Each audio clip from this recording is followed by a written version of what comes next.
Test, can you guys hear me? Yes, sir. Good morning. Good morning. How are you? That's fine. What about you, sir? It's usually the end of my day by now.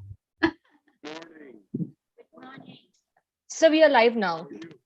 Okay, thanks. Bhakti madam, you can start. Can we start, sir? Yes. Okay, ma'am. A very good morning to one and all present here. Welcome to second day of International Conference COVID-19, a future roadmap. We are starting with fourth technical session with a sub-theme roadmap for service sector. I take this opportunity to welcome today's chairman, Dr. Rajesh Khajuria, resource person, Dr. Christopher Speaker, and Dr. Amy Washoe. We are honored to have you all with us. We once again welcome Dr. Rajesh Khajuria. We are very glad to have Sir today for technical session 4 as a chairman.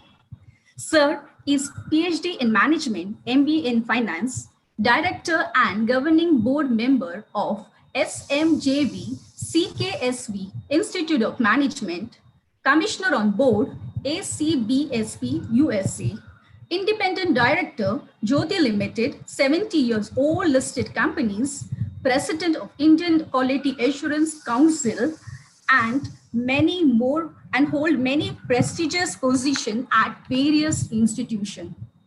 Sir has published 40 plus research papers in various referred national and international journals.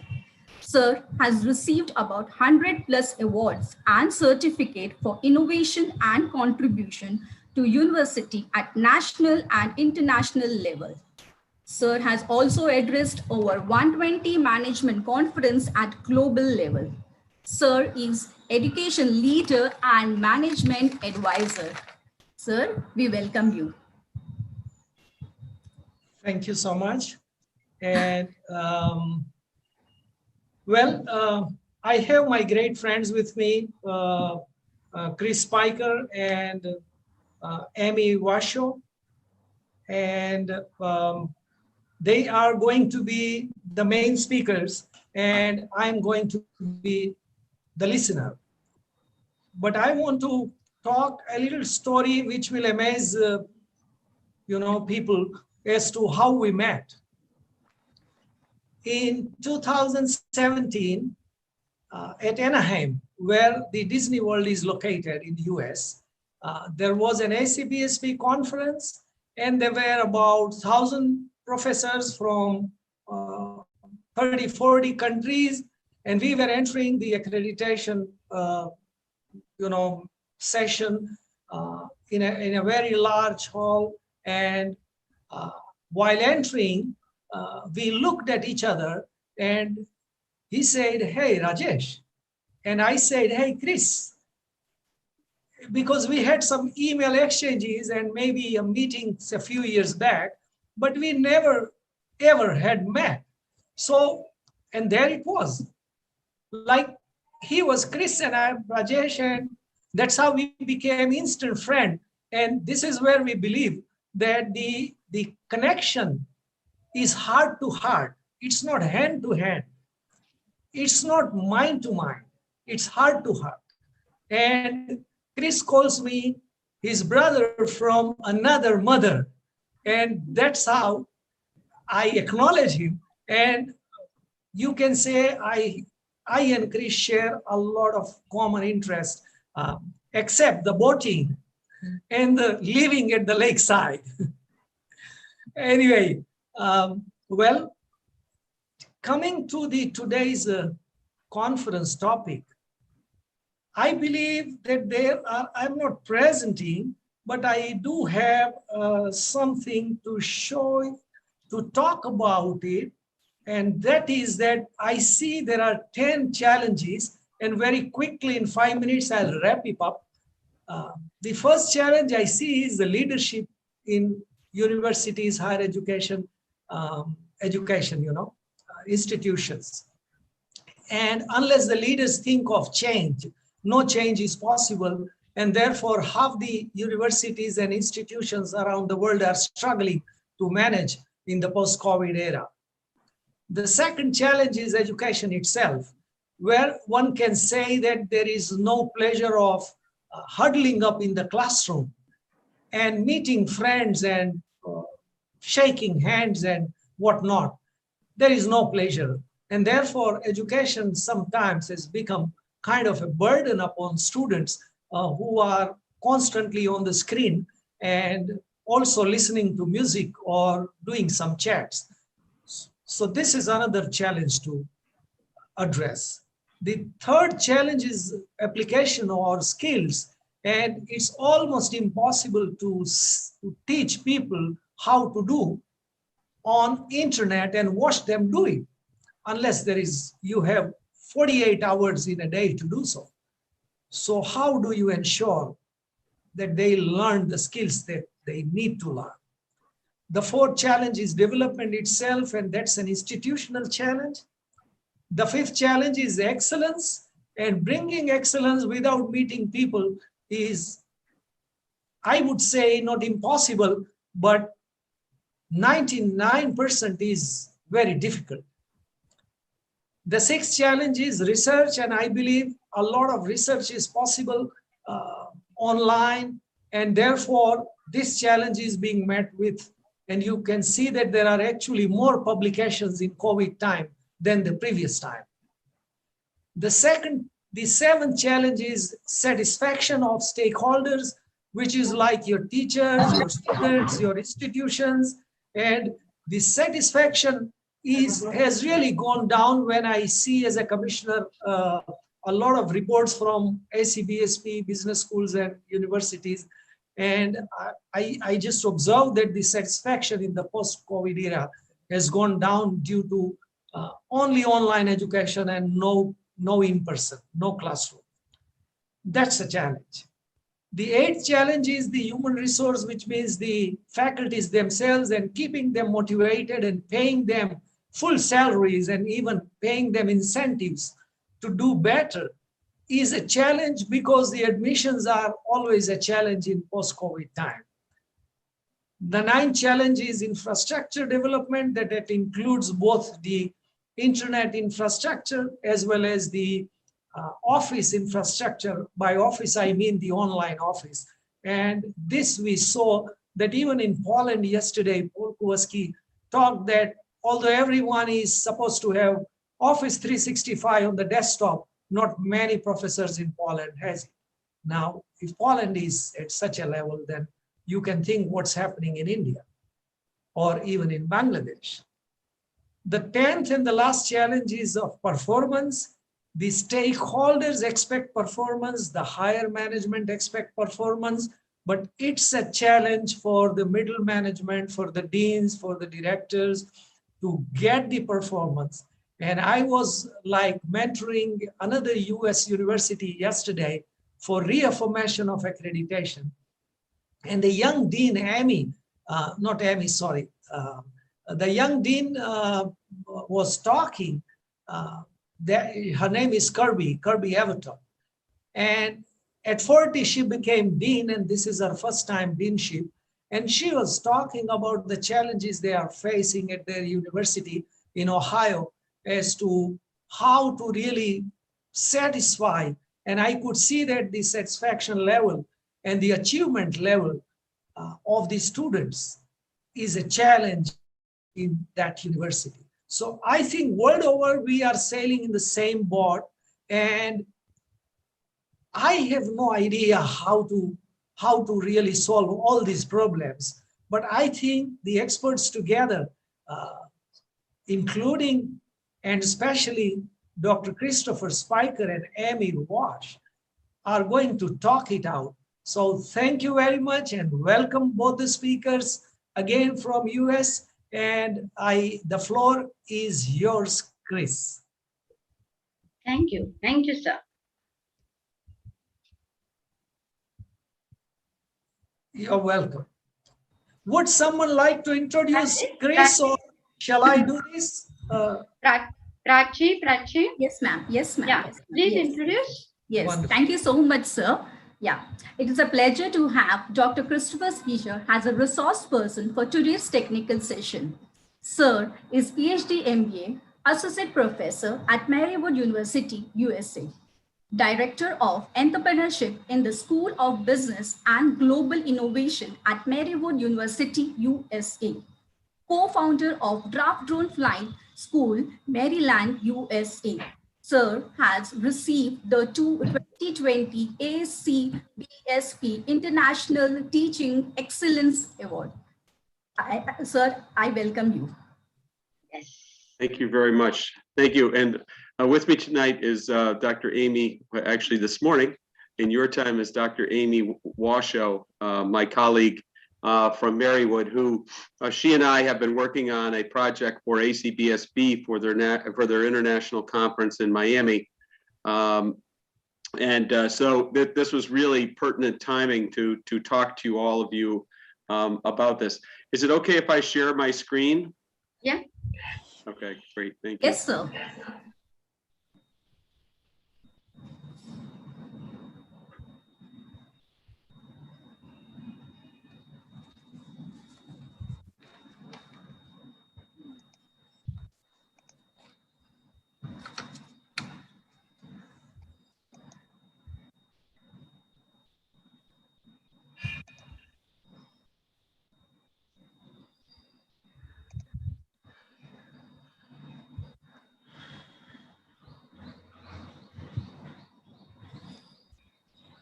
Sir, I think you are trying to do full screen. Okay, can you hear me? Can you see us now? Yes, sir. Yeah. Okay, Yes, great, sir. thank you. So again, what I'd really like to do to start, I know that India is really struggling, much like the United States did in the last few months.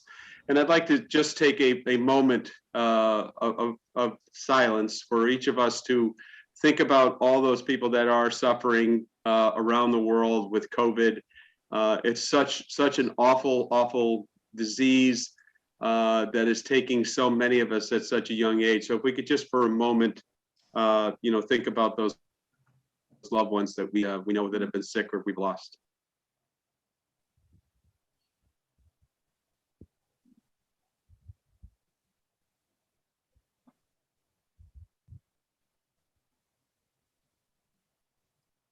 Okay.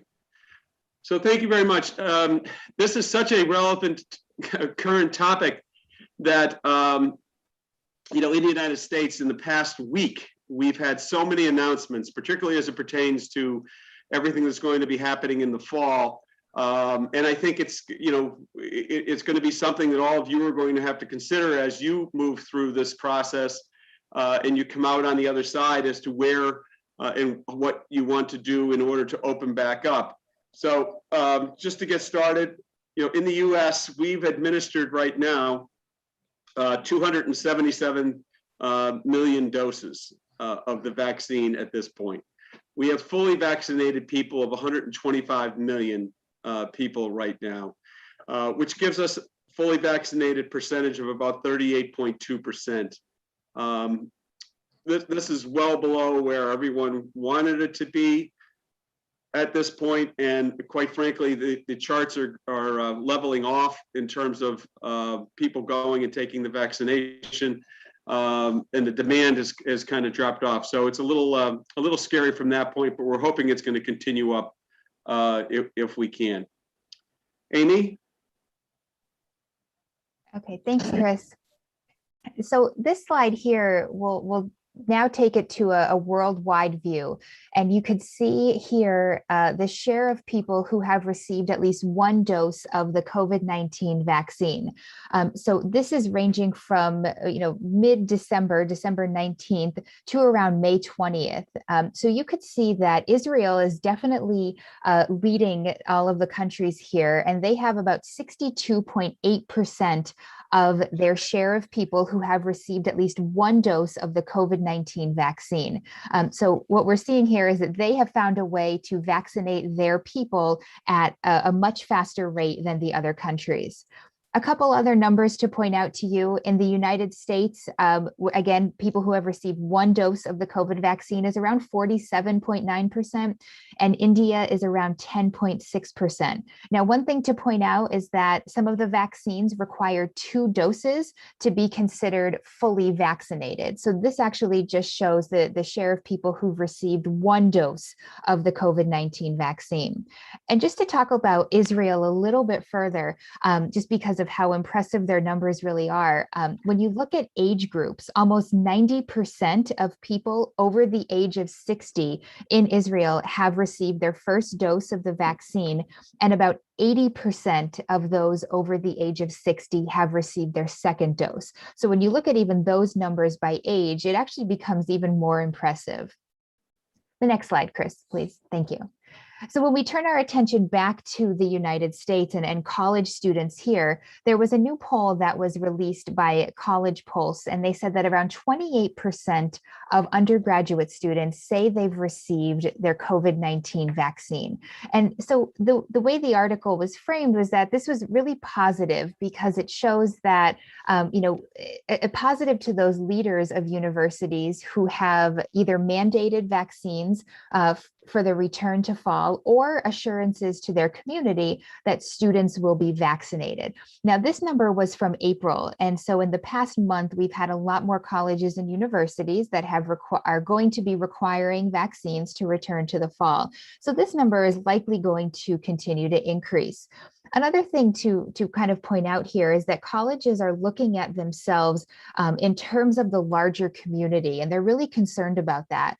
So they're looking at a college campus as a subset of the larger community, and they want to provide assurance not only to the faculty, staff, and students that the students and everybody there are going to be vaccinated, but they're really looking at the larger community. Where are these college students going to go once they return to campus? Next slide, please. So, the big question we have to ask is, will colleges require a vaccine to return to campus in the fall? What we found is that the Chronicle has so far identified there's been around 389 campuses out of 5,300 colleges that are going to require the vaccine. Now, most colleges are in what we're calling a wait and see mode. And this means that because there is so much new information coming out every single day, and there's information that's changing every day, they're just waiting to see what happens over the next few weeks or months before they actually make their decision. Most of the colleges in the United States are offering exemptions in terms of medical, religious, or philosophical reasons if a student does not want to get a vaccine. We're seeing that college vaccine requirements do vary and that some schools are offering exemptions for those students who are only online. So if you're not actually going on campus, you don't have to be vaccinated. We're also seeing that other schools are only requiring vaccines for those who might be living on campus. And one new thing that's kind of come out this past week is there's been some students at some schools who have been against some of the decisions that have been made.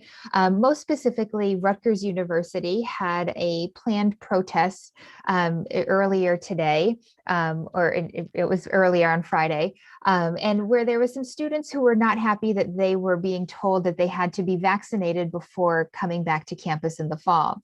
Now, Rutgers University issued a statement and they said that the safety of everyone on their campus is the most important thing to them, which is why they made this decision. In addition, we're seeing some smaller schools who may actually, be not okay with some of these mandates, even down to a high school level, since one of the vaccines has recently been approved for ages of 12 to 15. So we're seeing some pushback from some younger age students who might also be required to get the vaccine. Next slide, Chris, and I'll turn it back over to you. Okay, so in the US, there's a political divide as far as schools that are requiring the vaccination. The states that you see in blue versus the states you see in red, and it's pretty much the same political divide that has existed, for the last 5 or 6 years as it relates to, politics in the US.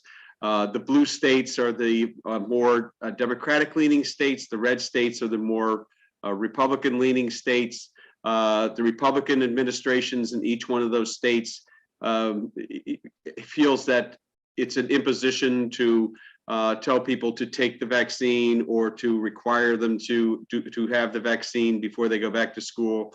Where the blue states, a lot of those states are allowing schools to insist that students who come back in September will be coming back vaccinated.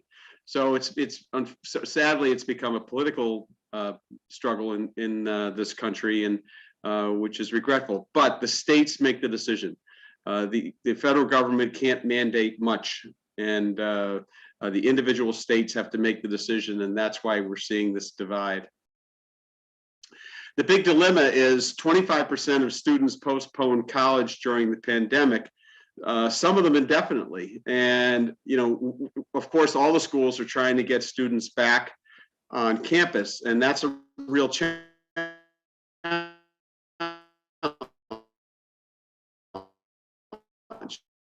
To taking the vaccination, it's going to be a real dilemma in order to figure out how to get them back on campuses. Enrollment issues are huge. College acceptance rates, so colleges that have a very low acceptance rate, meaning that they have lots of students who are applying and very few people who they actually accept, those schools are going to have a much easier time imposing restrictions on students from coming back to campus. So for the smaller schools, the less selective schools, the schools that are anywhere, if 50% of their applicants and up get into the school, there's a long-term financial impact on that, because if they mandate the students coming back to campus and we see a big drop in enrollment, that lasts for 4 years, as all of you know. It's a long-term systemic issue that's going to go on. So this is a big decision on the part of universities in the United States as to which direction to go. And that's why there's so much variation, and it's the questions and the decisions are so localized that it's a really, really difficult thing for schools to make that decision. So current vaccinations in the US are pretty standard. I mean, we require students to go to school. They have to have hepatitis B, influenza, measles, mumps, and rubella, pneumococcal disease, human papilloma, that's the disease, and chickenpox. So as you can see, the lowest in there is the influenza, which is an annual shot that you have to do. The rest of the shots are something that you do on a more long-term basis. So, but our students are attuned to this. They accept the fact that they have to be vaccinated in order to go to school and in order to step onto a campus. So it's something that they do on a regular basis, even though these numbers, don't necessarily reflect it. We still do have a large number of people who are, quote, anti-vaxxers in this country. And there's not much you can do about those people. They can decline vaccinations based upon religious or ethical reasons. And it presents a long-term systemic issue, particularly with things like measles, mumps, and rubella. To get the MMR shot, it creates a problem. We have occasional spikes in those diseases over time. So Amy? we think thank you, Chris. We think it's important to note the difference so far with the COVID-19 vaccine versus those other required vaccines that were just mentioned. So the United States Food and Drug Administration, or the FDA, I have noted here, is just responsible for protecting the public health by ensuring the safety, efficacy, and security of human and veterinary drugs, biological products, and medical devices. One of the things that the FDA does is it has the power to use, it's called emergency use authorization. And what this means is that the FDA can authorize unapproved medical products or the use of unapproved medical products in emergency situations. And so the COVID-19 vaccine has been approved for emergency use authorization only. The drug companies have applied for full approval, but that is still pending. So as of right now, the COVID-19 COVID-19 vaccine is considered emergency use, and those other vaccines that we had talked about have already gained full approval. This could possibly explain some of the hesitancy among universities to require a COVID-19 vaccine for their students because of the emergency use authorization. It also may explain the hesitancy of some students who want to get, who may be considering getting the vaccine. Once this changes from emergency use authorization to full approval, we'll likely see some other colleges and universities most likely changing their decision and requiring their students have the vaccine when they return to campus. So this really is a tale of two universities, which kind of tells the story.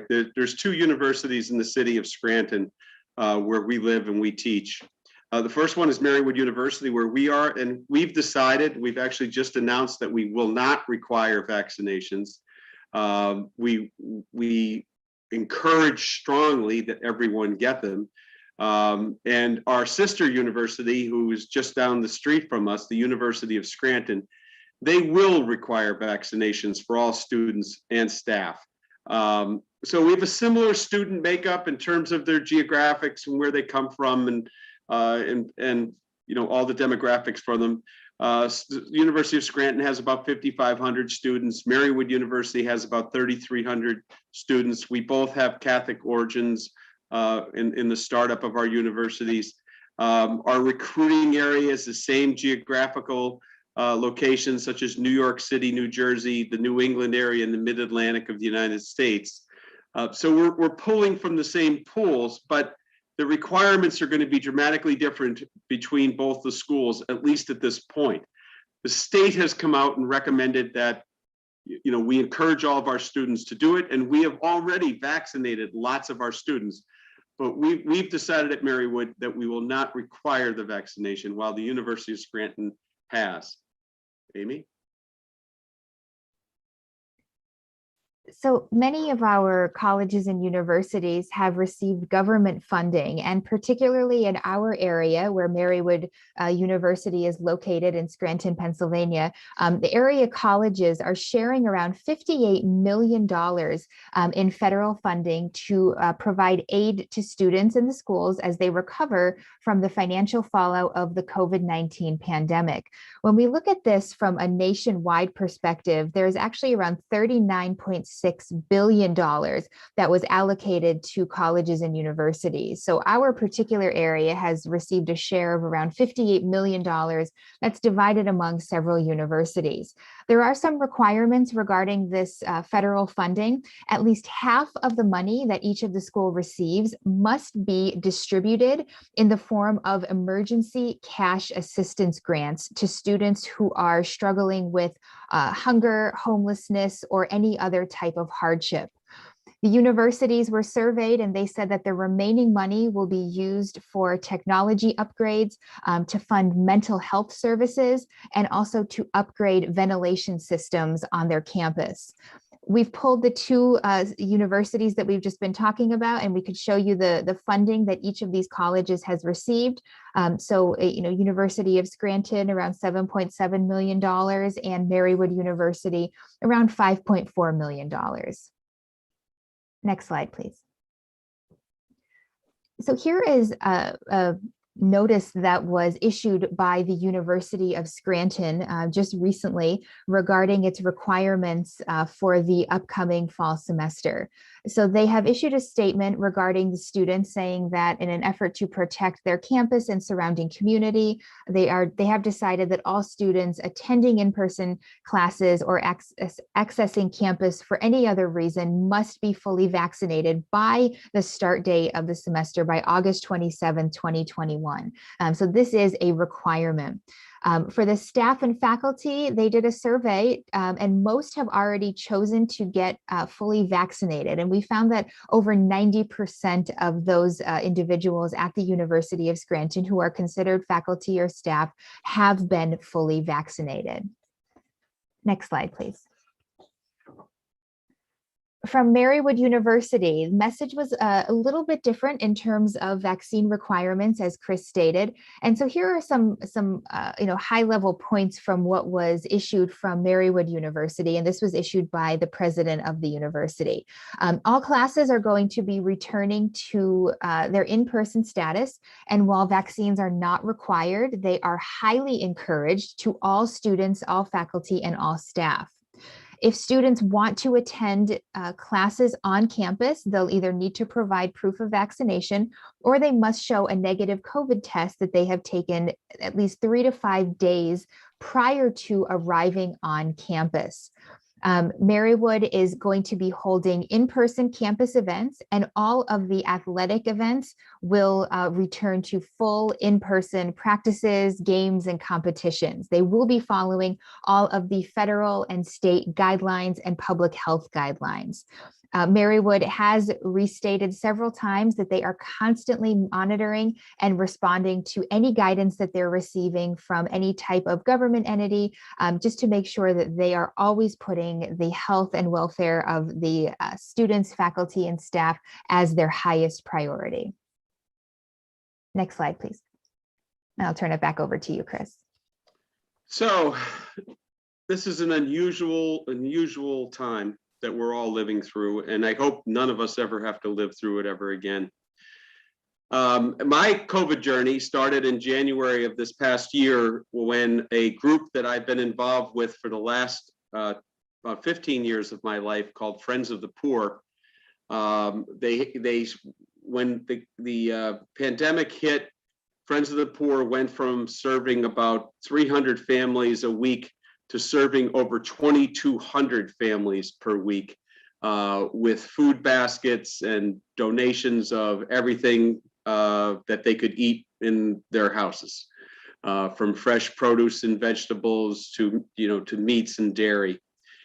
And over Christmas, we had a number of people who ended up getting sick, a number of our volunteers, and we were shut down because we couldn't get volunteers to come to our events. So in the beginning of January, I got very actively involved because I tried to figure out how we could get our people, really get our volunteers for Friends of the Poor vaccinated and set up our distribution system again. And the one thing that I found out was that our distribution system was completely disorganized in the United States. We knew the vaccine was coming for 4 to 6 months prior to. We pretty much knew the time frame at which it was going to happen in December, and yet there was a failure on both the state and the federal government in terms of their ability to organize this and get the vaccine out to people and get it in their arms. Part of it was to do with the change in the administrations in Washington, and a lot of it had to do with the fact that the states in the United States were responsible for the administration of the drug. And those states were completely and totally unprepared. It's just a very, very sad situation. And then the states looked to the local authorities to see if they had a plan in terms of distribution. And most of those local entities, like the counties and the cities around the state of Pennsylvania, really had no plan. So in January and the end of December, it was complete and utter chaos, and on the part of everyone. And I can't blame it on any particular entity, any particular group, any particular political party. It was absolute chaos on the part of everyone. And it was such an amazing thing that the world came together for the development of these drugs, and they got them to market so quickly to end this pandemic, but the delivery of the actual units was complete chaos. So in early January, we created our own organization. We went out, we got our physician assistant students on campus and our nursing students from Marywood. And we also enlisted the business students and architecture students to do data entry and event organization. And the problem was with the vaccine providers. It was limited to healthcare practices and pharmacies. So it took us about 3 weeks to convince the state of Pennsylvania that we had a plan. And what we did is we wrote a business plan. And all of you are familiar with business plans. So we wrote a really detailed business plan as to how we were going to organize ourselves, who we were going to use to administer the shots, and all we needed was a connection to get the vaccines. So in that time frame, we set up over 15 clinics throughout Northeast Pennsylvania, where we eventually vaccinated over 15,000 people.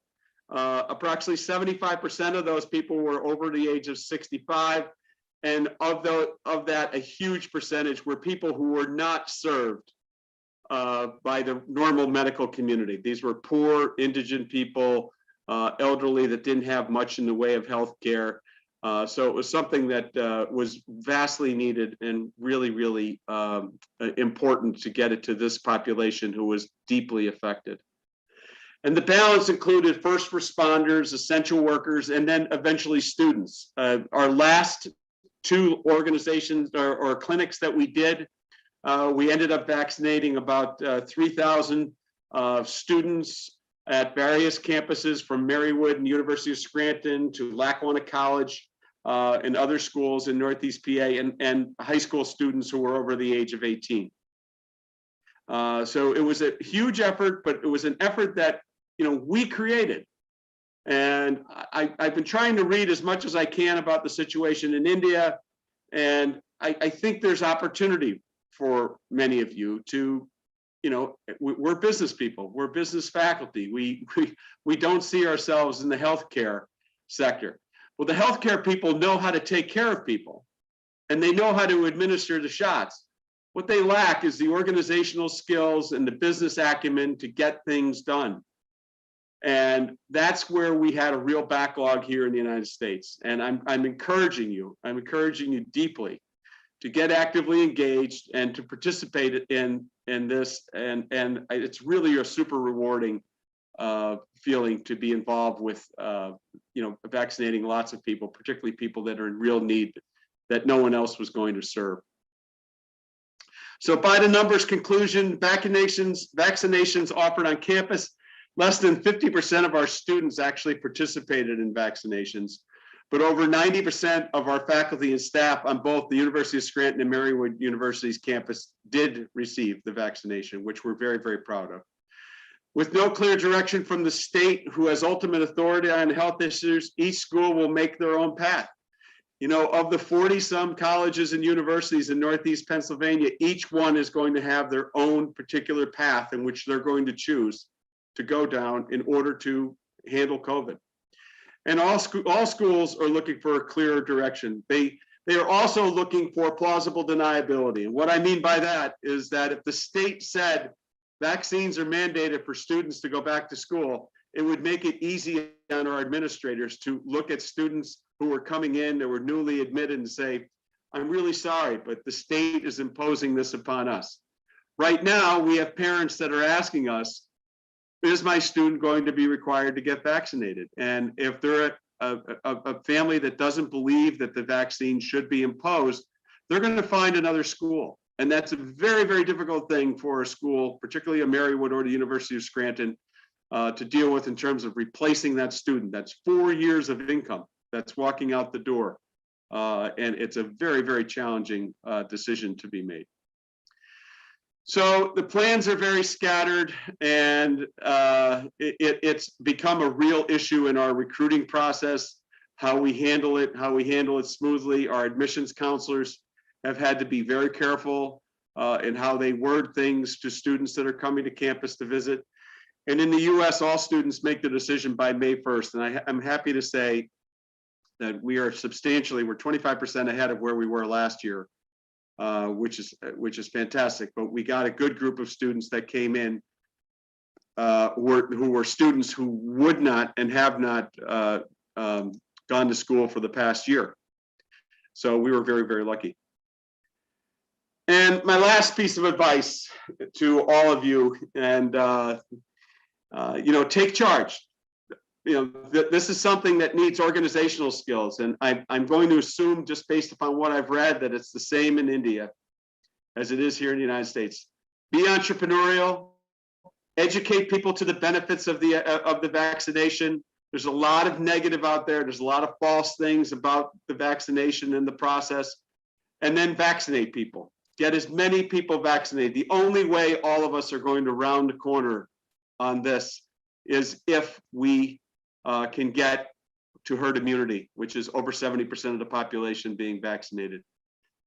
We're all going to struggle. We all have struggled, and we're here with you in India. We feel really bad about everything going on, and anything that we can do to help, we will do. So I'd love to take any of your questions now. Amy and I, this is something that we've been working on a regular basis for ACBSB in order to make this presentation in the end of June, but everything is so current. It literally is happening in real time. So it's more like doing newspaper reporting than it is doing research at this point. So thank you very much.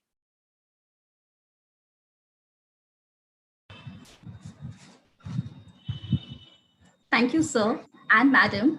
Dr. Amy Washoe, as a resource person for today's technical session, ma'am is PhD MBA accounting instructor at Marywood University, USA, controller at Elshow Technology Solution LLC, faculty member in the School of Business and Global Innovation, advisor of Accounting and Finance Club for Marywood student. Thank you, sir and madam, for enlightening us on education sector in post-era in USA. Thank you, sir, for your advice, for take charge, be entrepreneur, educate about the vaccine. Thank you so much, sir and madam. Thank you. Thank you, sir. Fantastic presentation, Chris and Amy. Thank you very much. Thank you. Dr. Kajaria. We, one of the things I miss the most is spending time with you. I know. I've been missing too. And I'm really, really looking forward to getting together in June and Right. and re-engaging. But again, it's such a tragic time around the world. It's such a difficult time that anything that we can help, we would be more than willing to open up our arms in any way to help out. Sure, Chris said, I just want to say that the flights probably would resume from June, maybe first week or so. So I hope to be there for our annual conference, and also hopefully visit the lake house. I was there working to get it ready for you all day today, Rajesh. Thank you. Now, since we have a little time, maybe 10 minutes or so, I wish to talk a little bit about Marywood University, and what are the opportunities that the students from Gokula Education Society can have with Marywood. So,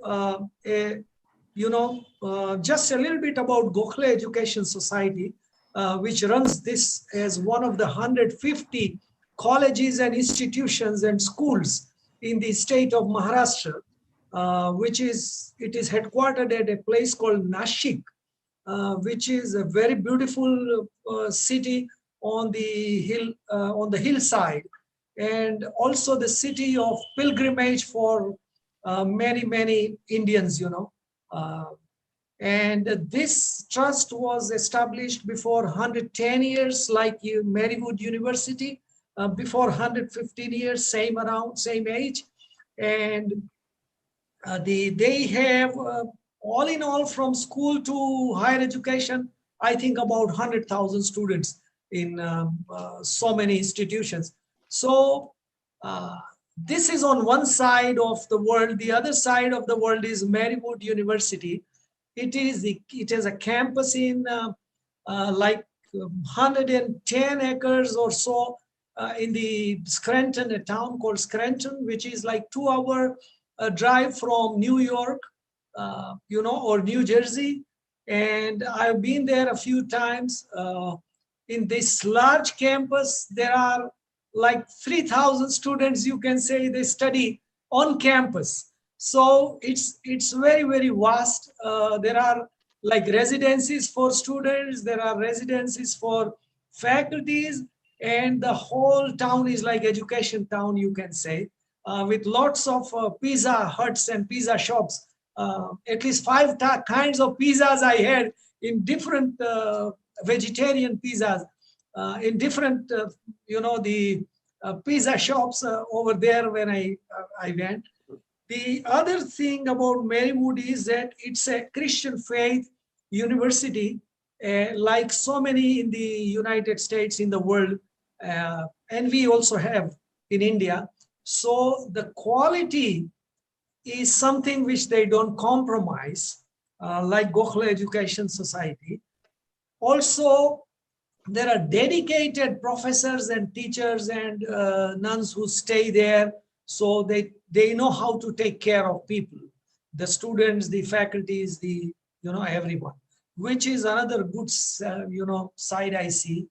The third is that it is an MBA program, which is a global MBA program, kind of, and it is from a school of business and global innovation.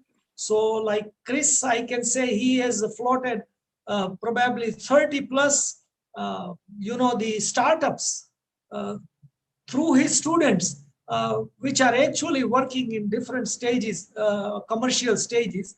And the one that he pioneered with his daughter, Dart Drone, won the,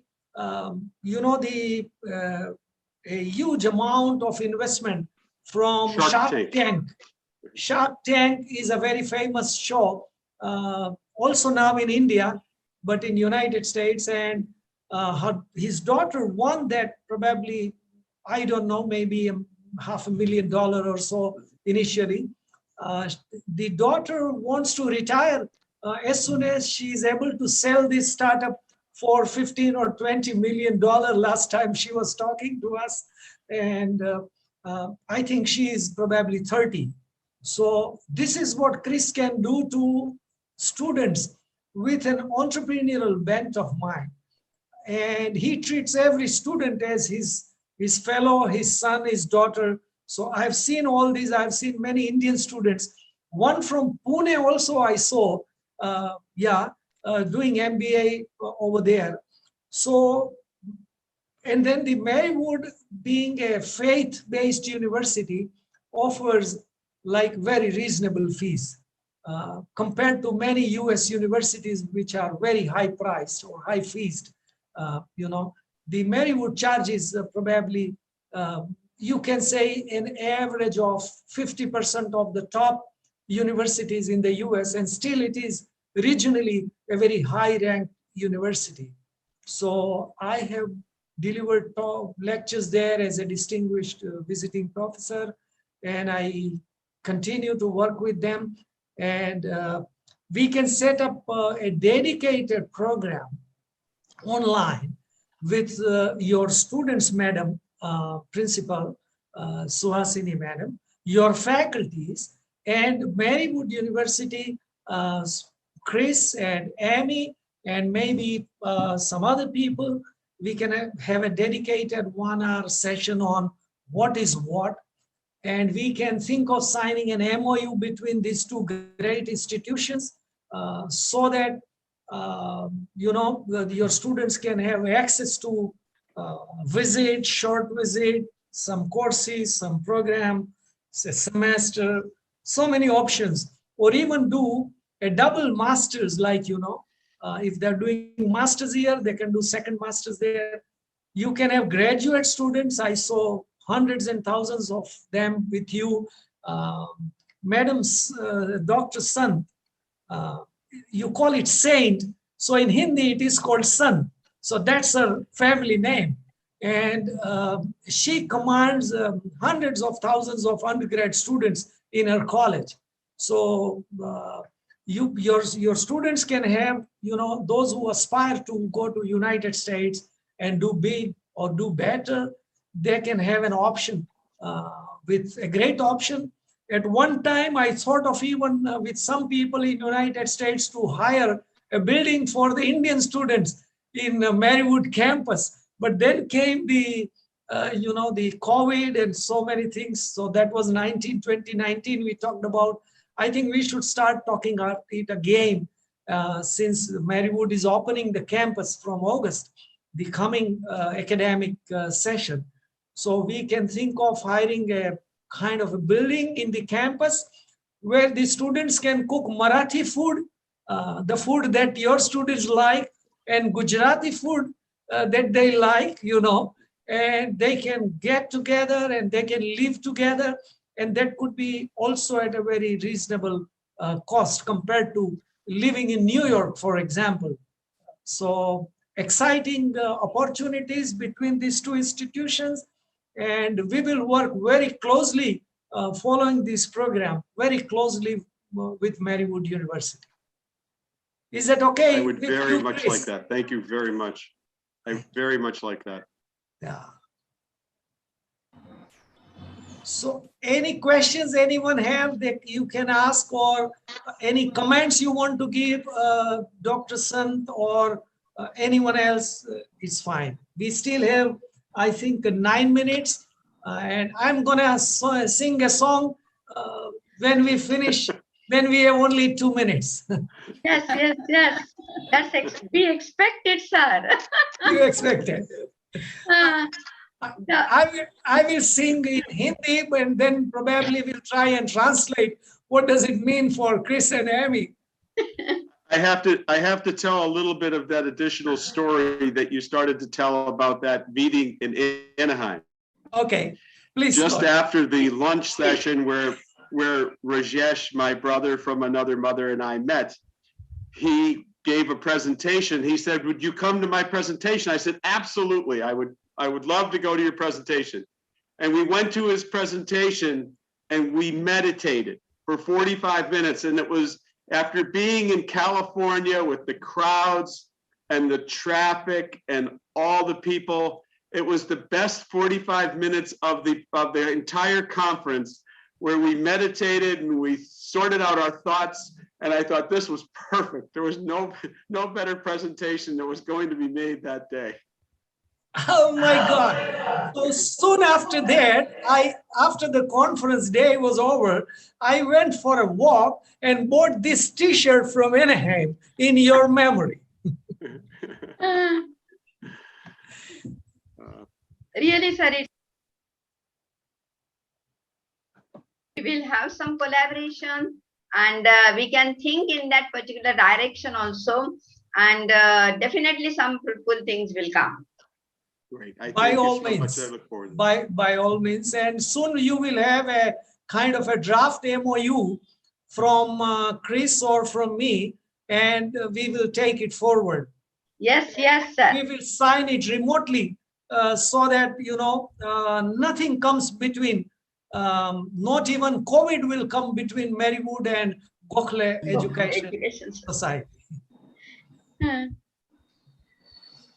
Thank you very much. I really do look forward to getting over there. And we had many trips planned in the last 18 months that didn't materialize, but I'm sure in the fall we'll start doing our travel schedule again. And I look forward to meeting you all face to face in person sometime in the fall. It'd be a great pleasure for me. Sure.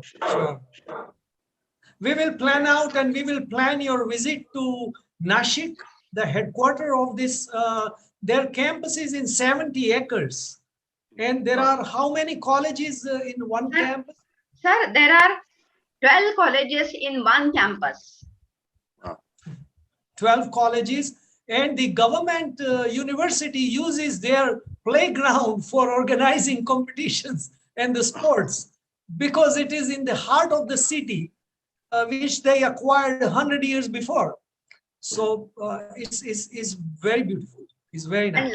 And like that, we have at least 7-8 campuses in Maharashtra. We have at Gordi, at Postbard. So 7-8 campuses of 70 acres, 75 acres, 300 acres at Postbard. Wow. Yeah, it's one of the biggest group of institutions that I meet often, at least once a year. And I try to be with them whenever they remember. This is one reason that they're very nice people, very welcoming, and like I have no good words to talk about them because I had experienced. Sir. Very recently, I think a couple of months back, I was there in Nashik. Oh, Yeah, and to deliver a program there. yes, that program. Correct, Yeah. correct, sir. The- And the unique feature of our Gokula Education Society, sir, it is managed by teachers. By teachers. Teachers. And Oh, it's owned by teachers. So the first teacher, he set it up, and then every other teacher takes it up. So it's like a cooperative, you can say. You know? Yeah. Yeah, it's owned by teachers. It's named by After I studied a little more, I'll propose that here, but I know it won't happen. Yeah. Maybe you should try to do this in Marywood. We The, will have to do that. the office bearers of Gokula Education Society are teachers. Our chairman, principal, earlier former principal, vice chairman, myself, former principal, then even secretary, former principal. And with proud, I can say, I'm a student of the same institution. Well, that's great. That's a very unique concept that does not exist here in the United States. I love the idea of that model. It's really a beautiful thing. They also run a number of schools in the villages for the poor and needy. Yeah. You know, and they do a lot of social activities. So probably based on your suggestion, Chris, I can say that Gokula Education Society, I'm not sure if they are doing this, Madam Sun, but Yeah.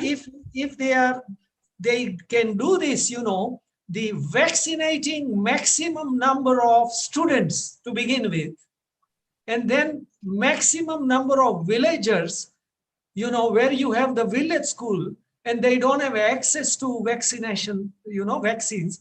So if the drive is taken up, I can start contributing a little bit of money to begin with one school, and we can then work on raising more money if it is required to help, you know, to buy the vaccine shots from vaccine companies and then give it as many as possible. Yes, definitely. I will just think in that direction, and we will have some project like that, sir. Right, right. And I will be happy to popularize this project. So not only you might get some aid, but others, who they want to follow you, they can follow in their own schools and colleges and universities. So this becomes an inspiration. Chris, your idea becomes an inspiration for India. I have to tell you, the most beautiful part of all of it was our students who have had an absolute horrible, you know, year and a half here. Yes. Have this brought out the best in them. It made them shine. It made them feel as if they were useful and they were doing something. And this is a very difficult time for these students that are shut in and can't give to people. It was really such a wonderful thing to see for them that they came out of it so much different than they went into it. And that was the most exciting part for me, was watching them just blossom into these wonderful young people who really cared for other people, put other people first for the last 6 or 7 months. It was really beautiful. So we have 1 minute, Chris, and I want to sing a song for you and Amy, and that's one line, 2 lines, and that's in Hindi first, and then I'll translate. Okay. Chale jana, zara thehro, किसी का दम निकलता है, ये मंजर देख के जाना, चले जाना. Now all that means is that you can go from this seminar, but take a look that your love is dying, you see that, and then go. That's the meaning. Thank you very much, everyone. Thank you so much for coming, and we really appreciate it. Amy and I are so appreciative of all of you listening to us. And again, anything we can do to help, we're here at any time. Yes, thank you, everyone. sir. I Thank you very much. I echo what Chris said, so thank you. Thanks, ma'am. We will see many of our students at Marywood campus next year. Look forward to it. I love my Indian students. They are the best. They come, they work hard, they are involved and engaged. I just hired a former student of ours from Pune, who's coming to teach a couple classes next year. And I'm so excited that he's coming back. He was just so vibrant and such a wonderful young man that we're thrilled to have him. We had the dinner with Indian restaurant over there. Oh. Yeah. Yeah, but the students only rated a 3 of 5. So we have to find a better one this year. Okay. We will Thank find you, everyone. Good morning and have a great day, everyone. Good evening. Thank you. Good night, Chris and Amy. Good night. Thank you, sir. Thank you, ma'am. Thank you, sir. Thank you, ma'am. Thank I you. ask Professor Sachin Pawar to propose a vote of thanks. Okay. Am I audible, ma'am? Yes. Yes, sir. A very good morning to one and all. I'm Professor Sachin Pawar to propose a vote of thanks. Honorable Chairman Dr. Rajesh Khajuria, sir. Respected resource person Dr. Christopher Speacher and Dr. Amy Washo, ma'am. Respected Principal Dr. S.V. Santa, madam. Vice Principal Dr. R.N. Doshi, sir. It's my pleasure to propose a vote of thanks for the technical session on the roadmap for the service sector. On behalf of my colleagues and students and on my personal behalf, I extend a very hearty vote of thanks to Honorable Chairman Dr. Rajesh Khajuria, sir, for gracing the session. Thank you, sir, for being with us today. It was a pleasure to be a part of this exciting panel with the resource person such as Dr. Christopher Speacher and Dr. Amy Washo. There is a lot we could be learned because of your efforts. Dr. Christopher Speacher, thank you for taking us through your presentation so patiently. We are also grateful to Dr. Amy Washo for her enthusiasm and insight into the field. Both of you very nicely explain the current situation and how world can come together to fight the pandemic. Thank you, sir. Thank you, ma'am. I also thank Professor Lance Erickson for being with us. I would also take the opportunity to thank our principal, Dr. S.V. Santa, madam, for your firm yet gentle guidance. Your presence is a strength to all of us, ma'am. I also thank Vice Principal C.R.N. Doshi, sir, for your direction and leadership. Thank you, Professor Prachi Kadam, madam, for pleasant coordination of this session.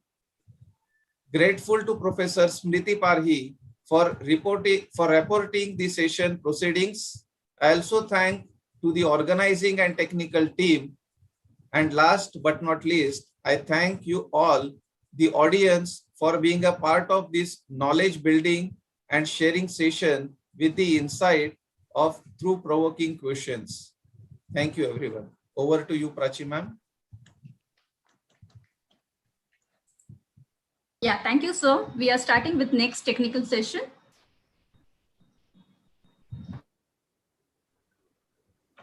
Over to Rupal, ma'am. Yeah, thank you, Prachi, miss. Yes. Hello and very good morning to all of you. All the invited dignitaries, conference organizing secretary, our principal S.V. Sant, coordinator of the conference, Dr. Mr. R.N. Doshi, convener, Dr. Karande, co-convener, Dr. Sushila Yadav, learned delegates, and my dear friends. I'm Rupal Said, and I feel privileged to welcome you all for the 5th technical session of our international conference, COVID-19 Future Roadmap. Due to COVID-19, we have seen that the education sector around the world has been affected massively, and we have seen that the role of educators has been changed. We have seen rise in the open source solutions. We have seen blended learning methodologies, and clearly educators have to upgrade themselves and learn new technology, and they find that many things are still not in place. So let us discuss this topic with our second session, our sub-theme as of this session as pandemic and future of education sector. Today, we have our chairman and guest as Mr. Lance Erickson, assistant professor from Austin Community College, Texas, USA. Professor Lance Erickson has received his bachelor degree in science, major in mathematics, and minor in physics and education from University of Michigan. He went on to study in Masters in Arts, major in mathematics, and minor in education, along with teaching certificate from University of Texas. Sir has had an intensive educational career, being from teacher in mathematics in various schools in Africa, Bolivia, Turkey, Singapore, and Texas, to being assistant professor in Austin Community College, Texas, USA. Professor Erickson has attended many workshops on IB schools in London. He has attended workshop for IB conferences in Shanghai, China. He has also attended many computer skill workshops. Professor Erickson has worked in developing curriculum for his department. He has also worked as departmental secretary during his career. On behalf of our college, I heartily welcome you, sir, and I would request you to chair the session and initiate the session. Professor Lance Erickson. Thank you. Thank you very much. And may I ask, will you be here with me? How would you like to be called? Hello. How can I call you, Madam? Yes, hello. Yes, hello. How can I call you? I'm Rupal Seth. Should I call you by your first name or your surname? Yeah, that's fine. You can call me Rupal. Okay, Rupal. Please call me Lance. Rupal, I would like to make this experience a learning for me as well as for people out there. And maybe not so much learning as I would suggest possibly a chance for us to think about the future of education. I think a lot of times we don't do that. So Rupal, would it be okay if you were to monitor the chats for me? Because I will be asking people who are attending the Zoom and the people in the YouTube to answer a few questions along the way. Would you be able to do that? Yes, definitely, sir. Okay, thank you. And I'm going to go ahead and share my my screen so that you can see a PowerPoint that I put together. Rupal, are you able to see that? Yes, yes, sir. Yes, sir. Okay, great. So I've been introduced as Lance Erickson. I'm a Bachelor's of Science in Mathematics. So I'm a mathematics teacher. And the question I have to pose to you and to myself as well is, will COVID change education? How is that going to moving forward? How is that going to affect how we teach and how students learn? So first, I would like to pause, as Chris did, and just talk about the COVID for a minute. Internationally, it has been a huge, huge thing that we've all had to deal with, either personally or professionally, with friends. I've had many students who've come down with COVID. Some of the relatives have died. We have friends who've come down with it and died. So this is an issue, and I know you guys are going in India. You're going through a very difficult time right now. So I pass on my condolences. I wish there was a magic wand, but there isn't. This is something we're going to have to go through as a world and work toward solutions. So I pass my condolences. Second, I would like to talk about my accent. Hopefully, my accent is understandable. Yes. I do tend to talk fast, so you can have pity on my students because I teach very quickly. So Rupal, if I talk too fast, or if people are complaining in the chat saying he's talking too fast, especially with this accent, please just remind me, just interrupt me and say, hey, can you slow down? I won't be offended at all. I'm used to it. And now let's get on to what I'd like to talk about today. So first, my background and why me. And you alluded that a little bit in the introduction. So I'm going to talk about me for a few minutes and why me and why am I talking to you. Then I'm going to talk about community colleges in the United States and its place in American society, because I think that gives a perspective to maybe the future to at least certain segments of students that we need to pay attention to. Third, I would like to talk about the goal of education. And this is really the heart of what I would like to talk about today, is the goal of education. So I'll spend most of my time and I'll be asking you questions out there in the virtual world of what is the goal of education? Because I think we need to think about that if we're going to move forward in the post-pandemic or even here in the pandemic world. Next, the virtual learning and teaching. So I want to talk about from both the learning and teaching side, the benefits and the problems of teaching in the virtual world. I think most of you can relate to most of those, and I'm going to ask for you all to put some chats out as well. I'm sure I'll mention 6 or 7, but I'm sure there's hundreds of them out there. So, fifth, thoughts on future of teaching and learning, and does it have a place with the virtual world? Does the virtual teaching that we're now experiencing, will that be something that we see in the future? And then the last thing is just some common thoughts on envisioning the future of education. So let's move on to it. So I want to talk about myself. Before I do, I want to really get into this one question.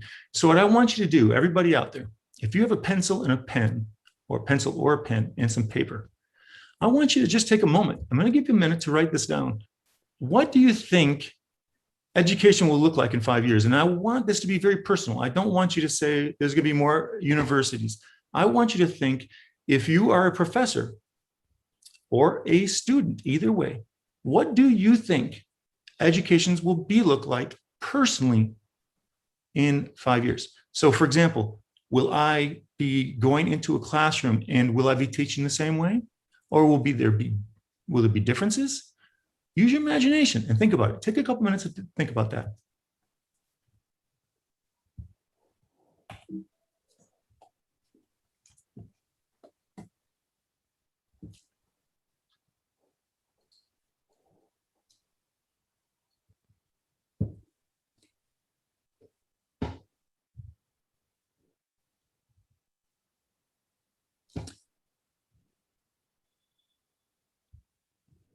Or Pool, at any point, if there's any questions or comments that you want to, someone brings up in the chat that you feel relevant, please let me know. Okay, and if you haven't finished, go ahead and finish as I talk, because I'm going to talk about me a little bit, and it's not really that important, but I do want to give you an idea of why I am talking to you. At first, when I was asked to talk, I didn't want to do it. In fact, I declined. Rajesh, you probably don't even know this, but I was going to say no. But then a couple of my colleagues, and actually a relative of mine said, you might want to reconsider. And I'm saying, why? What do I have to offer? I'm not a specialist in a lot of things, or I don't have data. So they said, yeah, but you have something that a lot of people don't have. and I have an experience in being in educational settings around the world. So for example, I taught for about 3 to 4 years in Botswana, Africa. And in that teaching setting, I taught at a local school, which means I went in and they were all local kids. It was local curriculum. My administration was all local, all African. And, you know, I got a glimpse into what was important in their education. I got a glimpse into what did they want their students to learn in their educational system. Then I had a chance to teach in Turkey. I taught 4 or 5 years in Turkey. That was at a private national school. So again, I was teaching a national curriculum. It was basically a Turkish school that was private, but it was definitely a national school. Then I went to Bolivia in South America, and I was able to teach at an international school. So at that school, I was actually teaching US curriculum to international students around the world who were going to end up doing the International Baccalaureate program, otherwise known as the IB program. So that was different because although I was teaching US curriculum, it had to be blended and worked into an IB program for students who were from all over the world, literally all over the world. Then I had a chance to teach in Singapore. In Singapore, I taught at an international school. There were about probably 70 different countries represented at that school. And again, I was teaching the IB program, International Baccalaureate, but with the British IGCSE as a background, as their guiding educational base. And of course, I've taught in the United States. I've taught in the United States. I'm presently teaching in the United States at a community college, which I will talk about in a minute. And not only have I had a chance to teach all over the world in different, not all over the world, but in many different places around the world in different curriculums with different agendas and different emphases on education. We'll talk about that in a minute. But I've also taught students from 11 years old all the way up to, I've had a student who was over 70 years old in my class. So I've had a huge range. And I guess in that way, I have a bit of perspective that perhaps many people don't have. And so in a minute, I'm going to ask you a question about education. And since I've been around, I've been able to see like, boy, why do they teach this and we don't teach it here in our country? And it started forcing me really to ask a lot of questions about education and what's important in education. So I feel like that is why I might have something to add to this conference. Okay, let me tell you what I'm not, okay? I wanna make sure that I'm not misrepresenting myself because I am not an educational specialist. I'm not a pandemic expert. Like you just talked to Chris he told you all kinds of stuff about pandemic. I'm not gonna do that. I'm not gonna throw a lot of data at you. In fact, I think a lot of times data just gets people confused. I'm not saying data doesn't have a role, it does. I'm a math person, I like data. But there's so much data out there that I wonder how useful it is sometimes. And I am not an up-to-date on all the technologies. I love technology and I incorporate in my education when I teach. But I can't tell you all the educational technologies out there or all the technologies out there. I can't do that. And I'm not going to, I'm not interested. So what do I have? Perspective. I am not going to tell you that I'm expert on anything.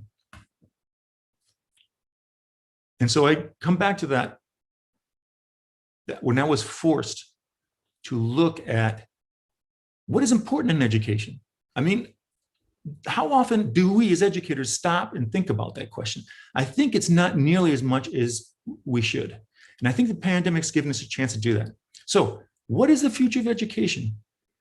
And is there a place for virtual learning? Now, to answer those questions, we're going to have to face some very basic questions about goals. But let me also give you one more little bit of background about me so that you know where I'm coming from while I've been teaching here in the States for the pandemic. So I'm teaching at a community college, and a lot of countries around the world do not have this kind of idea of a community college. So when I Googled it on the computer, it came up with this. It said, the role of the community college was they have a broad mission to provide academic programming and skills training to prepare students for jobs or to transfer to four-year colleges and universities. Now, if you look at the second part of that, the 4 years colleges and universities, that's where most, I think most universities around the world, you can appreciate that. That's the baccalaureate level. So I think in India, where most of you are teaching would be in that little niche, that 4-year college. But if you look at the rest, it says programming and skills training. So I see students come into my class, my math class, who are not there. They don't want to go to the University of Texas or the University of Harvard. They're not interested in that. What they are interested in is getting enough information so they can become a mechanic, or they want to be a painter, photographer. These are students that I will be seeing on a daily basis in my classes. I might see also students who want to go to 4-year universities. They might want to become an engineer. But it is a huge mixture. And it's really forced me to think about, like, what's going on here? Like, how can these people be mixed together and in the same class and have completely different, end goals, and yet they're learning math together. So again, it forced me to think about what my job is as an educator. So these two questions I want to pose to you, and I want you to not put this in the chat or write it down, just in your head, quickly answer this question. What percentage of my students have children? Hopefully you just throw a guess out there. And I don't have data for this. I told you I don't have data, but I'm pretty sure it's around 25% of my students already have children, some of them grown. I've had students literally in the classroom, when I ask them to turn on their video so I can talk to them, there's children hanging on them saying, Mommy, I'm hungry. Or the mother is saying there, no, don't do that. You're going to get yourself hurt while she's in class. And that is not an unusual thing for me, whether I'm in pandemic or in person. This is a reality for a lot of my students. Question 2, what percentage of my students work more than 20 hours a week? They have a job and they work more than 20 hours a week. Hopefully you had a chance to just throw a number out there. If you think about your students, what would you guess on your students? And my guess is, for the majority of you out there, and the majority of students who are listening, if there are students listening, it's probably a pretty small number, but I would say at least, I'm again guessing 2/3 of my students work at least 20 hours a week. I have students who work more than 40 hours a week and they're taking classes with me. And so that gives you a little bit of a clue as to what some of my students have going on in the background of the math class. So there's this math class and there's a whole life behind that. It's not just taking notes and going home and learning. So when I'm a teacher, I had to kind of make sure that I understand what they're going through so I can try to help them meet their goals as well as me meeting my goals. Now, to give you an idea, I thought I'd take the first page of the course catalog at my community college. ACC is my community college. And not sure what that is, but you can see accounting is some of the classes they teach at my community college. And that's actually quite normal. You'd expect that at any university, but if you look down, you see something like American Sign Language. Man, you might see that at 4-year universities, but then look a little further and it says automotive collision repair and refinishing technology. That a student taking that class is trying to learn how to be a mechanic. They want to fix cars. They're not going to do 4 years. And yet many of these students have to take my class. So I'm forced into a situation where I have to think about what is the goal that I have for my students. So this is the big question I have for you today, both as educators and from students' point of view. I think it's important here. And I would like you to put this in the chat. So Rapul, if you wouldn't mind, if you see, I mean, Maybe people are yawning out there. I don't know. Maybe, sometimes people turn these things on and then they go watch a Netflix series. I don't know. But if there is anybody out there who's listening and paying attention and you're curious, I would like you to answer this question in the chat. And if you're a student, please put in the chat that you're a student so we have that knowledge. But what is the goal of education? And again, what I want you to think about is, I don't want something high, fancy words. I just want a very layman's term. What do you think is the goal of education from a personal point of view? Like when you go in the classroom and you're going to educate somebody, what's your goal? And Rapul, I know that there's a 10-second delay, if I'm correct, between what I'm saying and what people, and by the way, anybody in the Zoom, I would appreciate you all joining in on this if you have anything to contribute, even in the Zoom. But I know the people in the chat are like 10 seconds behind, so that's a little bit of an awkward thing. And is there anybody offering anything, any kind of goal? I know a lot of times when I'm in class and the students are very reluctant to say anything. They don't want to be the first one. But this is the time when, as educators, you can show students, okay, I'm not afraid to be that person. Rapul, I can't hear you. Is that a yes or a no? Can you guys even hear me? Yes, we can hear you. There are no Okay. questions yet. Okay, no, but is there no one out there saying like, what is the goal of education? Rapul, let me ask you. All right, are you an educator? Yeah, yes, sir. I'm an educator. Okay, And, tell me, what is the goal of education?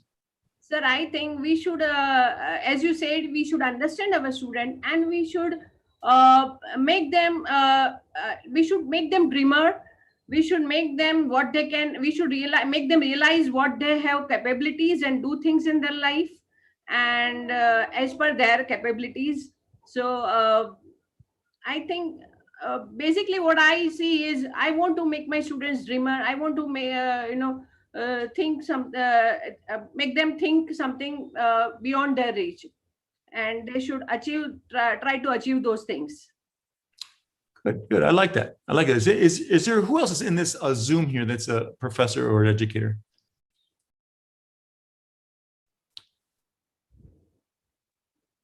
Come on, are there no other educators in this room right now? Yeah, I know, sir. Everybody is educated. Everybody is in the field. Come on, you guys need to chat. Turn your mics on and let's hear something. This is your time to, as educators, this is our time to put some ideas out. Yes, many. Yes, good morning, sir. Yeah. I have just put it in the chat. I teach English, so basically my goal would be to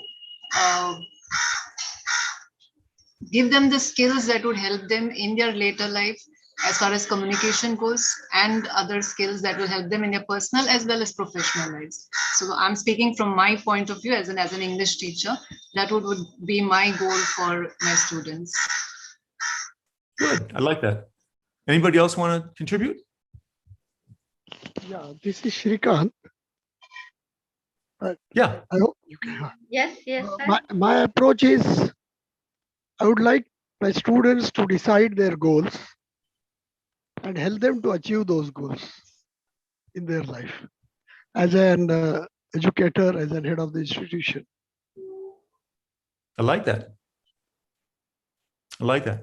Okay, so, and I hope that we all at some point sit down and think about those goals. I want to push the envelope a little bit further on this. So before we talk about will COVID change education, is there a place for virtual learning? I mean, that's the kind of the big idea here. But I think we really need to focus on this goal of education, because I think too often when we get into the classroom, we focus on basically one thing. So when I sat down and I thought, like, what is the goal of education? And these 6 that you read here, these are not my goals, okay? I'm not saying they are my goals. And I'm not saying that these are the goals you should all have, but these are the goals I have heard throughout my experience. Like, I think most of us would agree with one is probably a pretty international one: acquire knowledge or to give knowledge. So when a student leaves my math class, I'm hoping that they have math knowledge, that they can use the quadratic formula, for example. Or if they're in history class, they know when so-and-so died, or I'm not a history person, so I'm not really sure. But the idea is, I think we all agree that that is usually a goal of education. But I've heard these other goals, and I'm sure there's more. You guys have mentioned a couple. But I think to learn to work with others, that is actually a big goal, as a push in the States for that, for students to learn to work with each other. Because if they don't learn to work with each other in an educational setting, where do they learn to work with each other? And I pose this question: if we continue being in the virtual world, how are people going to learn to work with each other? It's something, if it's a worthy goal, we need to make sure it happens. The third one is develop problem-solving skills. Is this something that we want as an educational goal? So when I ask my students, I ask all my students, if you were to hire somebody, let's say you're a boss and you've got to hire somebody, would you want to hire someone who can problem solve? And they always say, of course. Of course, I want someone who can problem solve. Okay, that's great. I think that's common sense. But I have a question for you. Where do you learn to problem solve? And I know I would love to say, in my math class, they're learning to problem solve. But are they really? Are they really learning to problem solve? Or are they learning to regurgitate what I wrote? So, question 4, learn to communicate with others. Now, what I mean by that is not the same as number 2. What I mean is, are they able to get up in front of talk to people? Like I'm in front of, I don't know how many people are out there listening to me. I hope they're listening. But the point is, I'm able to do it. Now, of course, I'm an educator, so it's kind of my job. But shouldn't that be a goal of education, is people talk in front of each other? Maybe, maybe not. 5, synthesize information. Should it be a goal for us to be able to bring information from different places, bring them together, like Chris did? Chris had a perfect example. He said, you know what? He was able to take knowledge of the pandemic and the knowledge of business and bring them together and come up with something that was effective in getting those vaccinations out. Is that something that we want as a goal? And 6, sadly, it's true. I have heard people say the goal is just the students to pass a test. And it might sound, oh, no one does that. I guarantee you, I know people that is the goal when they teach the class, to make sure, whether it's at a community college or a university, I can't speak for everybody. I can tell you, I have seen people around the world who that is the goal. That's one of their main goals in class. Now, again, I want to tell you that I'm not telling you that these are the goals. I'm not telling you these are the only goals.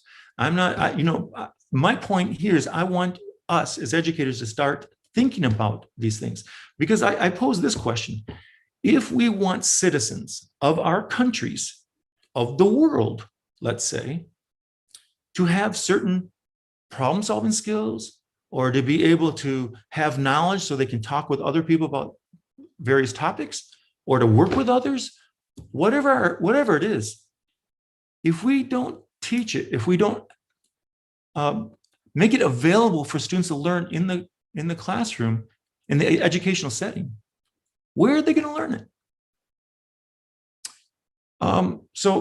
And perhaps maybe we can say it's not our job, but I think at some point, I think our education needs to step up and say, you know what, we as educators don't need to wait for the big educational umbrella of the administration to come down and say, no, these are the things we need to teach in the classroom. Why don't we as educators take it upon ourselves to say, these are the things we feel important individually. And by the way, I understand India has very different needs and it's a different culture than the States. So what I decide is important here is not going to be the same as what you decide. So question 1, I would like you to select some of these, or maybe none if you want to put out a different goal. If you find any of these goals that you think are important, put it in the chat. And please put the one that's most important first. So if you have more than one, if you say like number one's the most important and number two, just put 1, 2 out there. I'm kind of curious to hear what you guys think. By the way, not just the educators, but the students. As a student, you think about when you go into a classroom, what do you want out of that classroom? Do you just want to acquire the knowledge so that you can get to the next class? You think about in the long term what you're asking from education, because ultimately you're the one who's going to be looking for that job. Ultimately, it's your life where you're going to live as a citizen. What do you want from education? Rapul, can you please tell me if anyone's responding in the chat, or if anybody, one of you would like to respond to that?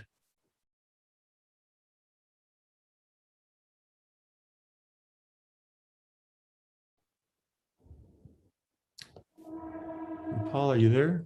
Sir, yes, sir. Sir, no, none of them are responding yet in the chat.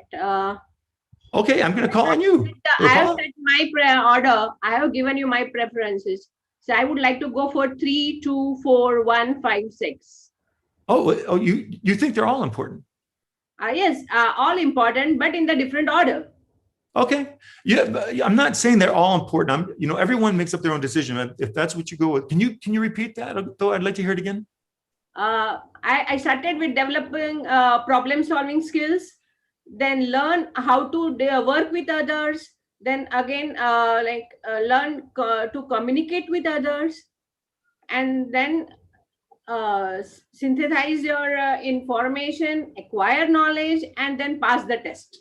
Okay, I love your answer. Can I ask, what do you teach? I teach IT. I'm a coordinator for BAc in IT. Okay, and that kind of makes sense too, because I think in IT, problem-solving skills that's probably number one, isn't it? Yeah, I agree with that. And so these goals are going to change also within subjects. Like some subjects will say other things; they might have a different goals. But I do think that as educators, we need to look through and ask ourselves at the end, when the students are finished with their education, if we want students to come out of our educational program with certain skills, like problem-solving skills, if we don't give them a chance to do that, if we don't give them a chance to practice it, if we do not put it in our curriculum or somehow work it into our classroom, where will they learn that? So, is anybody else commenting on that, or is it just crickets out there? yes, sir. Professor Suhas Savant is mentioning that we should create global citizens from our student, creating global as well as compassionate citizens. Then Shushila Yadav has ordered this skills in this 2, 1, 3, that is learn to work with others and then acquire knowledge and then problem solving, and 5, 4, 6. Yeah, that's interesting. I mean, I think most people, whether we want to admit it or not, most of us, when we go into the classroom as educators, what we're trying to do is number one. Like, we want them to be able to acquire knowledge. At the end of the day, we want them to, I want them to know the quadratic formula. I mean, honestly, that's my main goal, because that's what the students are expecting. And that's honestly what my community college is expecting. But I think we're doing a disservice to students and to society if that's kind of where we limit our goals. So I like how Rapul said that her acquiring knowledge, the actual knowledge, was almost last on your list. I thought that was interesting. Well, good for you. And this second question I have for everybody out there, has your goals changed since the pandemic? You don't need to put that in the chat. Just think about that personally. If you I like to reflect a lot. I like to sit back and think about life and think about my job. And I think if you don't stop and reflect about, every semester, when I get evaluations, I actually read the evaluations from the students and I think about them. And I think, is that valid? Should I change things? I am always trying to improve. And I think if we don't do that as educators, I think we're doing ourselves and the students a disservice. Okay, so I want to give you a quick example. When I was teaching in Africa, this was years ago, I was sitting down in the staff room and I was talking to this African teacher across from me. And I knew he was supposed to be in class teaching. And I knew this because he takes the class right after me. So I leave the class and he enters. So we pass each other. And so we passed each other. And then I went to the staff room, and then he very quickly joined me in the staff room. And I'm like, what are you doing here? Why aren't you teaching? And he said, yeah, I wrote my notes out on paper, and I gave my paper to the student, a student, and a student was writing it on the board. And then, writing on the board, and all the other students were copying the notes. And I'm like, oh, okay. And he was not trying to hide from anybody. This staff room was right next to the principal's office. Principal could walk in. It wasn't like he was doing anything wrong. This is just how that was done there. For me, that was like, in the United States, we're not really allowed to leave our classrooms. It's a legal issue. So I was like, whoa, well, that's different. Okay. But it stuck with me because that was like 20 years ago, 30 years ago. I still remember it, and I still wonder, is that teaching? And what was the goal? What was the goal of that teacher? Well, I think if you look at the goals that I talked about previously, I think it's kind of obvious. The teacher is trying to impart knowledge. They want students to acquire the knowledge. So the students are writing this stuff down, and as they write this down, they're like learning, oh, so-and-so died on this day, or I don't even remember what he taught. And then I was thinking, well, that's interesting, but let's think about that in today's society, that kind of mentality, where you go into the classroom and you write and you write and write. And I know in India, you might have 60, 100 students in your classroom. I know that. I'm married to an Indian woman. I have been to Mumbai probably 10 times. I have traveled India. I've been not everywhere in India for sure, but I've been, a lot of places in India. I've been around the world. I've been in classrooms. I have seen a lot. So, and I know that in India, that's a norm in a lot of, especially government schools, where you go in and, correct me if I'm wrong, Rapul, please. But my understanding is that's a fairly normal thing. So when you get in there, you're writing your notes on the board. Are the students just kind of writing those notes back? Because if they are, what's the difference between a student writing your notes and you writing those notes? And I wonder, okay, the students will get that, they'll acquire the knowledge you're supposed to get. But what else are they going to get out of that class? And here's the big question. And this is kind of getting now to the question about, will the pandemic change education? Now, if you look at education, and I'm going to say education in America, you look at education for the last, from say, 1850 to 1950 or 1970, for 100 years. You look at education, it really hasn't changed a lot. You go back and look at how teachers taught it. Yeah, well, back in the 1800s, maybe they had chalkboards. Later on, they had pencils and pens. But it really wasn't a whole lot of change, honestly. As soon as calculators came around the 70s, there was a big change in the way about thinking about education. And since then, there has been a gradual change in education, not just going in one direction. It goes up and down. It's kind of chaotic. But one thing I think is guaranteed: technology is going to change education. So if you're the teacher who goes and writes on the board, and that's what you're thinking education is, I got news for you. I think that job, this is my personal opinion, I'm not an expert, I think that job is going to be obsolete and not too far in the future. And I'll tell you why. My son took a calculus class from MIT. It's all online. Anybody can go take this class. It's all online. All the professor's already been videotaped giving all the notes. The homework's there. I think the books are even free. They even give sample tests. And at the end, I think you can even, if I'm correct, you can actually even pay for a test to get credit. Anyway, my point is this. Why would a student go to your class if you're writing notes on there when they can go and just do it online?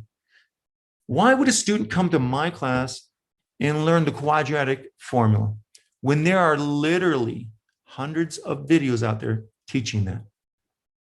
Khan Academy. If you've not gone to Khan Academy, you should. Because there are courses that the guy teaches. Hundreds and hundreds of videos on everything from elementary algebra, there's chemistry, there's calculus. I mean, it's amazing. The world out there is going virtual. And so the question we should have as educators is, how are we going to fit into that? The pandemic is going to accelerate that. We did a survey that our administration at our community college did a survey and asked students, after the pandemic's over, and I think Chris was talking about in the fall, I'm going to make a prediction here. And I am no expert. I'm not telling you I am. This is just me being stupid Lance, making a prediction. I'm going to say that in the fall or next winter, that it's pretty much back to normal. And here's the reason I'm going to tell you that. For a year and a half, my government has been telling me, just wait until the vaccine comes out. Then things will go back to normal. The vaccine's almost here. When it comes out, it will go back to normal. Okay, Chris told you in his presentation that that level of people taking the vaccine is plateaued. There's not many people taking it here in the United States anymore. The people who want the vaccine pretty much have it. There are the majority of people who do not have it, they're not going to take it. They're just not going to unless they're forced to. And I can tell you right now that I live in Texas, and our government, my governor has come out and said, no, you can't tell people to take it, and you can't tell them you can't tell them you can't go into the classroom or to businesses if they haven't taken it. So my question is then, what are we waiting for? If the vaccine's out, everybody who wants the vaccine's got it. If we're not going back to in person, when will it happen? So here's the question now. So there's lots of questions, but here's the big question.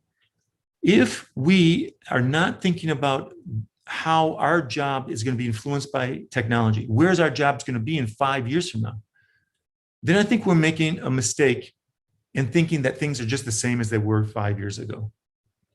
I am presently teaching a class where a student sits at a computer and the computer gives them a bunch of math questions.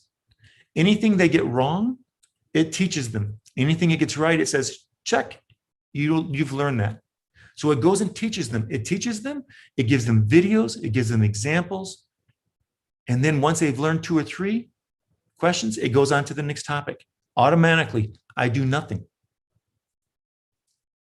And I know there's arguments out there, people saying, and if anybody, Rapul, if there's any questions in the chat or arguments, I would love to hear them. And that technology is okay, but it's getting better all the time. And so after 20 hours, a student takes a quiz. If they get that question wrong, the computer makes it go back, the student, and learn that problem again. As an educator, can I do that?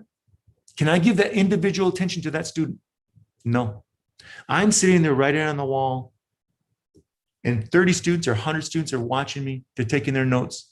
And maybe a couple students. I mean, look how many of you turn your mics on. I ask you to turn your mics on, and you guys don't. You're reluctant to. No, it's not a problem. I'm not saying you're wrong in doing it. But think about how students are in the class.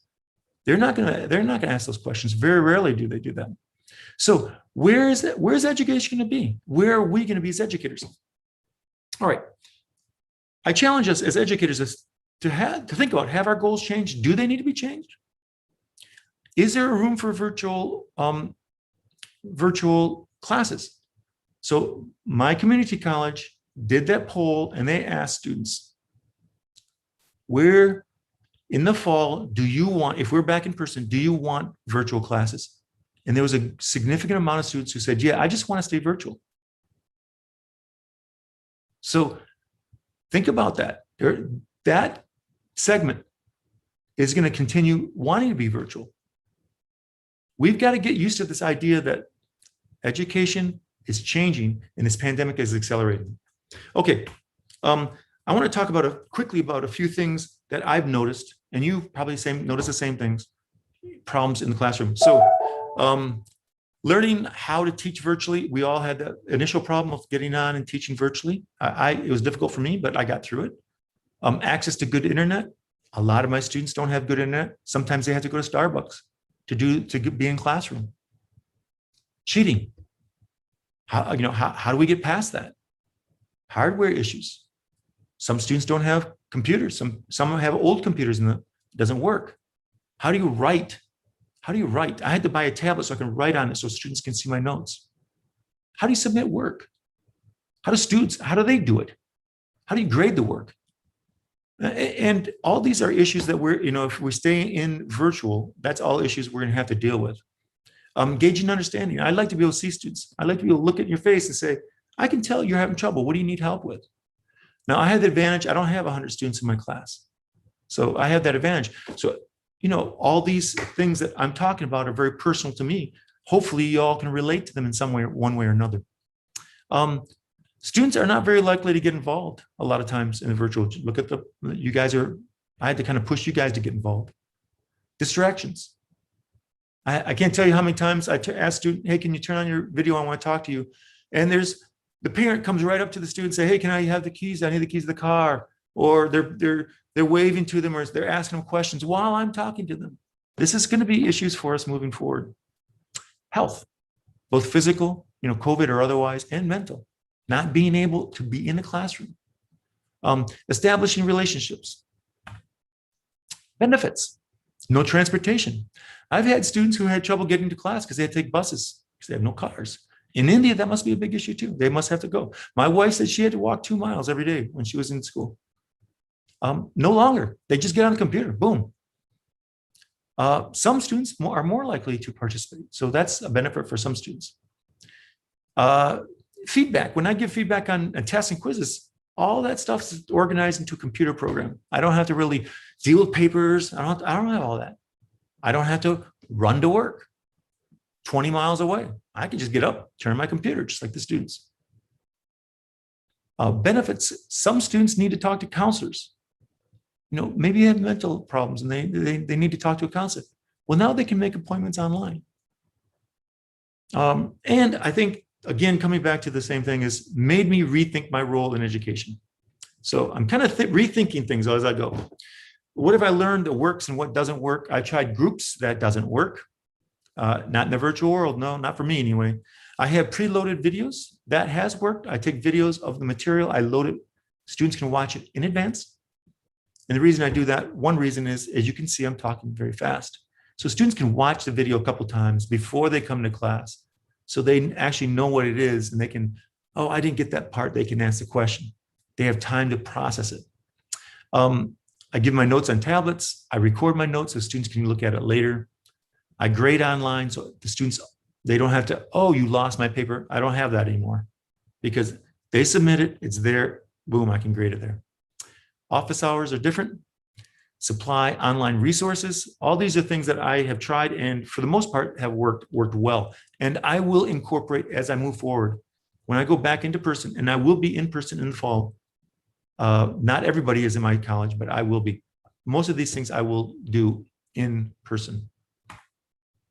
So I've talked about my experiences and being in a different world, different countries with different agendas and different ways of looking at education and their goals. And I've talked about some things that worked and didn't work in the virtual world. And I've talked about having the chance to think about education through the lens of not only different cultures, but different age groups. And I posed a question to you earlier on about, where do you think education is going to be in 5 years? And what is the goal of education in 5 years? What is your personal goal? Like when you go in the classroom, what do you want? What are you going to be thinking is the most important thing? And are you going to make that happen? Because problem solving doesn't work. It doesn't just happen. You've got to make it happen. And all these things I've told you, I want to remind you, I'm not an expert. I'm just telling you things I've seen and thoughts I've had. And so I know there's differences between our culture and your culture. And I know that our agendas are different. I have a very different clientele than you, but I hope you can relate to at least some of this. And I really do hope that as educators, we stop and think about as students go into this virtual / technological world, that we're meeting their needs, that we're not that teacher who's just saying, hey, you go write these notes on the board and everybody copy them. Because I don't think that is a role for the educator in the future. Students can get that through the internet. Believe me, that is passé, everybody. And education is very slow to change. So it might take a long time for the administration, the people upstairs, to come down and say, that's passé. But I think eventually it will happen. So that's I say I only have a few minutes left, so I want to stop. Kind of go back to that question you started with. And any questions? Yes, Professor Lenz. Yes. It's wonderful to have this brainstorming session with you. You really made us to think many things. And if any chance we can get your PPT, we like to keep it with us and always read those questions and remind ourselves that what we are supposed to be doing. We have questions from YouTubers, from our YouTube viewers. Miss Sarmila Jajodia is telling that pandemic has led to digital divide. So the goal of inclusion education again appears to be a challenge. What is your observation? Oh, that's for sure. And that is going to continue being a problem, honestly, especially in certain countries, more so than others. But here's what I want to get at, rather than talk about solutions to that, because I do not have solutions to that. And every country will have a different solution. What I would suggest, though, is you think about moving forward, because we will come out of the pandemic. All right, that's going to happen, I think. So think about when you go back in person, how are you going to change? How are you going to use the technology? How can you use the resources so that other people can use it? Like, can they go to cafes? Is there libraries where students can have access to the computers? I had students who literally, I am not joking on this, I would say, turn your video on. They were doing the classroom from a car on their phone. And I was like, good for you. I said, what are you doing in the car? She had taken her mother to the hospital because her mother had to be taken to the hospital because I think it was because of COVID. And she was still in the car listening to me and taking notes. So there are ways of doing it, but it's not going to be easy. But think about after pandemic, when you're in the classroom, how can we help these students meet the goals that we're expecting from them and give them the resources they need? And that's going to be hard. I don't have answers. I wish I did. Sir, we have another question from Principal Kalurkar. Undergraduate level, what can be the combination of online and offline education for complete personality development of the student? Well, again, this, every country has a different culture. Like in my culture, in my community college, it's very, very expected that students work together. They do group work. That is really pushed. So it's a little bit different for me to give advice, because in India, I don't know how common that is and how much is that's expected. Do you in the classroom have students doing group work? So it's, again, I hesitate to say anything because every culture, every subject is going to have a different way of approaching it. And so really, I would suggest, if you're interested in this, I would get together with other people, other professors who teach what you're teaching at your level and your subject, and talk about it.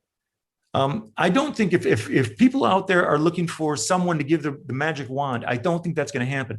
If you are waiting for the administration or people up there or the experts to tell you what to do, I think that you're just going to be waiting a long time. I think you need to get out there, think about what your goal is, and try things. Don't be afraid to try things.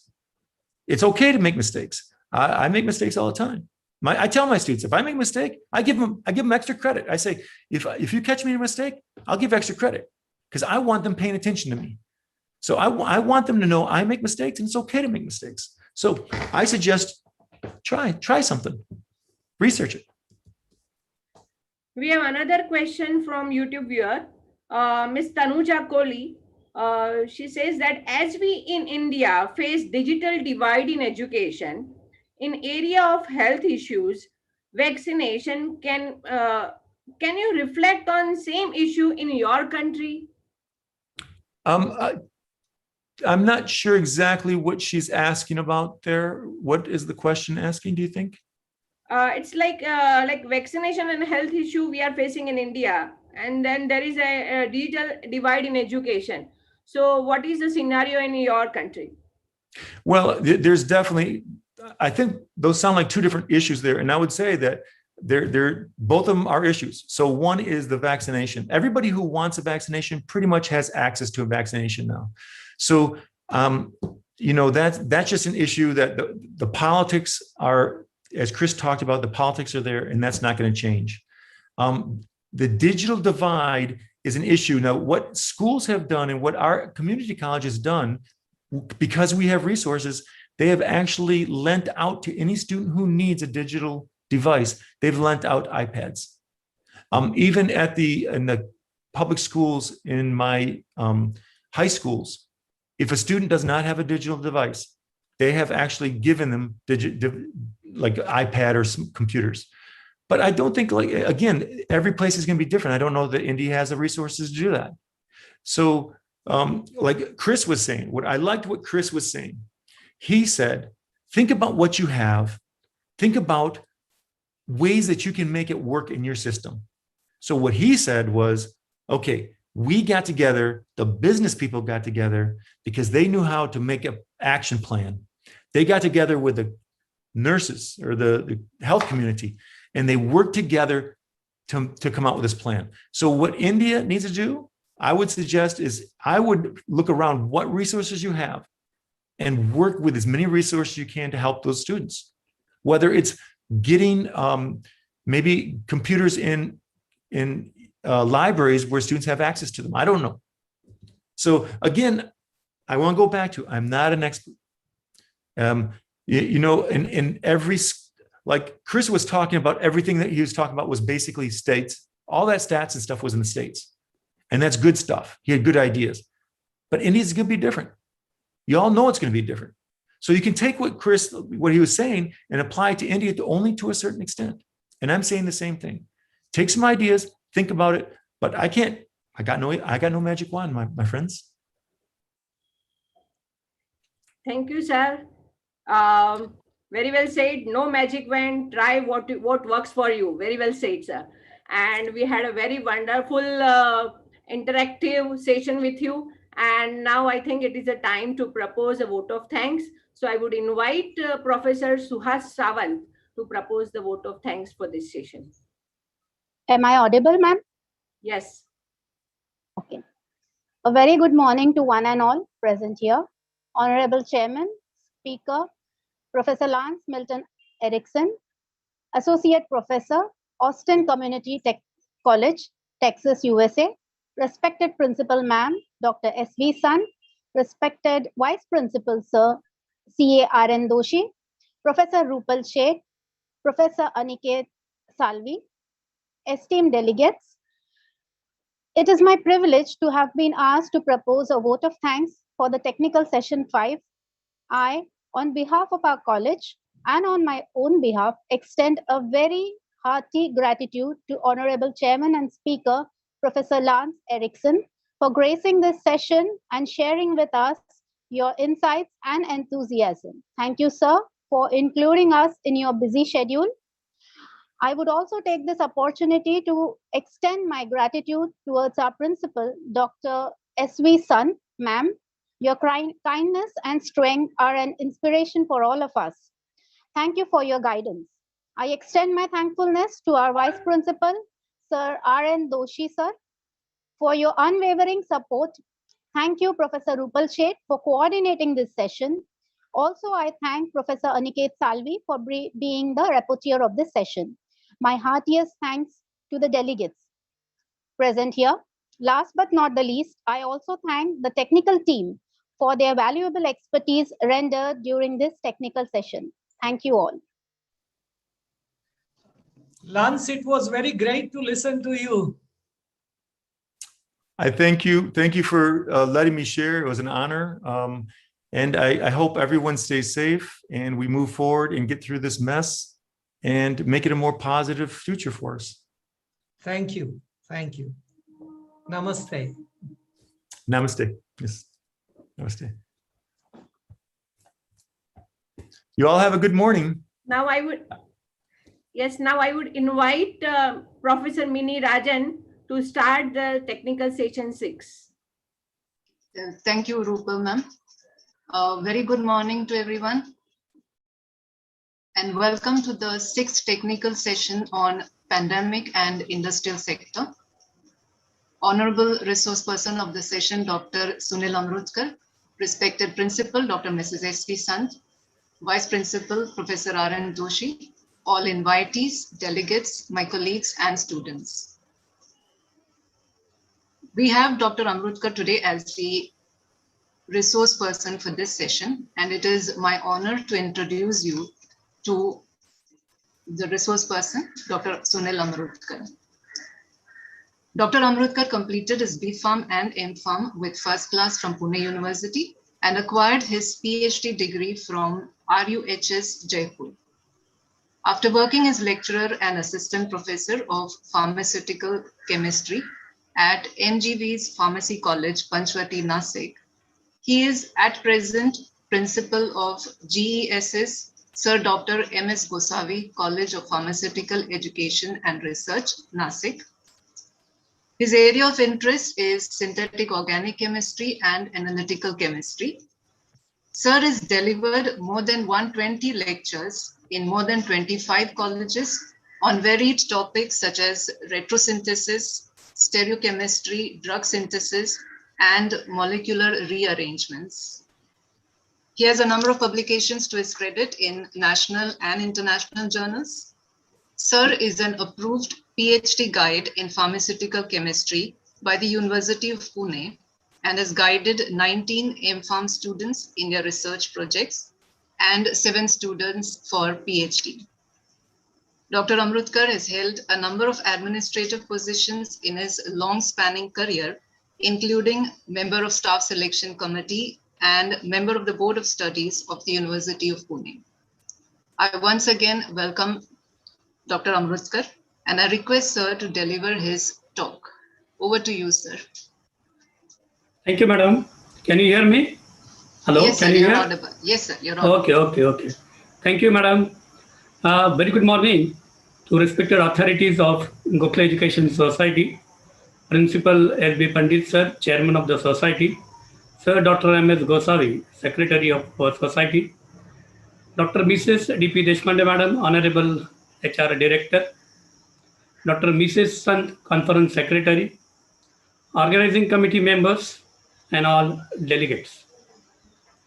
At the outset, I am very much thankful to Dr. Mrs. Sant and her team for inviting me for this session of International Conference on COVID-19 Future Roadmap. You people have selected very relevant theme because the whole globe is facing the challenge of nanobiological material which is invisible that we call as a virus SARS-2, severe acute respiratory syndrome 2, very commonly called as the coronavirus, or we do say is a COVID-19 infection. This whole world is suffering financial, social, physical and mental health, and that's why millions of people are suffering, have suffered lakhs of days throughout the globe. And because of this, the present situation is very miserable. Most of the people have become panicked. What would be the future of this? And for that, it is a must to deliberate on the topic, future roadmap after COVID-19. And that's why I congratulate you people who have selected this. Definitely, this will boost people. At least they will come to know what are the future roadmap for this after COVID-19. As we know that COVID-19 infection, initially it was started in China. That is, it was first found in Guanan seafood market of Wuhan city, China. Initially, few vendors like Gishian and Lan suffering with the temperature, cough, cold, respiratory disorders. They visited the doctor, the doctor asked them to visit the hospitals like Wuhan Union Hospital, Wuhan Central Hospital, and day by day the number was increasing. The doctor Ifen of that hospital, she had a doubt. It is something like a SARS-1, which was took place in 2002. The new kind of viruses rapidly transmitting and causing a lung disorders. Initially, it was thought that it is not a airborne, only droplets of infection. Infected person can transmit this, but just day before yesterday, there was news. This virus can transmit through air up to by 10 meters. And that's why this rapid transmission of this virus is taking place in throughout the globe. Many family of this China were suffering, family members, and one of the doctor Zhang Jishian, she did a CT scan of the family member and she found that the lung infection of all these people is very similar of that CT scan, and it is something very different than what was existing. And because of that, she immediately referred it to all other doctors. Some infectious disease or viral disease is coming up, and people are suffering. There is a contagious or rapidly transmitting. And that's why she informed the doctors, informed to the local authorities of a municipal corporation, China government. But what happened during that time? The primary symptoms were there. Accordingly, treatment was given. Nobody was knowing the exact source of this.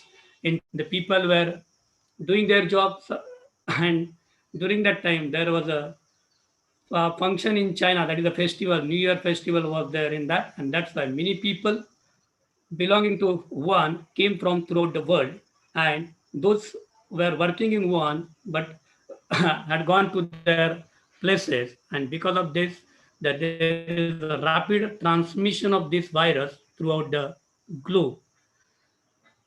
And because of this rapid transmission, many people of globe were suffering. On 11th March 2020, the WHO declared this is a pandemic, and because of this declaration of pandemic, the fanning throughout the globe, many government declared a lockdown, that is a complete lockdown, there is no movement, and that creates a fear among the public, increase their fear contributed a lot, and because of that, their health is becoming more worsened, and in that, media also contributed a lot to increase the anxiety among people. 20/4/7 news on corona viruses, and because of their the effects of this coronavirus, death toll, and many, but exactly nobody was knowing the exact medicine, pathophysiology, and about this viral infection, and that makes the people fear. And because of this, in this pandemic or COVID infection, I would say half of the people suffered because of this fear, because many people have their existing diseases like diabetes, cardiovascular, and because of this fear, this increases and many people suffer. Definitely, I would say this is not a very easy, it is a very dangerous, it is transmitting. And to overcome this, to face this challenges, healthcare professionals, doctors, nurses, ward boys. Among that, we pharmacy, because I'm belonging to pharmacy profession, we pharmacists and other supporting system to hospital healthcare services fighting the battle of COVID-19 infection. Today, we are going to see how pharmacists played a major role or key role in this COVID-19 infection. Among that, our We Proud Pharmacist contributed a lot in this global crisis. There are different kinds of work did by a pharmacist. One very commonly known as a drugstore pharmacist, then community pharmacist, clinical pharmacist, and major contribution done by a industrial pharmacist. An Indian pharma company contributed a lot throughout the globe. all you might be knowing there was a news. I mean, common people other than healthcare professional might be remembering that the US president asked Indian Prime Minister about for 8-hydroxychloroquine. India has supported a lot and manufactured hydroxychloroquine and given to US country. This was a very hot news. Many of us know because India is a maximum production manufacturing of pharma hub. Not only that, many and because of this, the exact treatment was not known. Many they tried existing viral drug. Many government also given an authority to use the existing antiviral drugs to treat this dangerous viral infection. Among the Indian pharma company introduced favipiravir, the commonly called as a Faviflu. The drug introduced in the market to overcome this COVID pandemic situation. And we know that this worked a lot. In just few days before I read the news, that is, this Fabiflu in India did the business of 780 crore rupees. And in last months, there was increasing the number of patients, and that's why there was shortage of Fabiflu or Favipiravir was also there. But Indian government given a license to manufacture to this many pharmaceutical companies, and we have a large production capacity. Immediately we could develop this molecules or manufacturing these tablets, 800 milligram tablets in a market. And not only along with this antiviral drug, many other drugs, there was a huge demand, not of only India, but throughout the globe.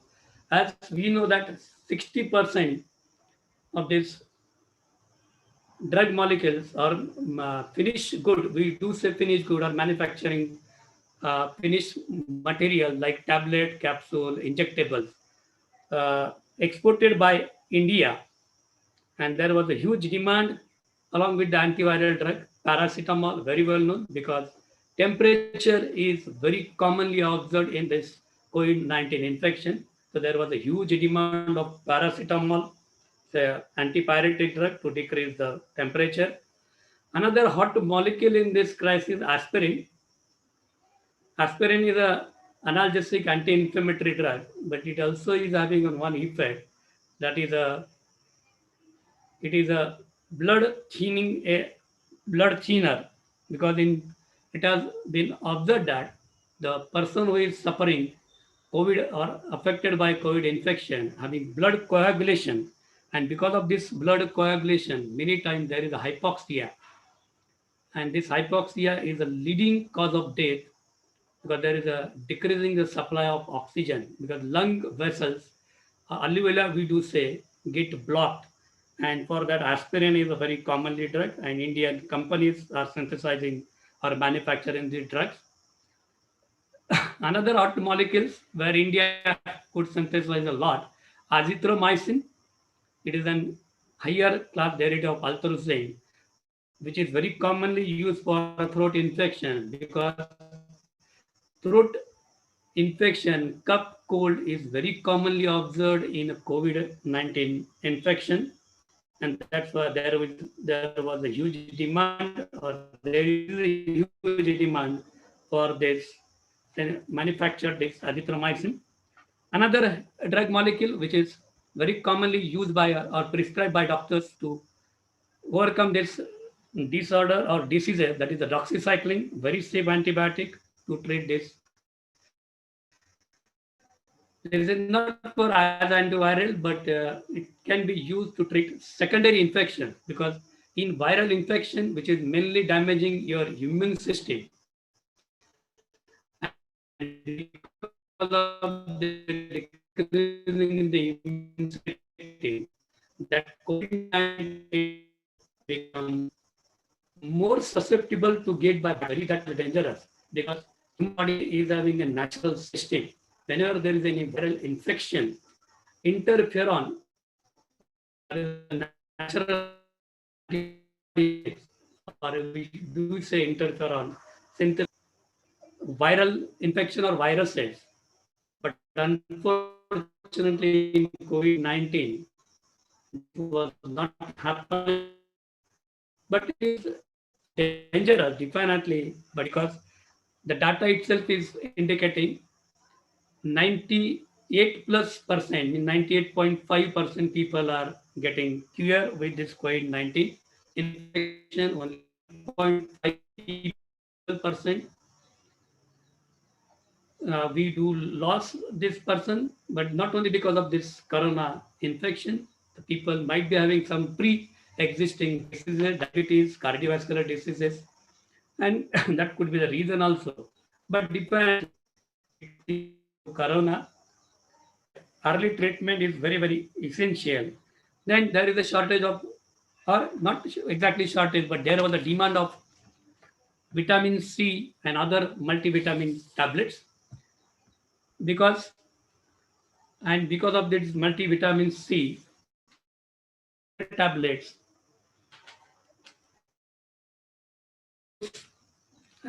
there was no that much demand of this multivitamin or vitamin C tablet, and that's why initially there was a shortage. But we do pharmacists, many drug chemists overcome this and made sufficient availability of this vitamin C and other multivitamin tablets in the market. In that, I would mention some of my students, they are doing the business of pharma. They made a stock of 10,000 strip, one of my students, 10,000 strip of cetirizine in the month of September, not cetirizine, there's vitamin C in the month of September, October. And they suffered a lot because there was a decreasing demand in the after a month of October to up to February. But they could available all these medicines. Another important drug molecules in this cetirizine, which is very commonly used for a common cold infection, is an anti-allergic to decrease the secretion. Like this, many drugs were prescribed by doctors, but we do pharmacists made it available. But along with this COVID-19 drug, there was a challenge in front of this our pharmacist, that is the availability of the medicine, which is very commonly required for a person who are having a comorbid diseases like diabetes, cardiovascular disorder, CNS disorder. That tablet has to take every day. We cannot miss this tablet. So availability of this tablet and then made it available to the patient. It is itself, it was a challenge to in front of us, but we do face the challenge successfully. And by making some review online pharmacy, online review of online traders, telecommunication, telephone orders, and that give an idea about the patient education, virtual consultation, medical reconciliation, along with the conventional drug molecules or the drug molecule which are required against the COVID-19 infection. We pharmacists played a major role, another important role into availability of mask and sanitizer, because there was a shortage of masks, because before this COVID-19 nobody used masks except hospital people, and that's why there was a huge demand, but we pharmacists made it available. Another huge demand of sanitizer, because we are not used to use this all this sanitizer. And not only availability of this, there was a lockdown declared by government, and in that situation to made it available all these drug molecules, along with that mask, sanitizer, not only availability to reach to the patient who are at home itself, all these challenges were there, but we, our pharmacists, made it available. I would mention here some examples. One of my friend, classmate, he did a business of 15 crore rupees of sanitizer, During that time, he started one pharma. There was a one company which was not working, but he immediately financed that company and started the manufacturing of sanitizer, not only provided in Nashik, but throughout the Maharashtra or outside the Maharashtra. They provided sanitizer during this lockdown period. Date 24/7, they were doing the work, but they didn't suffer this corona infection. And still he is supplying the medicine. N number of people who are very close to me are fighting against this COVID-19 as a pharmacist, providing medicine to the people. And there was a major challenge during this COVID-19.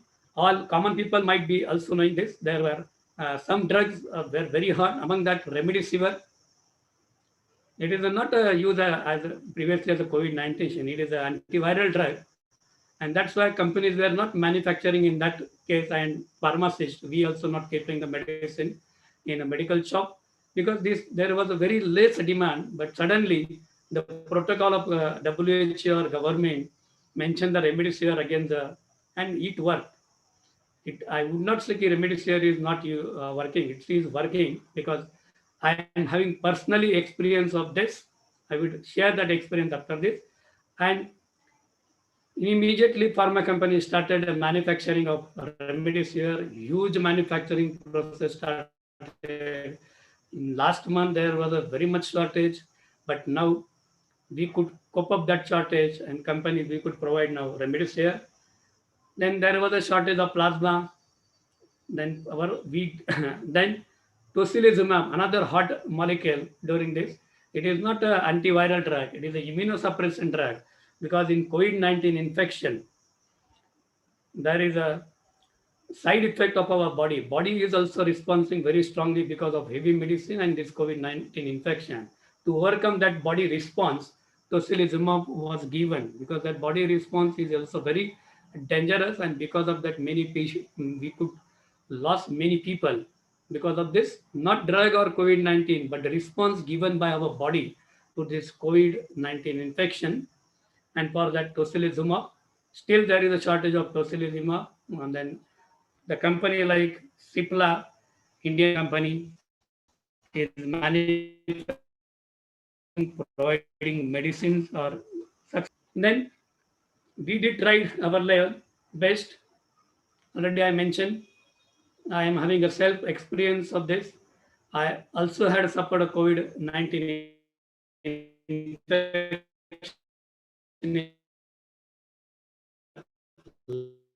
last month.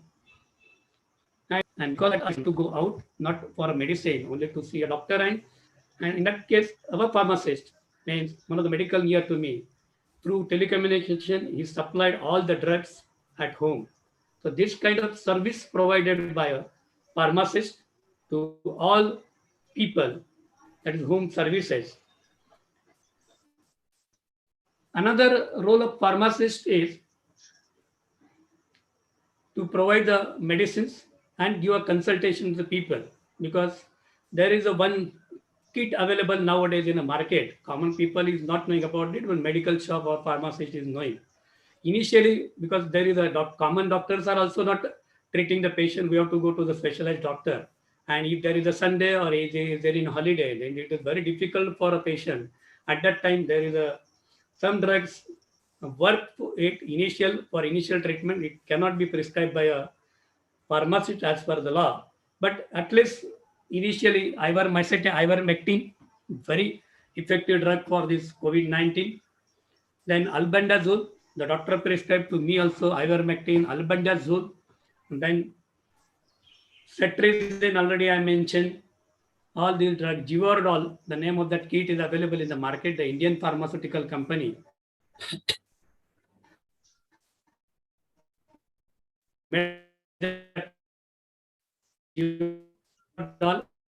three kinds of tablet, doxycycline, but we have to visit the doctor. I would suggest to every people who are listening this, don't do your own medication. It is a very, very dangerous. You can go for other allopathy, but don't rely on it completely. You should take allopathic treatment and then supporting other pathy treatment. You can have, I would not say you don't have it. you can add, but definitely see the doctor, because the 9 days initial are very, very important. Once you cross that 9 days, then situation, the patient condition could be very, very difficult to get out, to get rid from this diseases. And that's why initially the kit is available. You can try with that kit. Another important role played by our pharmacist, that is a community pharmacy, means we can have a propaganda of this disease among people through a chart, posters, what to do, what not to do, to prevent these diseases and to control this infection, and also give some idea appropriate use of medicine, because initially the public were very much panicked. They were asking so many drugs, 8-hydroxychloroquine, cetirizine, and then paracetamol, whether it has to be taken or not. All this guidance given by a pharmacy by a community pharmacist. Another important role played by a pharmacist throughout the globe, and mainly in a rural area of India, that is the patient counseling. I did mention in the beginning only, there was a crisis, there was a fear among the people. People just name a corona, people do get frightened and starts swelling and other effect. There is a heartbeat increasing, and because of that, patients are having a tremendous fear. In that kind, pharmacists played a major role to get patient counseling. Every viral infection is not a corona, so you need not to worry. At least wait for some time, do a test, and make a patient calm. That is a major role. Here I would mention the not only the pharmacists who are working in medical shop or as a community pharmacist, the pharmacists who are at home not doing any job, they also played a major role. There was a news in last week. One is from, I am from Nasik, so there is one area in Nasik, Satpur. Whole family suffered this COVID-19 infection, and the family was very much frightened. And that family, the daughter-in-law, she was a B-Farm lady, and she took over this. She gave a counseling to all her family members. She could arrange oxygen cylinder, and because of her counseling, she could successfully manage whole family from this corona. So this is another role of a pharmacist who are having a knowledge of pharmacy. And that another news was from Chalisgaon. That is a rural part of Maharashtra. There is the same case. One of the whole family was suffering, but because of that daughter of that family, she was a B.Com graduate, and she successfully counseled, tried to available medicine and treated, and then see the doctor. Accordingly, she could manage whole COVID-19 infection of our family successfully. These are the stories had come in a newspaper. That's why we are knowing there might be n number of stories where pharmacists might playing a very important role. I am also a pharmacist. I am not a working pharmacist. I am in academics as a principal of the college. But still, I could give an idea to many my close relatives who had suffered from this, at least give a counseling, not to have a fear for this corona infection. So this is another role of played by a pharmacist. Then very major role played by in this is a industrial pharmacy. Industrial pharmacy, one is the manufacturing unit, then R&D unit, clinical pharmacy, quality control pharmacist, all these pharmacists, and then marketing pharmacists, because they have to collect all this information, and accordingly the manufacturing unit. And as we know that Indian pharmaceutical companies is a manufacturing hub by volume. 60% demand of global pharmaceutical is supplied by Indian companies. 70% vaccines, which is a now very, very hot and important thing. Everybody knows about the vaccines, is supplied by Indian companies. And that vaccine, not only of this COVID, against COVID, this is just started, but diphtheria, measles vaccine, 70% vaccine supply by Indian pharmaceutical companies. You could be here to surprise that 40% generic drugs supplied to USA by Indian manufacturing companies, 25% to United Kingdom, 250 very big industries of India having a US FDA approved. This US FDA approved is necessary to supply medicine to United States, and we are having a very huge number of companies, 250 plus, having US FDA approved, providing. So that kind of manufacturing units we have, and in all these manufacturing units, pharmacist is playing a role in manufacturing, in R&D, in quality control, in supply chain management, in marketing, where all many n number of students and my colleagues are working in this. Then 80% antiviral drug, mainly antiretroviral drugs, which are used for the treatment of very dangerous once upon a time, that is acquired immunity deficiency syndrome, commonly called AIDS. To treat that AIDS, 80% drugs supplied by India to the globe. If you look at the market of an Indian pharmaceutical company, $41 billion Indian manufacturing or pharmaceutical business is there. It could be 65 billion in 2024 because many people are suffering.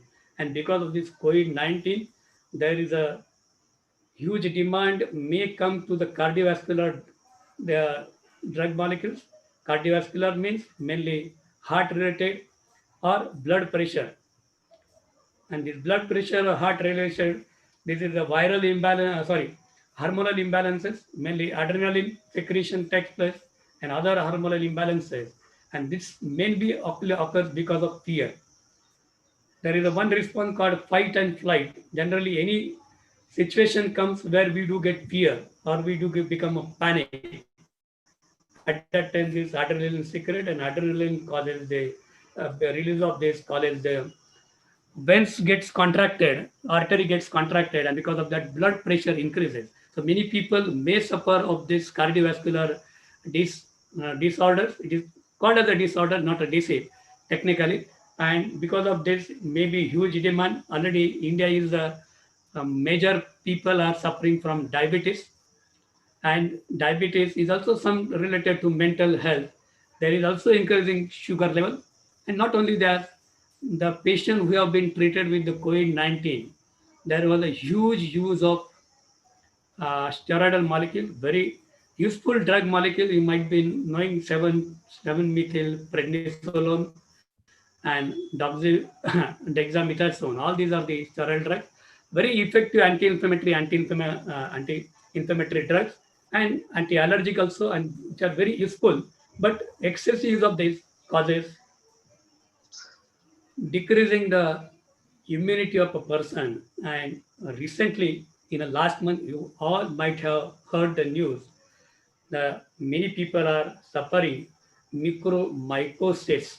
There is a fungal infection, and this fungal is existing around us, mainly whenever there is a water or there is a accumulation of water, this black fungus and white fungus are occurring.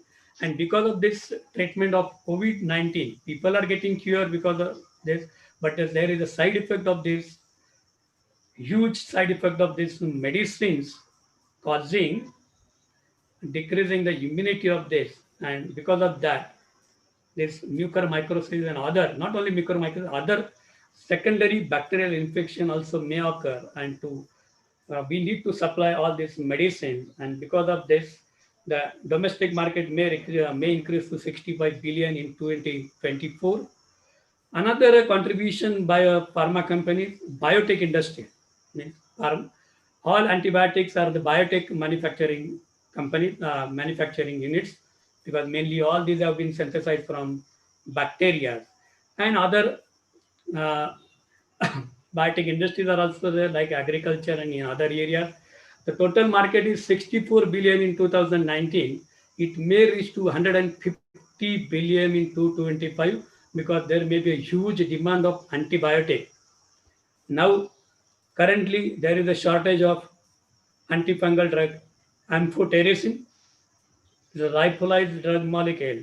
And one of my classmates is there in company. They are synthesized lyophilized amphotericin B, and he was telling 24/7 our company is working to synthesize, to manufacturing this amphotericin B, but still we may not be able to provide that much demand which is needed, because it was not a huge molecule, and that's why the biotech industries also may increase in future, maybe 150 billion in 2025. Not only that, our Indian pharma companies synthesizing many genetic drugs and supplying to the globe.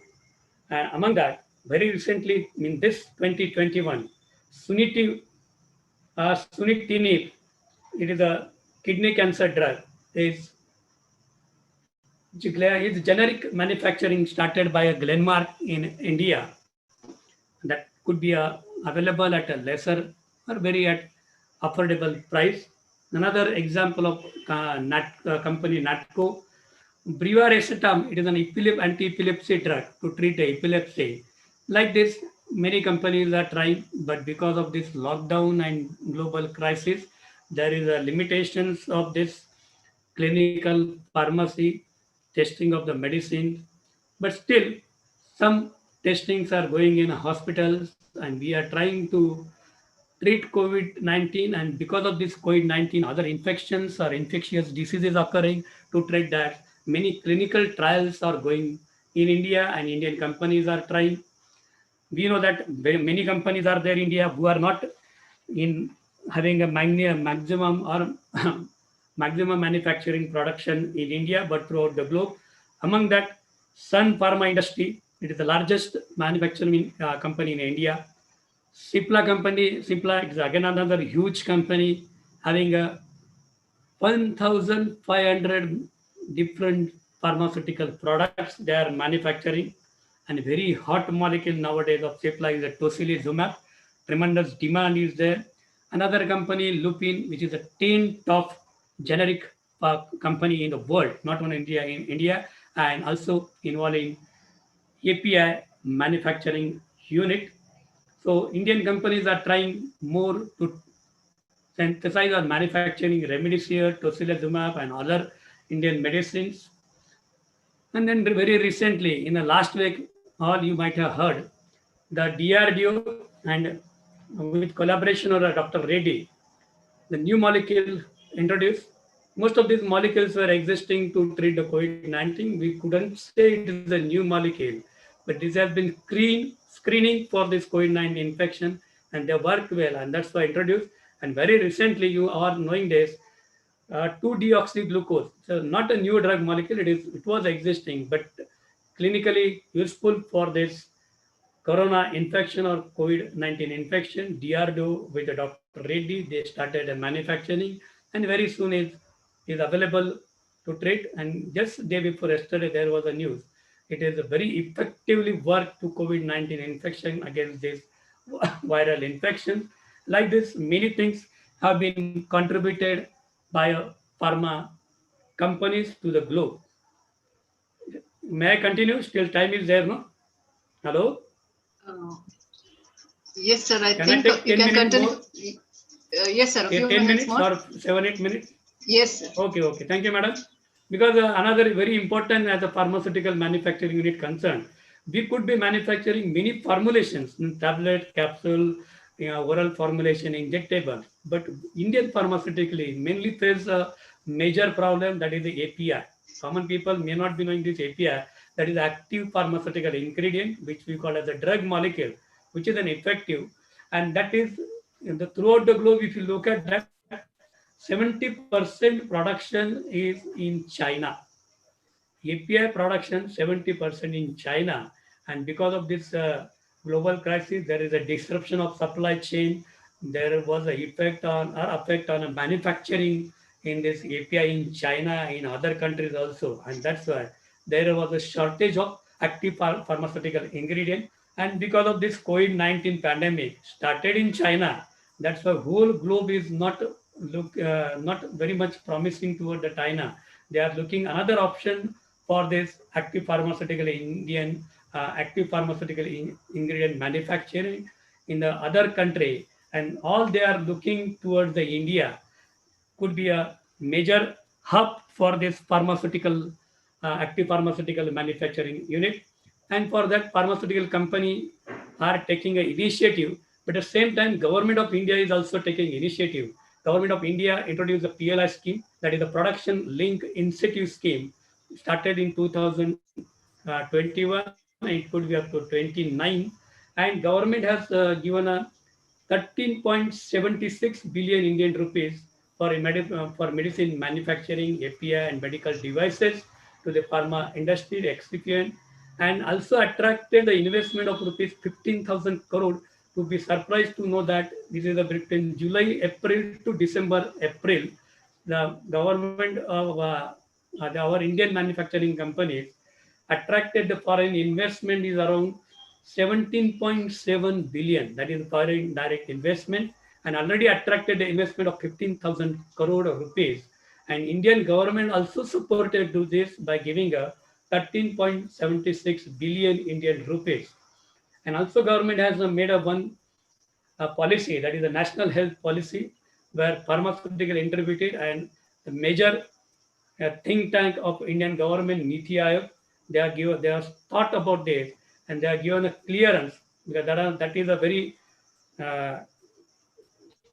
restricted thing in India, and that's why many companies are not interested to start. That is the government clearances, like environmental clearances. The government has started the mini clearances, environmental clearances, given a tax exemption to this pharmaceutical company, subsidies to start the manufacturing of API, removal of technical and financial barrier to increase API production. And because of this, many companies, and I'm expecting India could be the major hub for active pharmaceutical ingredient. And this is a very good opportunity. Here also our pharmacists work a lot. One of my friend Ashish, he did his MPharm in 1996. From last 25 years, he is working in active pharmaceutical ingredient manufacturing, the designing, synthesis, then to reach to the industrial level productions. All this work done by a pharmacy graduates, where these are another major area which is looking at the manufacturing. I did mention supplied by a Indian manufacturing company, diphtheria, measles, etc. In few months before, or there was a one deliberation on a Marathi channel regarding the CEO of not CEO but a manufacturing head of this Serum Institute, vaccine manufacturing company, Dr. Jadhav. He is a MPharm, BPharm and MPharm from Nagpur department. Then he did his PhD and contributed a lot in development of vaccine in Serum Institute. And now he is the head of Serum Institute. Not only he contributed and then joined a Serum Institute. Not only that, I definitely would mention my two students, Rahul Ekhande. He did as a BPharm under me, and another is a Sachin Dabadikar. They are actively involved in synthesis of this COVID-19 antiviral or vaccine manufacturing in Pune. And not only these two, other 10, 15 students are working in Serum Institute in manufacturing and quality control and other development areas of serum. So this much contribution by Pharmacist to battle this COVID-19 infection. Many companies like Dr. Reddy's, which is not a which previously not synthesizing vaccine, but now started. Dr. Reddy's, Cadila, another company, Bharat Biotech, and many. It is not a point to mention all, but many pharmaceutical industries started vaccine manufacturing. And in vaccine manufacturing also, I'm very proud to mention that our pharmacy graduate, postgraduate, doctorate people are working in biotech industry, in biocon. From my college, where I did my study, many students from the beginning, they are working in that company for designing biotech products, in vaccine manufacturing, in all this pharmaceutical industry. We pharmacy people are contributed. I would appeal to government, they must consider pharmacy as a frontline co-workers for this to battle COVID-19 infection. I'm very much thankful to Dr. Sant, Madam, and her team for giving me this opportunity give an idea about the pharmacy, pharmacist, pharmacy scenario in India or the globe to all this, not only Maharashtra or Indian people, but throughout the global people. Thank you. Thank you very much, Madam, and your team. Thank you very much. Thank you. Thank you, This is sir. very informative and analytical and very excellent session, Principal Dr. Amrutkar. Thank you, Very Madam. There is no doubt that, sir, that pharmaceutical company is the most important sector given the situation today. And your in-depth coverage of the drugs, the role of the pharmacist, the challenges, the controversies, and the scope of pharmacy for students. And all of this you have covered in a very simple layman's language. So thank you, sir, for that. And we now move on to the paper presentations. There are delegates who are eagerly waiting for their to present their papers. So we move on to the paper presentations. Our first presenter is Dr. Bhaskar Biswas of Raja Ram Mohan Roy Vidyalay, Hooghly, West Bengal. And this paper is entitled Impact of COVID-19 on World Economy, a study on selected countries. So please unmute yourself and make your presentation. Dr. Bhaskar Biswas. Yes, ma'am.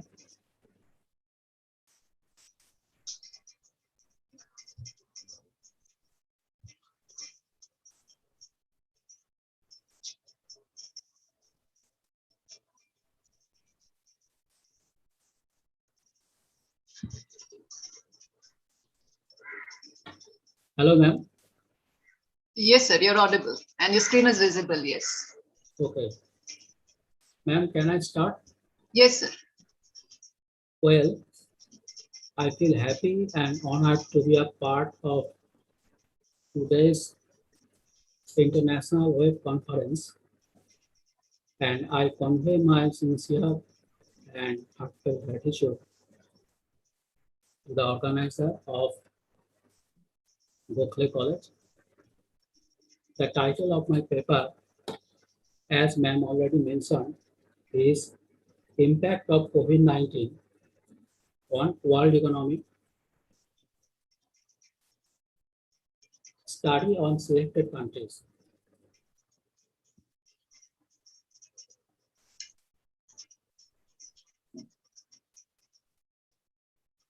Sunil Amrutkar sir has given us a very detailed explanation about the COVID-19. So I can only say that COVID-19 has played a destructive role in our Indian economy and the world economy. And we all know that in India,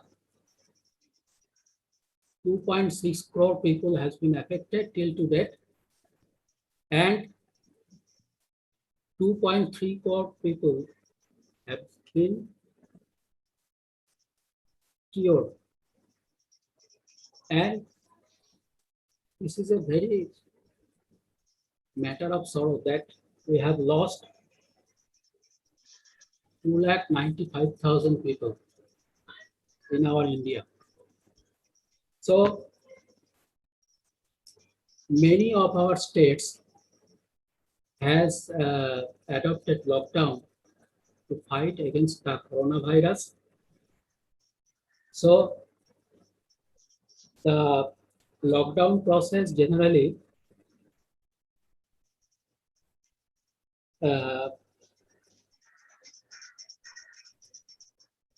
the objective of my study is to measure the impact of COVID-19 disease on the national income, and I have used 3 parameters: rate of GDP growth, unemployment rate, interest rate, and inflation rate. Of the selected countries, namely United States, China, Japan, Germany, India, United Kingdom, France, Italy, Brazil, Canada in the world.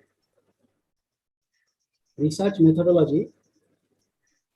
The study is based on secondary data and the data collected from the official website of International Monetary Fund. And the period of study is 2010 to 2019. As the COVID-19 has been out frequent in the year 2019, so 10 years back from the year has been selected for the study. And 10 countries have been selected by me for the study: United States, China, Japan, Germany, India, United Kingdom, France, Italy, Brazil, and Canada. And these countries have been selected on their nominal GDP in trillion US dollar.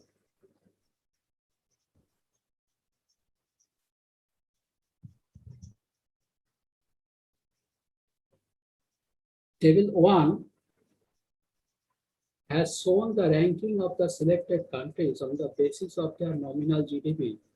We can see that the US with GDP of $20.5 trillion hold the top rank, and China and Japan with $14.4 trillion and Japan $5.15 trillion hold the second and third rank respectively.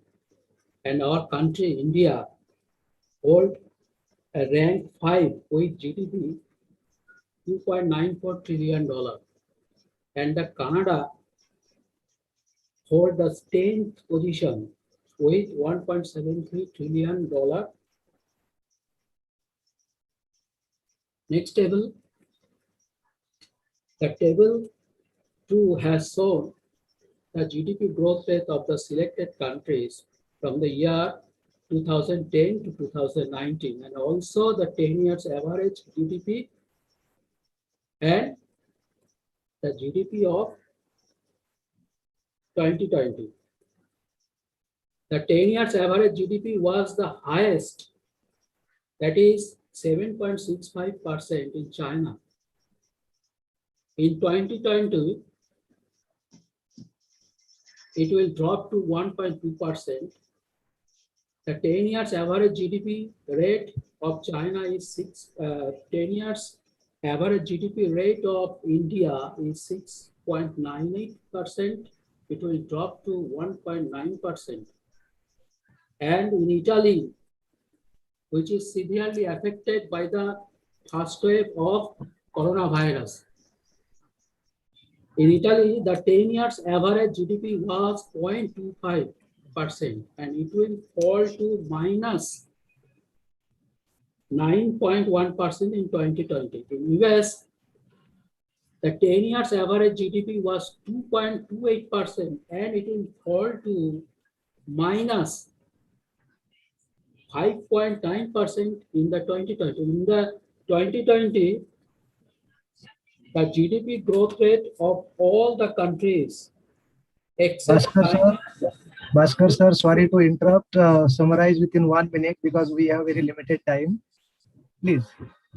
Okay, sir. Can I go to my conclusion, sir? Yes. Okay, sir. Thank you. So there are 3 tables to discuss, but due to the shortage of time, I cannot explain the 3 tables. So come to the conclusion.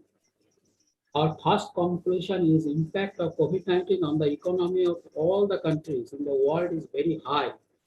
And we can see from our table that many countries have negative GDP growth rate in the years to come. And we don't know when we get out of the coronavirus, because from the history we have seen that plague and cholera have lasted for many years.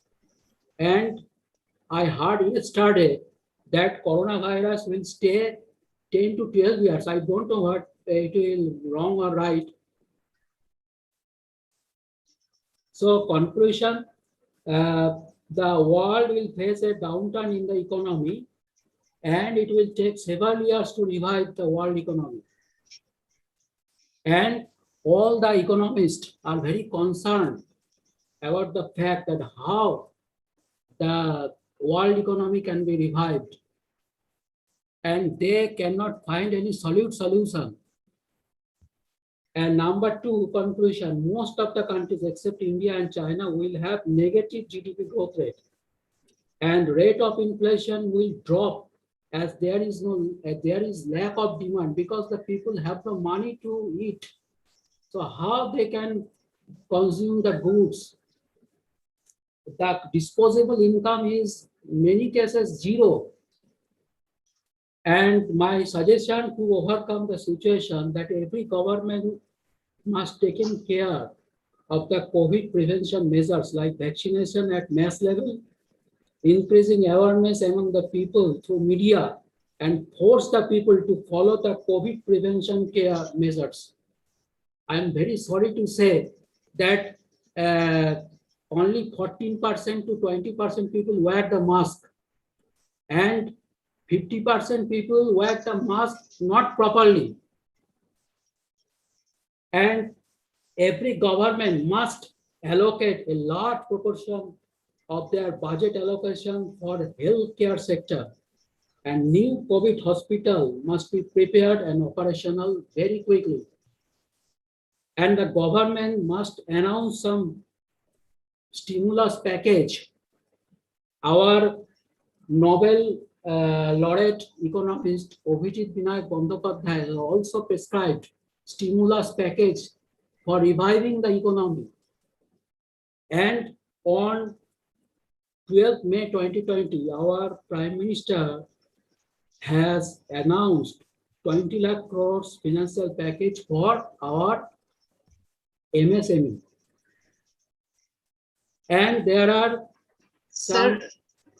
Sir, I'm sorry to interrupt, but if you could just wind up in 1 minute. We are really short of time. 1 point remains. And there are some sectors, there are 10 sectors which are booming during the COVID-19 period. The sectors are e-learning sector, medical product sector, delivery services, that is e-commerce, entertainment industry, online gaming, online dating industry, software industry for connecting people like Zoom, Skype, supplement industry, supermarket industry, cleaning industry. These are the very booming industry. Thank you. Thank you, sir. I think we could quickly take up one more paper. Probably we'll have time for one more paper. So I invite the next presenter, Dr. Kirti Kulkarni of GESS Art, Commerce and Science College, Jawahar. The title of her paper is Challenges and Roadmap for the Indian Chemical Industries in the Post-COVID-19 Scenario. I welcome Kirti ma'am to present her paper. Kirti ma'am, over to you.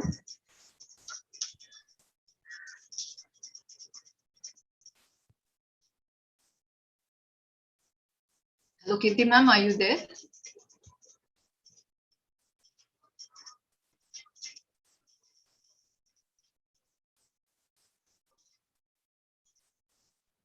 Yes, madam is there. Madam is there.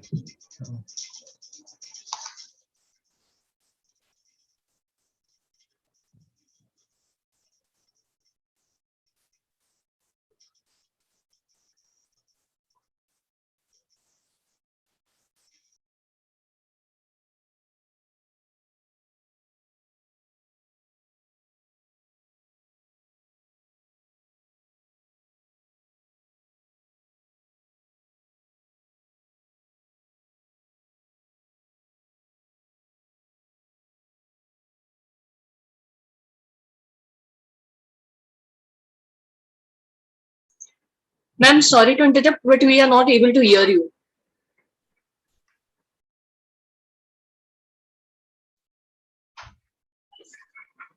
No, ma'am, you are not audible yet. Please check your mic.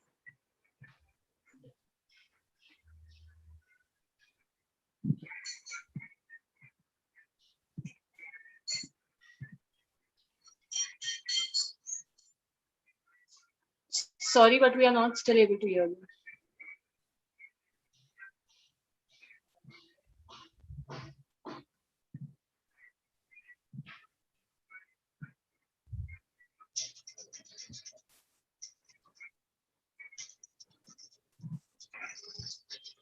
Nina can take over.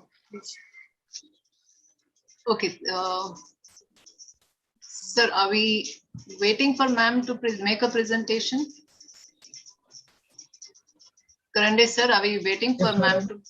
Are we waiting for ma'am to make a presentation, or we shall just go on with If there is any technical problem, you can announce another one, no, Rama Gandotra sir. Okay, sir. Yes, Mini. Next participant. Okay, sir. Okay, ma'am. I'll take the next paper. Yes. The next paper is by Dr. Rama Gandotra, Head Department of Sociology, Pandit MLST College for Women, Gurdaspur, Punjab. And her paper is on COVID pandemic and rural development. Good morning everyone. Yes, मेरे लिए over बड़े to you. गर्व की बात है, thank you ma'am. मेरे लिए बड़े गर्व का विषय है कि इतने सारे प्रेजेंटर्स के बीच जो है वो मेरा पेपर जो है वो प्रेजेंटेशन के लिए चुना गया है। Thank you very much.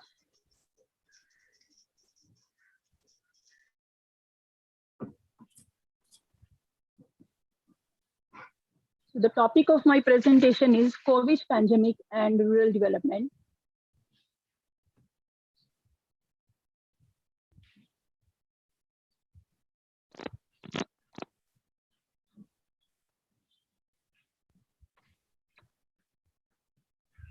Madam, you can share your screen. Yes, sir. So, as we know, a large number of Indian population lives in villages, and the development of India is not possible without the development of rural India. With the COVID-19 and lockdown scenario, rural population of India has been severely affected. As we know, the major occupation of rural people is agriculture and labor. And along with that, rural development, that is also a very continuous and complex process.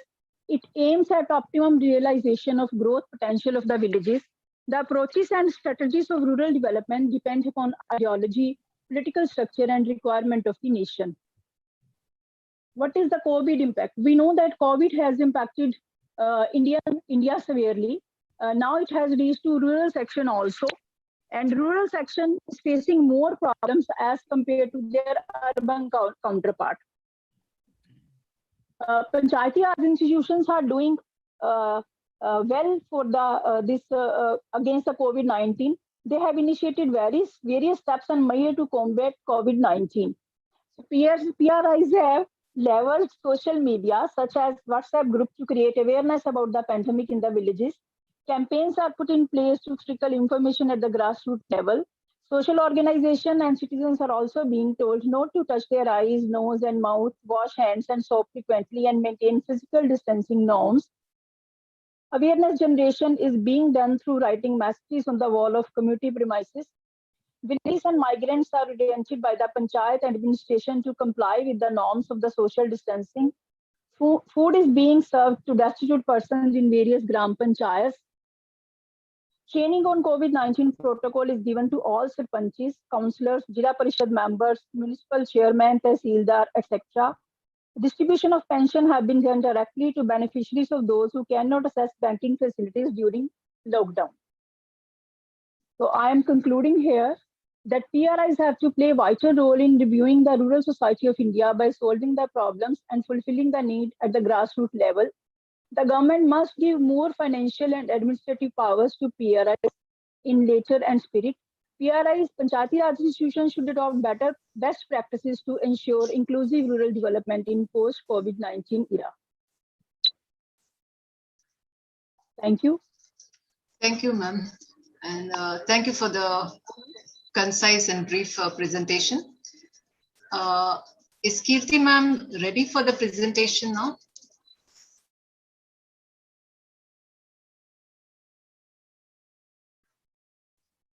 No, some technical problem is there. So we will go for next participant. Okay, ma'am.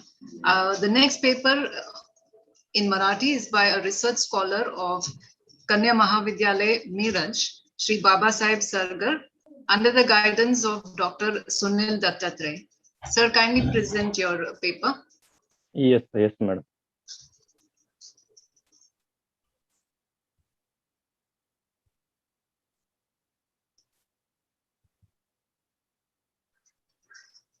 Just a minute, madam.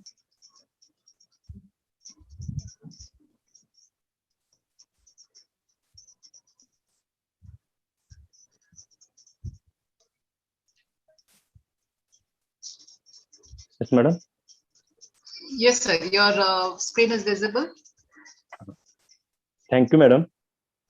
Myself, Baba Sahib Malusargar, research scholar, Shivaji Vidyapith, Kolhapur.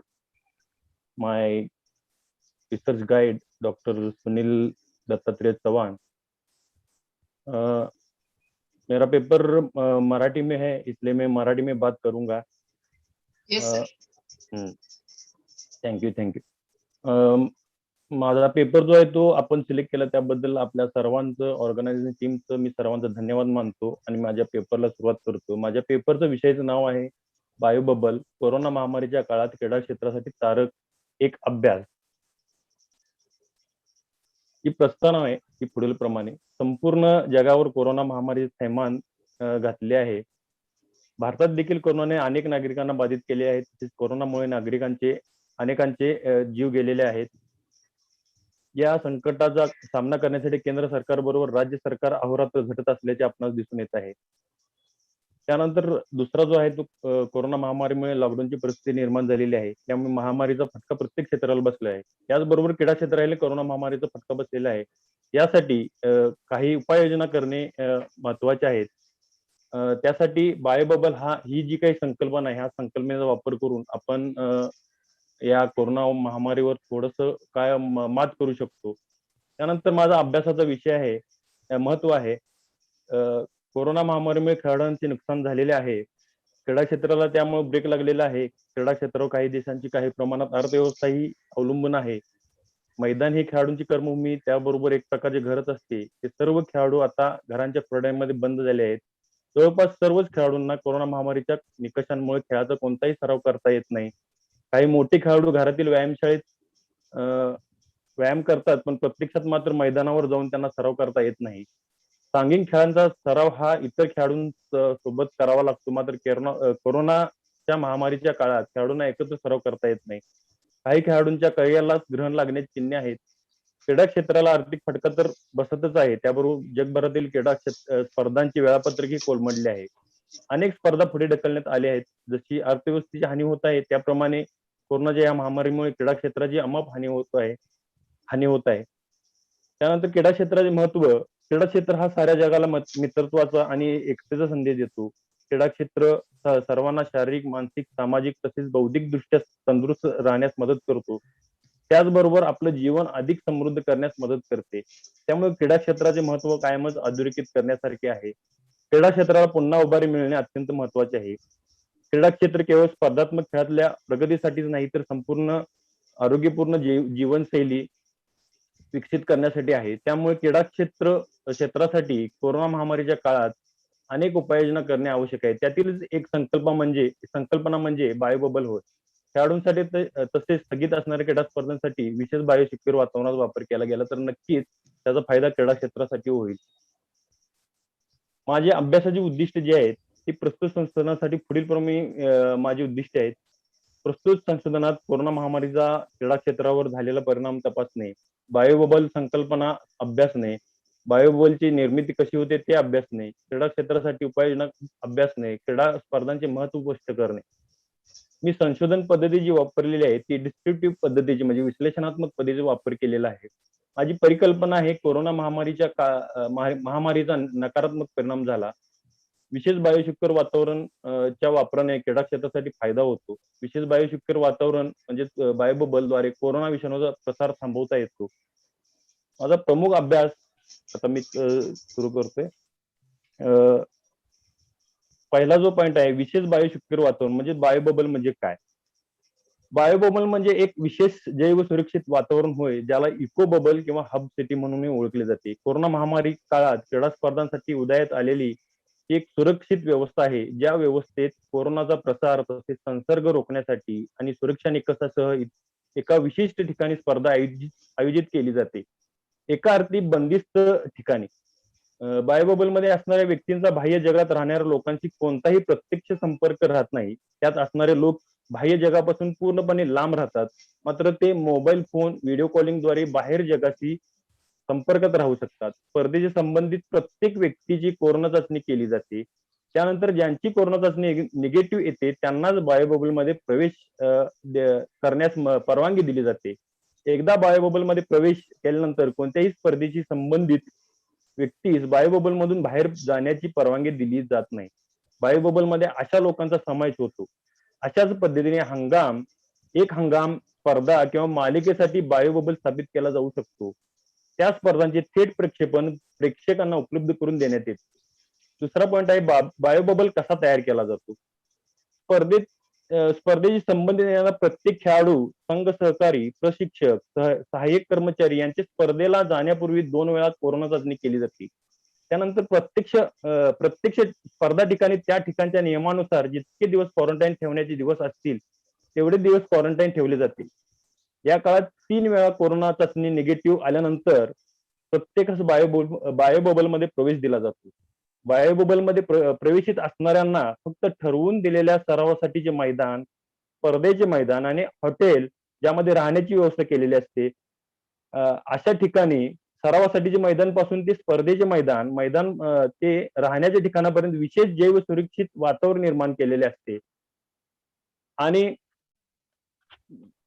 ही ठिकाणे एकमेकांच्या जवळपास असणाऱ्या ठिकाणी बायोबबलची निर्मिती केलेली असते. केवळ बायोबबलमध्ये असणाऱ्या व्यक्तीच एकमेकास भेटू शकतात. स्पर्धेदरम्यान चाहत्यांना, मित्र आणि नातेवाईकांना भेटण्याची परवानगी दिली जात नाही. स्पर्धा संपेपर्यंत बायोबबलमध्ये कोणत्याही व्यक्तीस बाहेर जाण्याची परवानगी नसते. त्यामुळे प्रत्येक व्यक्तीला बायोबबलचे काटेकोरपणे नियम पाळणे बंधनकारक असते.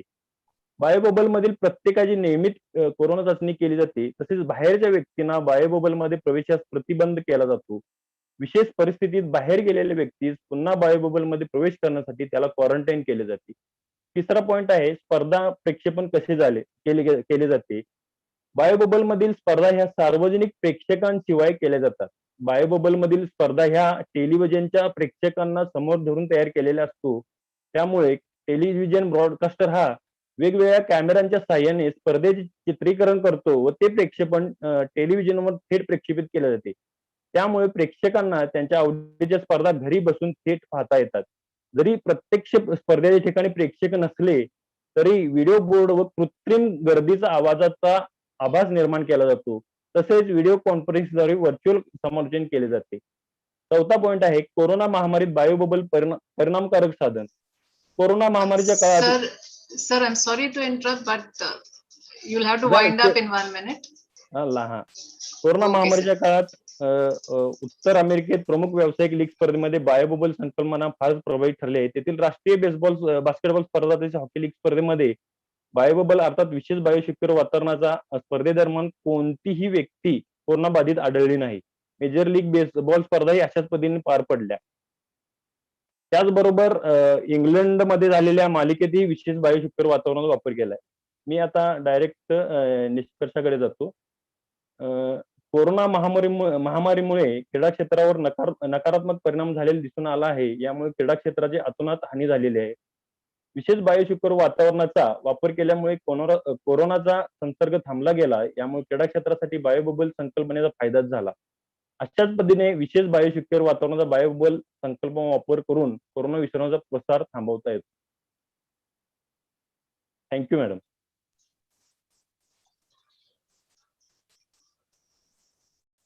Thank you, sir.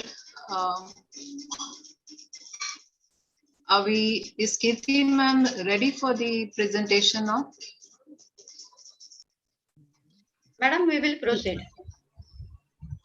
The next session, ma'am. Hello, ma'am. Do we proceed with the next session? Yes. Okay.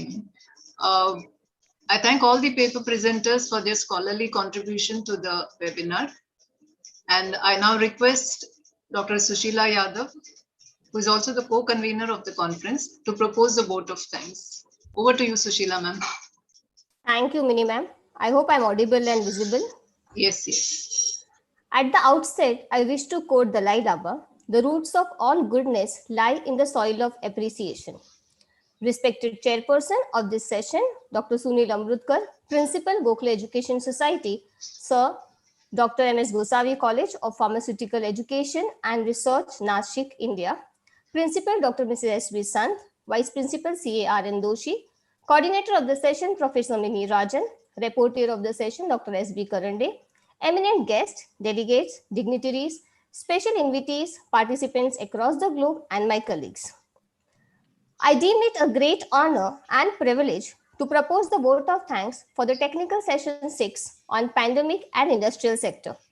First and foremost, I express my heartfelt gratitude to the chairperson and speaker of this session, Principal Dr. Sunil Amrutkar, who despite of his busy schedule has found time to grace this session. Thank you, sir, for sharing with us your rich expertise and knowledge of the field. Thank you for giving comprehensive information about the role and efforts taken by pharmacists in fighting this lethal coronavirus. Words are powerless to express my gratitude to our beloved principal, Dr. Mrs. S.V. Sant, for her continuous support, encouragement, guidance, and inspiration. Thank you, ma'am. I extend my gratitude to our Vice Principal, C.A.R.N. Doshi, for his continuous untiring support. Thank you, sir. I owe special gratitude to the principal of various colleges, delegates, dignitaries, eminent guests, special invitees, participants across the globe who took out time from their busy schedule to attend this conference and contributed in the success of this session as well as the conference. I sincerely thank the coordinator of the session, Ms. Mini Rajan, for her able coordination. I also extend thanks to the reporter of the session, Dr. S.B. Karande, for jotting down the major unfoldings of this session. Thank you, sir.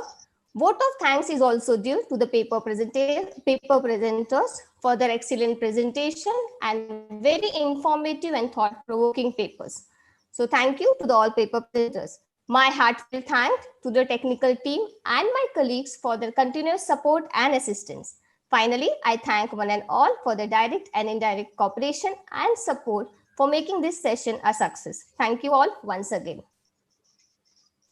Thank you, Sushila ma'am. With this, we come to the end of the 6th technical session. And I will now take you all into the final session of the webinar, that is the valedictory function. So stay put and we'll meet again in the next session. Thank you. Ma'am, are we ready to for the next session, ma'am? Yes, yes. Okay. So once again, a warm welcome to the valedictory function. Honorable Chief Guest, Dr. Deepak Vaikar, respected Principal Ma'am, Dr. S.V. Sant, Vice Principal Doshi Sir, all the invitees, delegates, colleagues, and students. In the valedictory section, we have as Chief Guest, a dynamic personality, Dr. Deepak Vaikar, Managing Partner of Edu Energy, Singapore. And to do the honors of introducing the chief guest, I call upon our Principal Sant ma'am. Ma'am, over to you. Yes, a very good morning and a warm welcome to all of you to this valedictory session of the 2-day international conference on the theme COVID-19 Future Roadmap. Chief guest of valedictory function, Dr. Deepak Vaikar. All invited, Dr. Khajuria, Dr. Kallurkar, principals of other college, all eminent personalities, delegates, my colleagues, and dear students. Over last 2 days, we have had a deep insight into several facets of the theme COVID-19 Future Roadmap in the different countries. In the technical sessions, we focus on digital technology in post-COVID, pandemic and human rights. A very lively and thought-provoking session on education in post-COVID era in Poland and USA.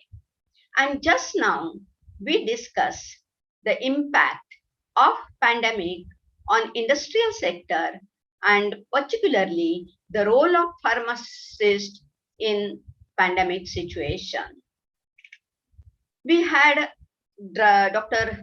Krishna Vedula, Dean Emeritus, University of Massachusetts, Lowell, US, Founder, Executive Director, Indo-Universal Collaboration for Engineering Education, and Dr. Rajesh Khajuria, Commissioner, ACBSP US, Professor Emeritus, FPT University, Vietnam, for inaugural function. Principal Dr. Kallurkar from India, Madam Evangelia from Greece, Dr. Polkowicz from Poland, Dr. Christopher and Dr. Amy Ward from US, Dr. Erickson from US, and Dr. Amrutkar from India in technical sessions, who shared their views, thoughts, and discussed all pertinent issues related to the theme of the conference. From deliberations, I observed that optimists see opportunities in every calamity, and the pessimists see calamity in every opportunity. In this conference, in all, 6 technical sessions were conducted successfully, and 2 volumes, that is journals, 2 volumes of journals and proceeding are published in this conference. Now coming to the valedictory function, we have with us Dr. Deepak Vaikar, Managing Partner, Edu Energy, Singapore, as chief guest for this function. Dr. Vaikar did his PhD from Singapore, MS from Canada, MTech from India, then PD certificate in university teaching from Australia. He obtained PGDBM and BE degrees from India. Dr. Vaikar has been involved in education, training, research, management fields for more than 3 decades. He has authored, co-authored books, research articles, policy papers on power, energy, management, sustainable development, leadership, and education-related topics.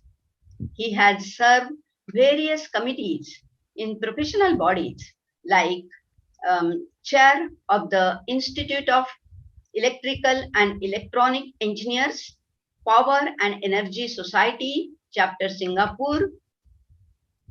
He has delivered talks, keynote addresses all across the globe. Dr. Vaikar has conducted several student, faculty and management development programs on various topics. He has been associated with the premier institutions like polytechnic colleges and academies in India and Singapore, as well as with British and Australian universities offering courses in Singapore. He is a recipient of various awards like IEEE-PES Outstanding Engineers Award, SP Green Buddy Award. He has been a member of Global Industry and Academia, Advisory Forum of Indo-Universal Center for Engineering Education in USA on behalf of the college. And on my personal behalf, I heartily welcome you, sir, in this function. I extend a warm welcome to Dr. Khajuria, Dr. Kallurkar, all principals of other colleges, delegates, invitees, and my dear students. Before concluding my introductory talk, I would like to put on the record the wholehearted efforts put in by Vice Principal and Coordinator of the conference, CA Rajesh Doshi, convener Dr.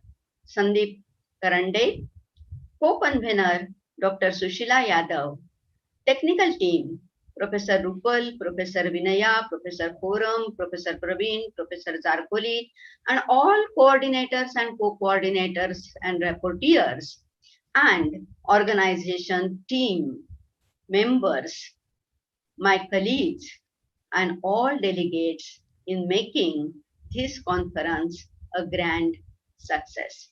Once again, I welcome you all for this valedictory function. Thank you very much.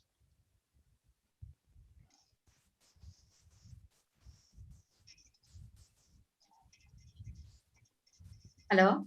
Thank you, ma'am.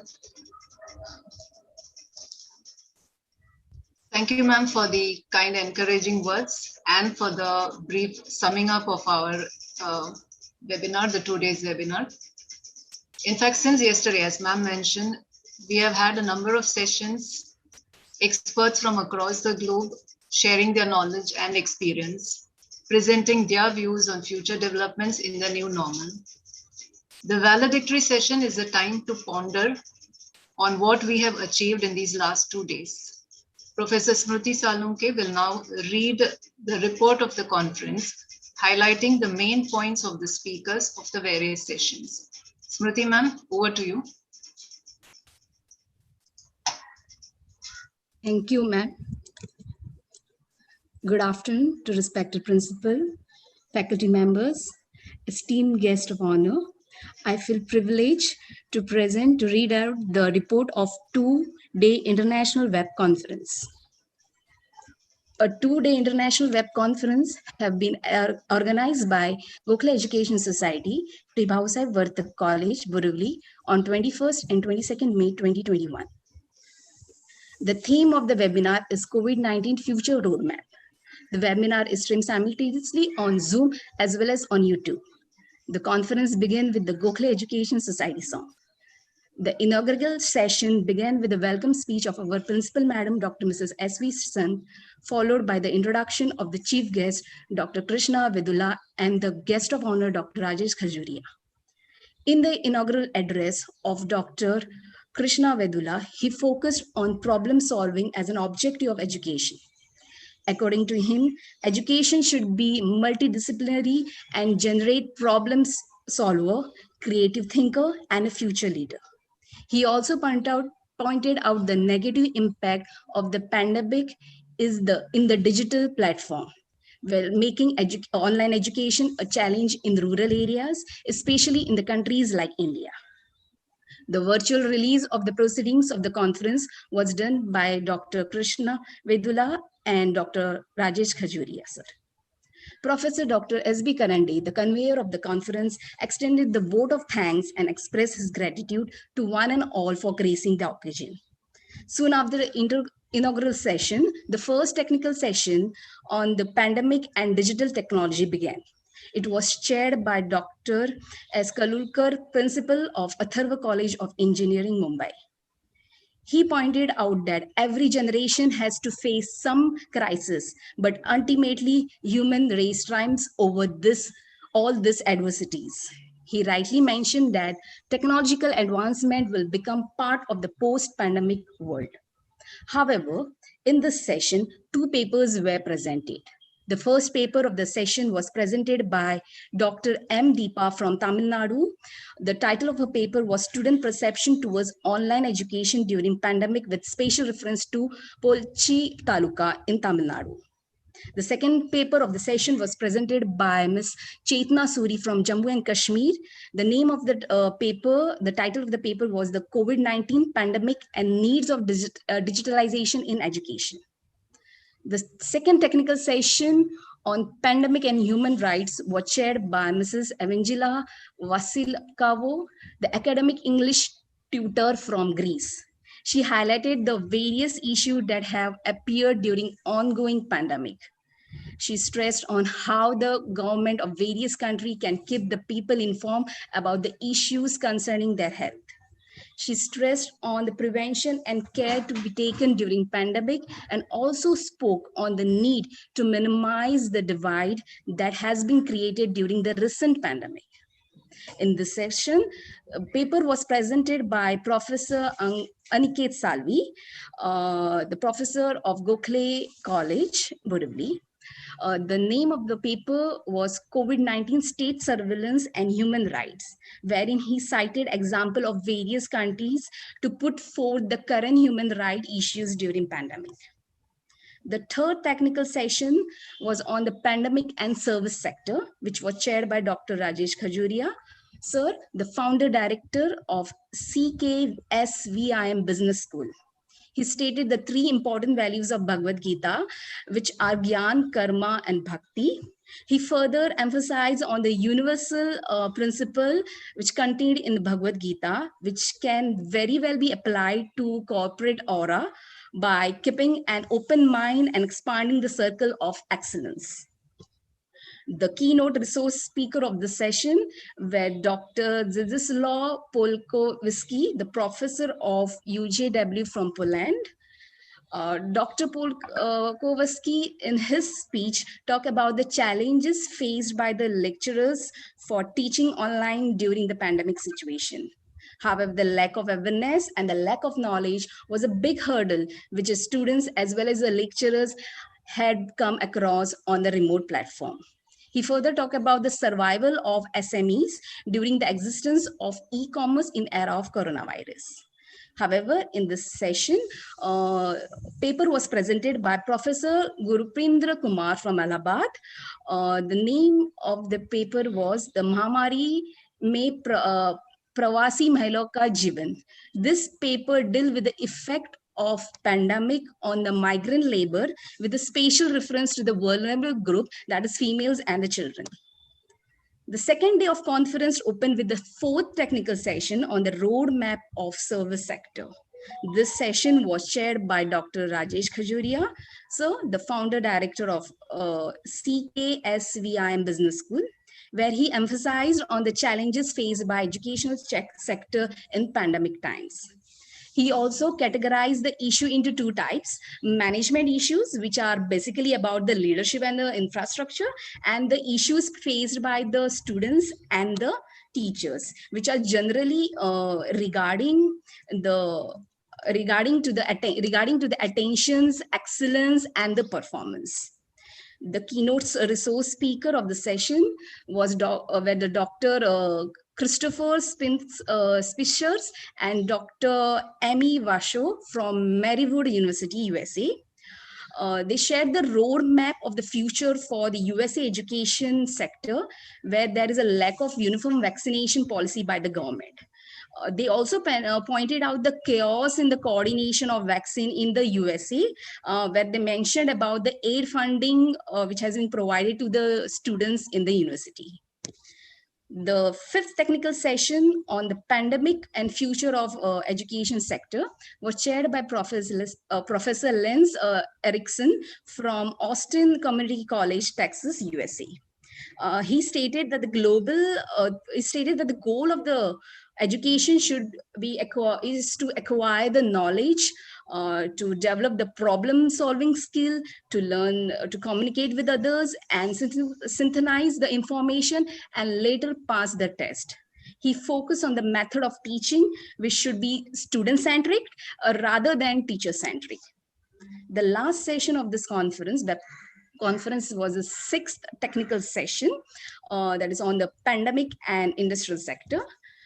This session was chaired by Dr. Sunil Amrutkar, principal of Dr. M.S. Gosavi College of Pharmaceutical Education and Research, Nashik. Dr. Sunil Amrutkar sir talked about the challenges faced by the pharmaceutical companies during the pandemic times, such as catering to the huge demand of drug molecules, anti-drugs, masks, sanitizers to the people. He also pointed out the shortage India is facing relating to API, that is active pharmaceutical ingredient, with a huge amount of production we can see in the country of China. However, the government of India has now given a thought of giving a various clearance in order to manufacture API in India. in this session, 3 papers were presented. The first paper was presented by Dr. Bhaskar Biswas from West Bengal. The title of the paper was Impact of COVID-19 on World Economy, a study on selected countries. His paper mostly deal with how the country is facing the negative growth of GDP.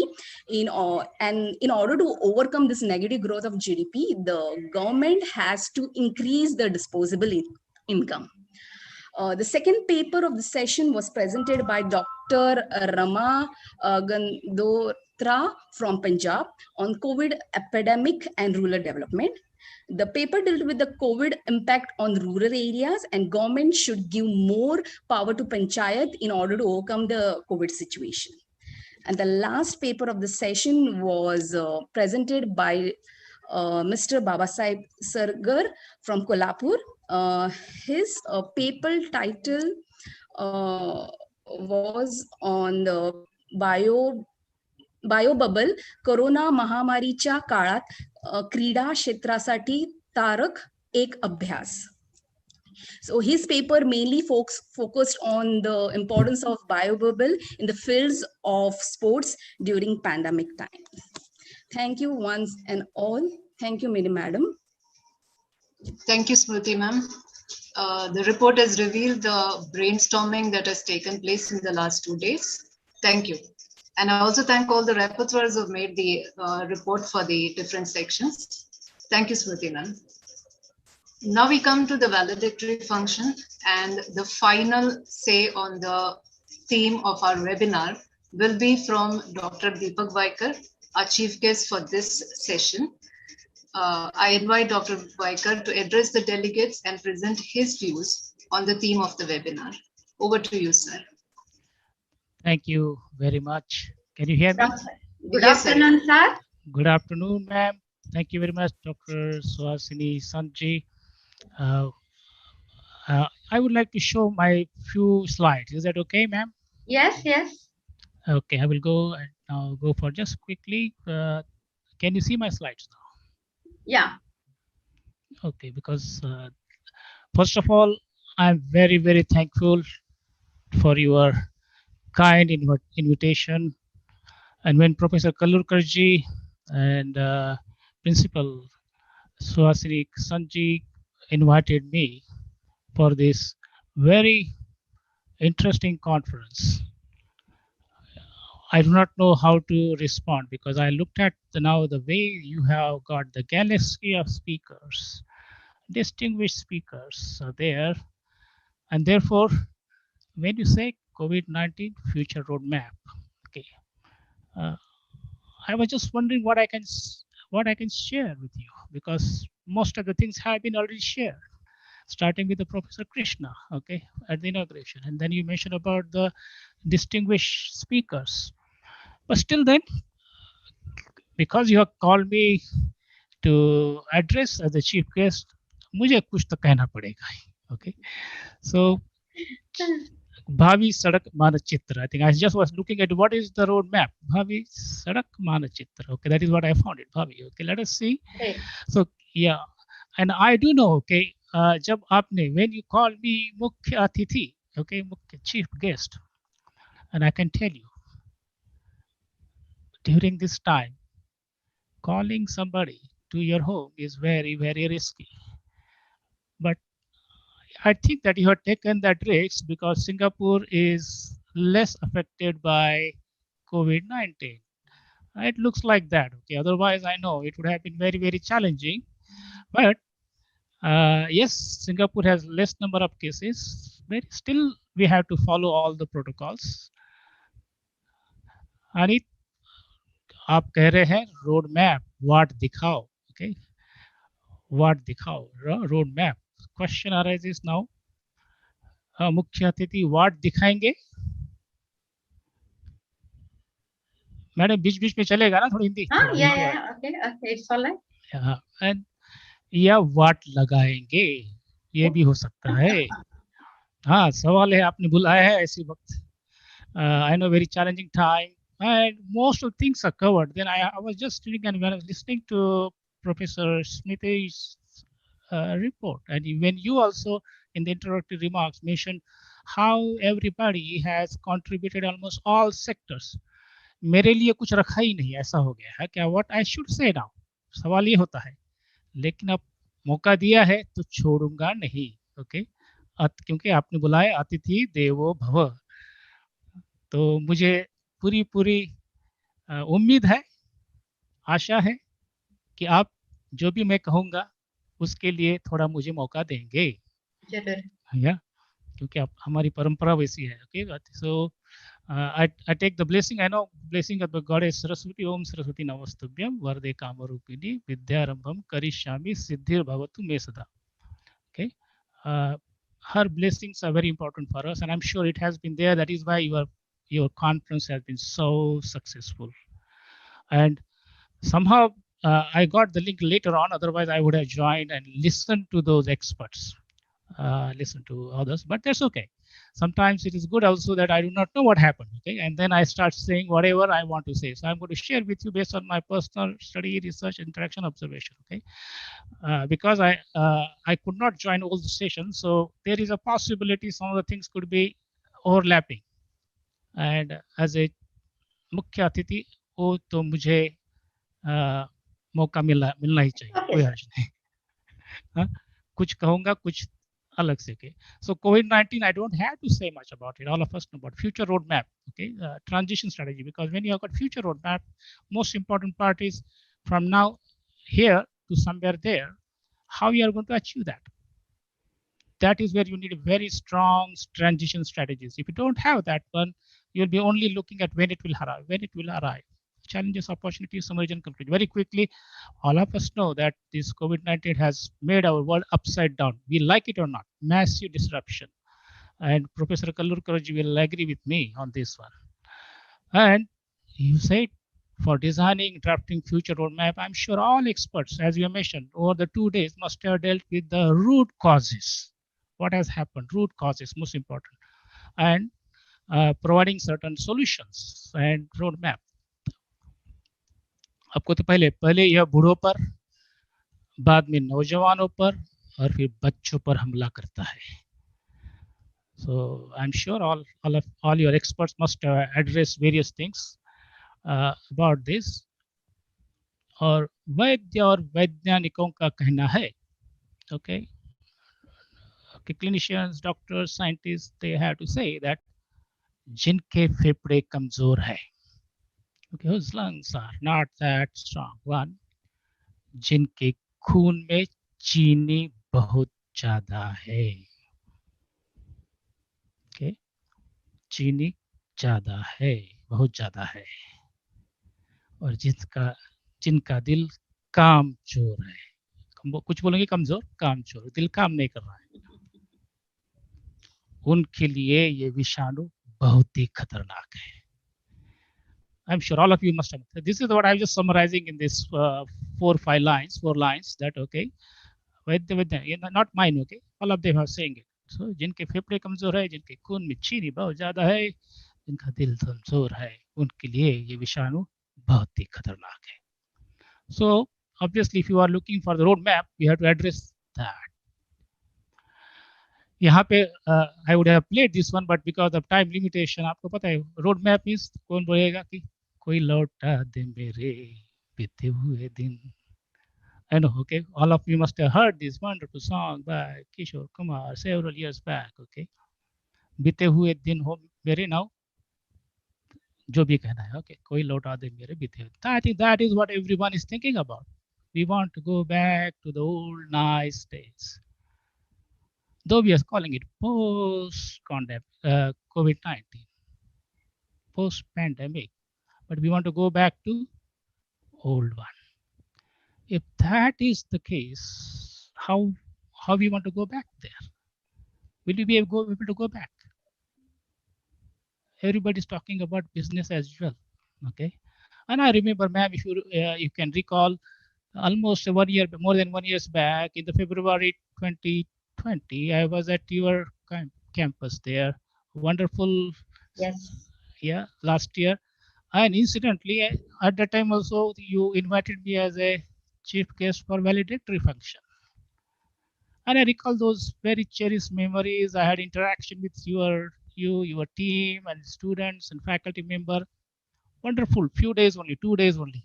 And I was almost thinking that, okay, as per my interaction with the Dr. Gosai Sarji, that I will now shift to Nasik. The way he explained the wonderful things you are doing, I say, okay, I will come and join there. Okay, but नियति को कुछ और ही मंजूर था. Okay. मैं तो चाहता था कि नासिक पहुंचूं त्र्यंबकेश्वर के बाद, लेकिन नियति को कुछ और ही था. तो जैसे मैंने कहा, वैज्ञानिकों ने कहा है कि जिनके फेफड़े कमजोर है उन पे ये पहला हमला करता है. तो हमको इस पर सोचना चाहिए. We will have to think about it. What is it? I'm sure we have heard about from pharmacists and experts, and I got clinical scientists. All of them must have been mentioning about it. Okay, but why it was happening? हमारे फेफड़े कमजोर क्यों हो गए? Have you thought about that? Okay, हमारे फेफड़े कमजोर क्यों हो गए? So, if you like or not, words this is not my, okay, this is mine one, this is my own one, so not my own one, okay. Words, okay, research firm Verasic Maple Crop on 14th May, just a week back, okay, release report. And according to them, out of 100 most vulnerable cities, 99 are in Asia. And of that, those 37 are in China and 43 are in India. So मेरे प्यारे प्यारे प्राध्यापकों, मेरे प्यारे प्यारे विद्यार्थियों, परीक्षार्थियों, delegates, अगर हमारे check your air index कहाँ है, where is it? And if we are allowing that, it means we are not taking care of our own health. So what should be, I said, when they say future roadmap, I think first thing we have to attack this. How we overcome this? How we make our air quality in each and every city and town, everywhere, okay, comes in the moderate to good range, preferably good range. What can be done to get that? Because if we don't do that, then our फेफड़े will be still कमजोर रहेंगे. Then we will have to face this problem again. Second part comes, obviously we want to have tandurusti. We need a clean water, and we do know that at present we have to take the water bottle, okay, water bottle, and clean food, clean, hygienic, healthy food. Now, if you like it or not, this pandemic has brought back to our basic necessity to the questionable amount. हम सांस के लिए तरस रहे हैं, प्राणवायु के लिए तरस रहे हैं, अच्छे पानी के लिए तरस रहे हैं, अच्छे हमारा खुराक के लिए. That is what. If we have this one, definitely we will be healthy and we'll be able to do something about it. So the basic things we have to still address. We are in 21st century, but still we had to address our basic needs globally. It is not only, okay. So whether it comes to your campus, home, society, okay, very well, sanitation, everywhere, we have to take action now. Because if you don't take action, ये राक्षस जाने वाला नहीं है, खतरनाक राक्षस है ये. और इस राक्षस को हमको अगर भगाना है, हटाना है, यहाँ से मारना है, तो हमारे पहले हमको सशक्त बनना है, स्वस्थ बनना है और स्वच्छ तो भरना है. स्वच्छ भारत अभियान तो है ही है. स्वच्छ भारत के अभियान के साथ स्वस्थ भारत, सशक्त भारत जरूरी है, बस, क्योंकि नहीं तो ये हमको नहीं छोड़ेगा. And this has given rise to what is known as the niqab, the mask. Yes, this is one of the things we have to accept it. It's good, very beautiful designs. Everybody is using it now. We have to wear this mask, but this one is not. They say this one is no more that effective. We need now better masks. That is where we, the scientists, technologists, pharmacists, and everybody has to come together and make a stronger mask. Because Otherwise, we will have challenge, better mass. We may have to use more technology because now we know if the अगर हवा दूषित है and हमको जरा oxygen चाहिए तो हमारे पास अभी now we will be needing something like that. Is one. So the mask, the story company, the movie of the mask is going to continue. We have to work on it. Okay, don't get attracted by this guy. No, definitely not. And जैसा कहा कि air purifiers, oxygens. Now technology is there. Till the time this is a transition period. Okay, ideally we want to do something wherein our air in the cities, villages, and towns is as good as possible. But till that time, that's why we need a transition strategy. That is why air purifier. Okay, there are equipments available. Those who can afford, they can do it. Those who cannot afford, they can use a natural way to purify air in your homes. And all of you know this very powerful oxygen cylinder. I think you know that oxygen cylinder. Now, I know 30 years back, 35 years back, we may not have thought about having water bottle to carry everywhere. Now we carry that water bottle. We carry water bottle everywhere. Now time will be coming. We have to carry oxygen cylinders. Okay. I know when we used to visit, ma'am, your conference, we used to get nice water bottle everywhere. And now in future, if we come, then you have to give us oxygen cylinder. आपके लिए oxygen cylinder रखा हुआ है, जब भी लगेगा सांस लीजिए और बातें कीजिए. Okay, yeah, this is those who want to do future. Okay, all this one can be for our entrepreneurs, technologists, scientists.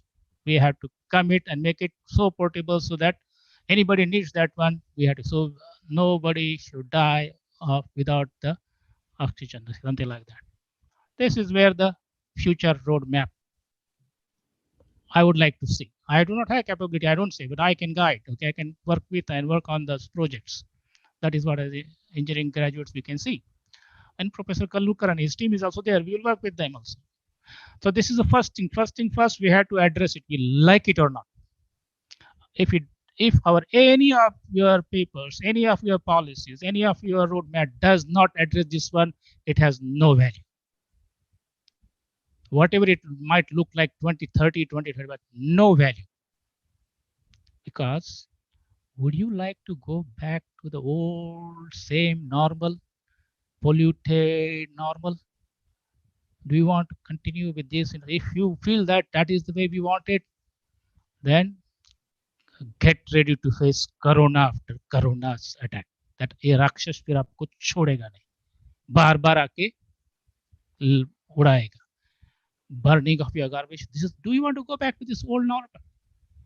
That question all of us have to ask, and now we have to start taking action now, not tomorrow. Action has to be now, and therefore I'm very, very thankful to you, ma'am, that you have organized this conference so that you can bring all the experts and share those views. All of them now make them as actionable items. That too right from today, not tomorrow. Okay, this is the one part definitely I think, because we were already in disruptions. All of us know VUCA we were talking about. We were in climate change is one of the another issues. Then we also know, okay, I think last year, 2 years back, when I was visiting India, this was the one, and I wrote this one. Ab ke baras jab barasta hai pani, taalaab ban jati hai rastani. We have to think about it. Do you want to go back to the same old normal like this one? Our future roadmap has to include this one. Otherwise, do we want to be like this? Guzzlers want to follow that American luxurious lifestyle. और वहाँ के सुन से फिर यहाँ लगाने के. Do you want to do that? Because all of us know what is happening. More than 7 billion, rising population, our addiction to oil, conflict happening. You know, also we see it, conflict happening. And then all our leaders and rich people, they want very luxurious lifestyle which deprives others. I'm not saying have a nice, clean and safe and healthy lifestyle. I am for that. Yes, madam has mentioned, some are thinking optimistic, some are thinking pessimistic. Okay, and then I remember this one somewhere long back. I think many of them have been saying, how do you think your glass? Is glass your half full or is it half empty? प्याला भरा है आधा या प्याला है आधा है वो खाली प्याला भरा है आधा या आधा है वो खाली. And I know all of you want to say that being this very optimistic, मुझे तो प्याला पूरा ही भरा नजर आता है, आधा पानी से और आधा हवा से. That I think this debate about optimism versus pessimism is going to continue forever. And if you ask me, then I reflected on it, and around 2013, 2014, the line came to my mind. Okay, whatever I just reveal, they comes to mind. They came say, okay, प्याला भरा है आधा या आधा है वो खाली. प्याले को कोई फर्क पड़ने वाला नहीं है, काम पर निर्भर है. काम पर निर्भर है, निकलेगा दिवाला या मनाओगे Diwali. Okay, it doesn't matter. I think if you are very optimistic, we say I want all members of my team. That is what board of, okay, most of the boards, top people say, top boards, top management people, I want all optimistic people in my team. Anybody thinking negative, go out of my board or go out of this room. They don't understand the basic philosophy of this one. Being optimist doesn't just help. मैं बहुत optimistic हूँ, सवेरे उठता हूँ, अच्छा नाश्ता करता हूँ, खाना करता हूँ, फिर सो जाता हूँ, बहुत ऑप्टिमिस्टिक, फिर सपने देखता हूँ, अच्छे सपने देखता हूँ, मैं बहुत ऑप्टिमिस्टिक हूँ.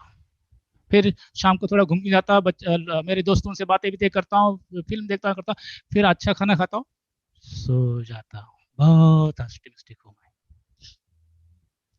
कुछ फायदा नहीं ऐसे ऑप्टिमिस्ट का. उससे तो बेहतर है वो आपको सवाल करे आपके हर चीज पे. पेसिमिस्ट बेहतर है उससे कि आपको टोके हर वक्त, ऐसा क्यों कर रहे हो, इससे क्या नुकसान होगा. अगर वो नहीं बताएगा, हम सब लोग कुएं में जाने के लिए तैयार हो रहे हैं. And that is why you see most of those companies who have got bankrupt because of this. So it doesn't matter whether you are optimist or pessimist, what action you take. And as I mentioned to you, that all of us are karma yogi, pradhyapak, delegates, researcher, students, okay, engineers, managers, karma yogi. So if you take action, then it's the difference. So these are the 3 lines I just added, then it is powerful. Otherwise, oh, that is a useless saying. Okay. And I know I've just quickly, because if you want a clean air in the cities, most of them are now giving you solutions. We should go for electric transportation. You must have heard about it. Okay, road map, correct. रास्ते पे electric car लाइए बोलता है, electric car everywhere, electric car, जिससे pollution कम होगा cities में. Okay, electric train, electric metro सबकी प्यारी है. मेट्रो चाहिए हमको, मेट्रो चाहिए. मेट्रो किधर है, जिसके लिए हम जरूरत पड़े कि रातों रात पेड़ काट देंगे, क्योंकि हमको मेट्रो चाहिए. फर्क नहीं पड़ता. Okay, Singapore has a medicine every 8 March. They say now from 2025, Singapore will not allow diesel cars, taxis in Singapore. India has also made 2040. Okay, 2040, 2050, they say will not allow diesel cars, petrol cars on the roads. But till that time, जो लिए है, they have to run. Okay, that is why. And there are many countries, they are saying 2050 we will do it. Okay, कोई हर्ज नहीं. Anyway, 2040, 2050, these policy makers, leaders, they won't be there. They know it. So बनाने क्या फर्क पड़ता है, कर दिया. But I think it will be very challenging. I know 2050 Singapore has taken just 4 years now from now. No new diesel car taxis. That is the roadmap given. Obviously for that purpose. Now, how do you power this one? If you want one simple electric vehicle, you need power plant, electricity chahiye. Without electricity, you can't do. You are talking about online, digital education, electricity chahiye. आपके पास अच्छे hospital ये चाहिए, 24 घंटा electricity चाहिए. आपको सब oxygen transport करना है, अच्छी इलेक्ट्रिसिटी ट्रेन के लिए चाहिए या एनर्जी चाहिए. How you get it? Question is that. Are you going to get by polluted one? Because आप क्या करेंगे?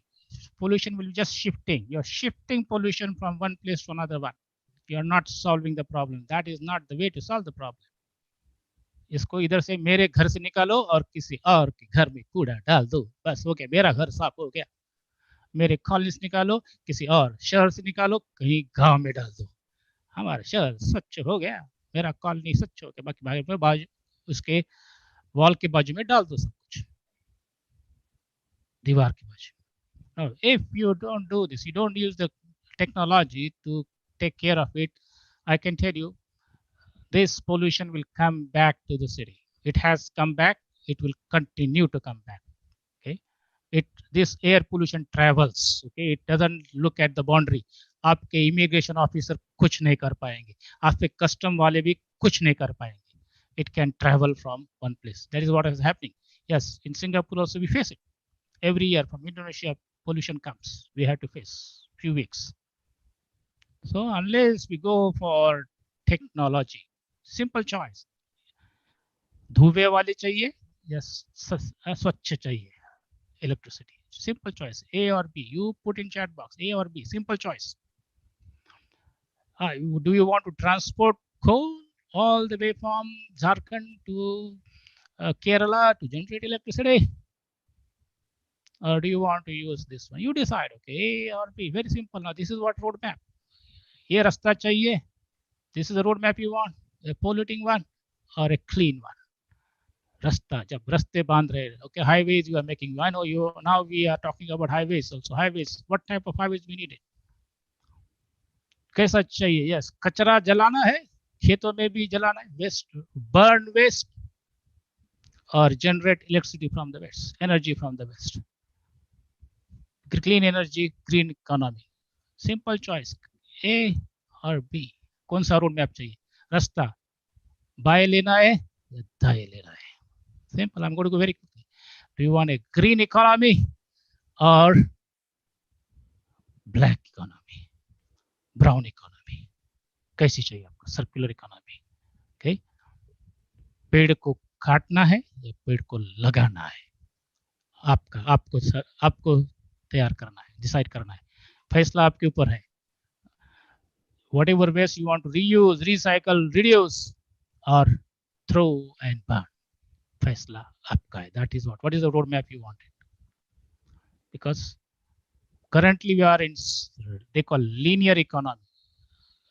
ले मजा करो और फेंक दो, खाओ पियो ऐश करो, खाओ पियो ऐश करो, ले इस्तेमाल करो, फेंक दो.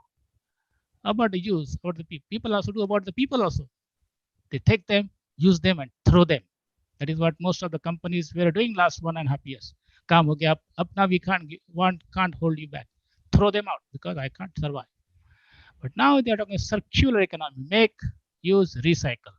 Circular economy, which was there in our ancient part. Okay, if you look at our history, Indian history, Hindustan में था ये सब, भारत में था ये सब, निसर्ग के साथ थे हम, सब कुछ इस्तेमाल होता था, वेस्ट कम से कम. So obviously we want low waste, but now they are talking about zero waste. I'm sure somebody must have presented paper on this, ma'am. Zero waste. That is the roadmap we need. We like it or not. Then and then we'll be able to survive. हमें इस राक्षस को हटाना है. Okay, इससे युद्ध जंग करनी है इसके साथ. ऐसा वैसा नहीं. And that is why all of us know that what type of development we should aspire to. हमें कैसा विकास चाहिए? विकास सबको चाहिए, कैसा, लेकिन कैसा विकास चाहिए ये महत्व. झक्कास विकास चाहिए. ओके, मेरे प्यारे प्यारे प्राध्यापकों, परीक्षार्थी हो, संशोधकों, कैसा विकास चाहिए हमें? झक्कास विकास या भक्कास विकास? विकास चाहिए ना, विकास. कैसा चाहिए विकास? झक्कास या भक्कास? रोड मैप सिंपल, बाय या दाएं. आप आओगे मोड़ पे, if you are taken left turn, झक्कास विकास होगा. जैसे मैं बता रहा हूँ, स्वच्छ भारत, स्वस्थ भारत, सशक्त भारत, समृद्ध भारत, श्रेष्ठ भारत. नहीं तो हम दाहिने की तरफ मुड़ेंगे, भकास विकास, उजड़ा भारत, ओके, गरीब भारत, ओके, हर सब समस्या पे पिछड़ता भारत, डरता भारत, सिंपल रोड मैप, झक्कास इधर, भकास इधर, choice is yours. I'm not saying you can have a metro, but अगर आप पेड़ काट कर मेट्रो बनाओगे तो भकास की तरफ ही जाओगे. And yes, I'm not saying something new. This is the sustainable development definition is given by United Nations that meets the needs of the present without compromising ability of future generation to meet their own needs. Yes, that is what they have said to us. Okay. What I have done is I looked at this definition again. I reflected on it. I said something is missing. This is United Nations Sustainable Goals. All of you know about it. I don't have to tell you about it. There are 17 of them. They can be still implemented. If you implement that, it will be good in a way. What I have done is I added only 2 words, not greed, not greed. Same definition, thoda badal diya. Instead of needs, not meets the needs, but not greed. Greed. Instead of needs, not greed. Because if we are going for meeting the needs, we are going for झकास. Because if we are going for the greed, okay, दिखाने के लिए हवा में मैं कैसे उड़ता हूँ, मेरे पास कितने बड़े बड़े प्राइवेट जेट है, मैं कैसा उड़ता हूँ जब, ओके, बड़ी बड़ी कार है, बड़े बंगला है, गाड़ी है, सब कुछ है, हाँ, बैंक बैलेंस है, बड़ा है, तुम्हारे पास का है, हाँ, मेरे पास ऑक्सीजन सिलेंडर है. तो वैसी बात आएगी. Okay, so I just added 2 words, same definition which has been there since last several years, and then I looked at it just to add to same. All of you are researchers, you can always think about it, ask questions on fundamental, bring in something which will change it. And if you add this one, this same definition becomes very powerful. Then we talk about झकास विकास, because all these are there. I'm not going to repeat. So we dealt with the फेफड़े के लिए क्या करना है. वैद्य वैज्ञानिकों का कहना है, वैद्य वैज्ञानिकों का कहना है, जिनके खून में चीनी बहुत ज्यादा है, उस पर भी ये राक्षस अच्छा वार करता है. जिनके खून में चीनी बहुत ज्यादा है, फिर क्या करना चाहिए हमको? क्योंकि हमें तो पता है गन्ना है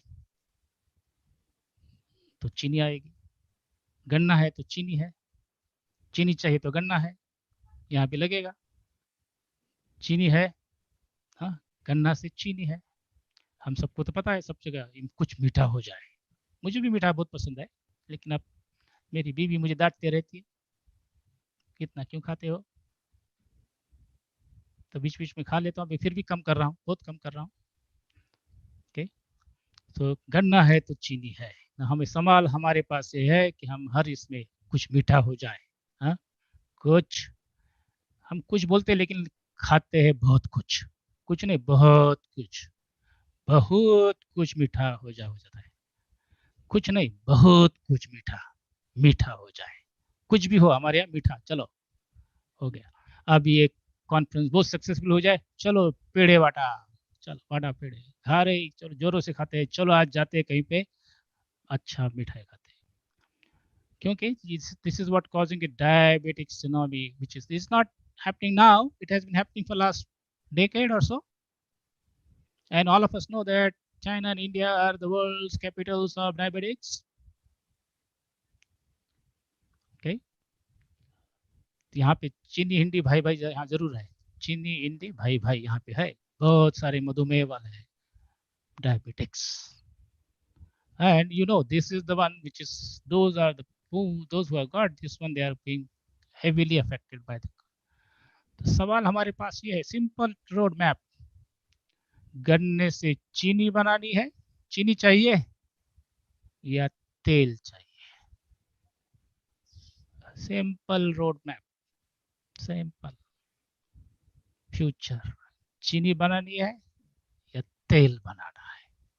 और तेल जब बनेगा तो हमारा is going to reduce our import bill will be sufficient, and this is ethanol compared to the main diesel, it is less polluting, and we can do some more thing, blending and other things we can do it. So that will take us to clean energy and green economic future. तो सवाल आपको ही तय करना है, चीनी चाहिए, तेल चाहिए. Simple roadmap. I'm going to just go to talk very quickly because now all of us know abundant human energy, waste energy, spiritual energy is there very quickly. Human energy, because all these are there, but without human energy, without education, this will stay in the books. This will stay in the only research papers. This will stay in the journals. This will stay somewhere. People will be looking at it and then, pata nahi kya karenge. Then therefore, that is why we need education part, which is very important one now, which has been dealt. I'm not going to repeat. Okay. The question is there. I think Dr. Kalurkar has mentioned digital technology has come. Others professor have mentioned about what is going to be role. I'm going to ask the question, simple question.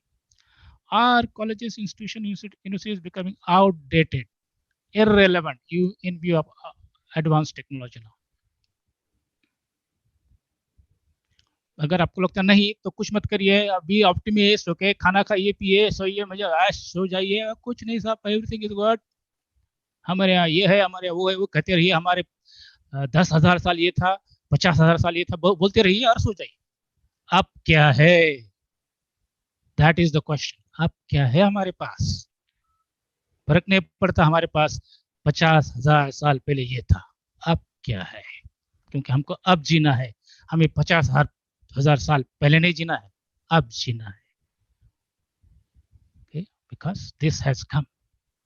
And all of you are quickly grappled to online remote teaching. I don't have to say, is there. This has become now part and parcel of it. Okay. Remo Facer. This has given rise to the new term. I call it Remo Facer. All of us have become now Remo Facer. Okay. Remo Charer. Remo Char. Okay. Remo Professor, Remo Facer, Remo Char, Remo Char. Teachers. Okay. Yes, if you have got good support, you can do it better. I know some of us have. This young man is still surprised where to find something. Where is it? Something. Okay. I mean, he is not giving up. Okay. Even at this age, like me, okay, not giving up. So this remote teaching has given rise to now Remo Facer. No more professor. Okay. Only Remo Facer. Remotely. Yes, some of you, like coming from the Gokula Institute, may be having fantastic infrastructure. That is where now, where you want to put your infrastructure. अच्छी building बनाओ या digital infrastructure अच्छा बनाओ.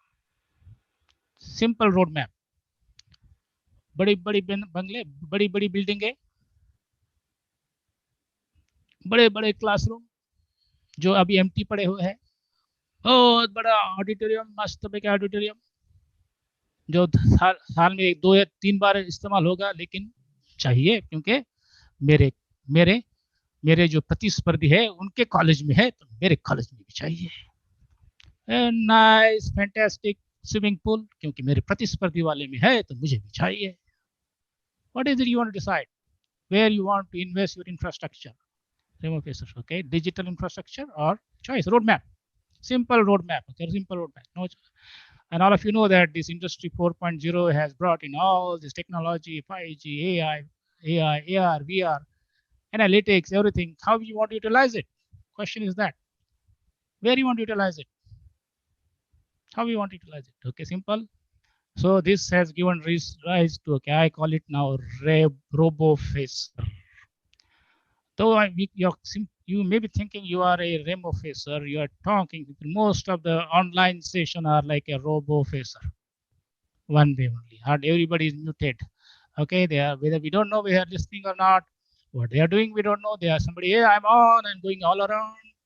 Okay, in the house, and I'm because I've been given duty by a principal, and I had to do it. So all of us are robo facers. बताया गया है कि हमको सब ऑनलाइन करने का overnight. Okay, around 20th of March overnight सब बोले चलो ऑनलाइन हो जाए, सब ताला लगा दो ऑनलाइन. हम सब लोग जो भी मिल रहा है उसको जस्ट बात व्हाट्सएप पे बातें करो, हो गया. रोबोचर, these are the one we are now. We like it or not, we are this now. We are this. And then somebody might say, why not I just get a design it and just ask that robo-facer to do it. And what they are doing? Our learnobots. They have got lot of, they have got smartphone, and these students are also learnobots. So robo-facers teaching learnobots. हो गया हमारा तो काम ही नहीं अभी.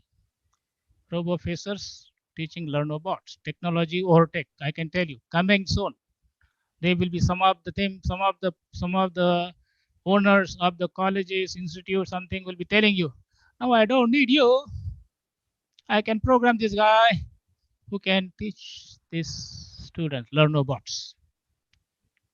I don't need you. Thank you. Thank you very much.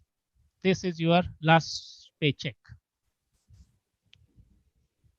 Do you want that roadmap? Do you want this to continue? This is what coming. Very soon. It has already come in some places. Some of them are not paying salaries to their professors. They say, okay, record your thing, get this paycheck, go away. We will use your recording. So robo-facers are already there. It's not coming, they are already there. Students are also, you also don't know whether they are learning or not. Somebody has recorded something, he will put into their notebook. The mother, father, whoever is helping is good, otherwise not. They are doing whatever they like it. And finally, all boards and governments are very good. No exam, सब लोग पास हो गए, चलो आगे जाओ, हो गया, चलो जो भी होना तो सो हो गया. पढ़ना है पढ़ो, नहीं पढ़ना है मत पढ़ो. ये लो, एक सर्टिफिकेट लो और घर जाओ. This is what. Then what will be then the role of the professors, we the teachers? क्या करेंगे हम? अब तो गया. अभी they can just do this one and they can do it in millions. We don't need it for. So professor, teacher क्या करेंगे? क्या करेंगे? हवन करेंगे, हवन करेंगे, हवन करेंगे. क्या करना है? सवाल ये है. Okay. So potential role. Okay, हमारे लिए एक potential role है. क्या करना है? पुंगी बजाओ. पुंगी बजाने का, क्योंकि अब तो ये बहुत खतरनाक हो चुके हैं, हमको निकालने वाले हैं, तो हमको उनको पटाना है. स्टूडेंट्स हो, पेरेंट्स हो, ओके, प्रिंसिपल हो, मैनेजमेंट हो, ओनर्स हो, ये जो चेयरमैन है, ट्रस्टीज हो, वो बहुत खतरनाक हो चुके हैं. विद द प्रोफेसर क्या करना पड़ेगा? हमको तो पुंगी बजानी पड़ेगी, उनको संभव पटाना पड़ेगा. पुंगी बजाओ. पहले हमारा पहला role as a professor will be पुंगी बजाओ. जहाँ भी मिलती है बजाओ बजाओ और बताओ कि हम क्या कर रहे हैं, बहुत सारा कर रहे हैं, इतना सारा कर रहे हैं, ये कर रहे हैं, वो कर रहे हैं, वो कर रहे हैं, वो कर रहे हैं. कि वो लगेगा हाँ अच्छा ऐसा गुड देन यू स्टे. अगर मैं नहीं कह सका तो दीपक भाई कर जाओ, तुम्हारी जरूरत नहीं है, तुम तो कुछ नहीं बता रहे, तुम तो बजा ही नहीं रहे, तुमको बजाना आता ही नहीं. तुमको तो बजाना आता ही नहीं. जिनको बजाना नहीं आता वो तो गए. जिनको बजाना आता है अच्छा, ओके, अच्छा बजाने आता, बांसुरी वाह वाह अलग अलग मधुर सुंदर बनाया आता है, तो ये फिर तो डुलेगा. अच्छा मन डोले मेरा तन डोले, तो अच्छा डूबेगा. वाह वाह बहुत अच्छे है, करिए करिए और करिए. मेरा यूट्यूब है, मेरा इस पर लगा हुआ है, मेरे गूगल पे कर रहा हूँ, मैं गूगल क्लासरूम कर रहा हूँ, वाह वाह वाह वाह वाह फ्री में कर रहा हूँ, वाह वाह वाह वाह अच्छा ही है, और करो और करो. ट्रस्टी खुश, मैनेजमेंट खुश. ओके, सरदार खुश हो चुका है. सरदार खुश, फिर तो क्या? The question arises, what role we want to play? Okay. So domain knowledge is with us earlier, but most of the domain knowledge nowadays is available on internet, but some of them still we have it. How to transfer everything? Now what we can do? Okay, yes, we can transfer domain knowledge to this. What is the routine one? मेरा okay रोबोफेसर पढ़ाएगा आपको. दीपक वाइकर का रोबोफेसर में भेज रहा हूँ आपके classroom में, वो आके पढ़ाएगा आपको. मैं तो यहाँ ही बैठा हूँ सिंगापुर में, मेरे घर में आराम वेरी ऑप्टिमिस्टिक आराम करूंगा मैं यहाँ पे. मेरा रोबोफेसर आएगा, आपको पढ़ाएगा, आपके स्टूडेंट्स पढ़ेंगे, जो भी करना है सब करवा दूंगा. क्विज करूंगा, ऑनलाइन जो भी है सब मार्क करूंगा, चैटबॉट करूंगा, उनको चाहिए जो भी ऐसी पुंगी बजाना बजा दूंगा. खुश? I know some of you may not like this avatar. This is our avatar, old avatar. If you don't like it, not to worry. We are calling it Edu Charmer. Okay, the word from the Edu Charmer. You know from where it has come. Edu charmer. We have become Edu charmer now. अच्छे खुश रखेंगे. क्या चाहिए हमारा robo facer 24 घंटा available. This robo facer will be available 24 hours. 24 hours. एक बार programme कर दिया, आपको वो रिपीट करेगा. लगाते जाओ, वही पढ़ाएगा. 10 बार भी पूछेंगे वही बताएगा. वो गलत होगा तो भी वो 10 बार गलत बताएगा, क्योंकि मैंने प्रोग्राम कर दिया उसको, फर्क नहीं पड़ता. लेकिन पुंगी अच्छा बताता है तो आपको तो लेना पड़ेगा. Edu charmer. Those will be Edu charmers will survive. Those who can't charm, to gay. Yes, some of you may not like this. His okay, we can give him. Okay, now you will get AR VR. Okay, Professor Kallurkar is very fan of this AR VR. Okay, उनकी मर्जी चले तो पूरा मुंबई के हर college में AR VR डाल देंगे. घर बैठे बैठे, तो पुणे में बैठे बैठे सबका हाल देख सकते हैं. Domain knowledge, AR VR, learning management system. Yes, we can give him special knowledge because we have special knowledge. And all whatever needed techniques. Now those gadgets, some of them are with us. We can use these gadgets. If you don't like, yes, those gadgets needs to be given. This is where roadmap is. Do you want to give your professor these gadgets? Do you want to invest into this, or do you want to invest in fantastic auditorium or something big statue? You decide. Okay, more analytics, IoT needed, because everything now we need infrastructure to connect. Okay, digital highway. Somebody must have mentioned about digital. This is how we can do it. Edu charmer analytics. Okay, and you must have read from the research also. Now from admission to teaching to grading to AI is infiltrating higher education already there. Okay, those who want to go to this website, they can give you full. AI is already doing it. Not an issue. Okay, AI is doing it, and then we can now we can do it more. So this is complex network which even AI may not be able to solve it. I can tell you. Now I'm giving you even more. Okay. Some of you might question, what about the labs? Yes, we are virtual lab. What we'll do? We will train robo officer who will take care of virtual labs. Your machine learning is here. Okay. IoT is here. Learning management system, yes. AR, we already mentioned about it. Obviously, AI, we can add AI here. AI, fuzzy logic, neural net. Is a neural network. I'm showing you one neural network. Okay, you can implement. Cyber security will be very important one now. Okay, 5G coming, that will be useful. Okay, deep learning हो रही है क्या नहीं, क्या मैं हवा में बात कर रहा हूँ? deep learning. Okay, deep learning हो रही क्या नहीं? deep learning. Okay, दीपक लक्ष्मण राव वाइकर आपकी तरफ ला रहा हूँ. So this is what the future, even clouds, okay, cloud, you just name it, everything is on this one. This can be implementable. It is implementable model. This will be the future, you like it or not. Potential role for video. If we are in this, as I mentioned, अब आपको हम अगर हमको ये पुंगी बजाना आ गई तो ना ट्रस्टी हमको कुछ कर सकता है, ना मैनेजमेंट कुछ कर सकता है, ना और कोई कर सकता है, क्योंकि हम तो पुंगी बजाना सीख गए, वो भी हाई टेक्नोलॉजी से.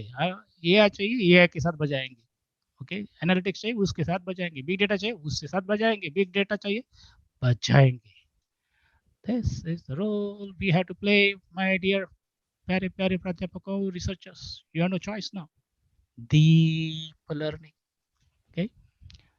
और ये कहाँ से आया? If you look at it, it has not been come now. Okay, it has been there with us. Only thing is, some of us we have been using it, some of us not using it.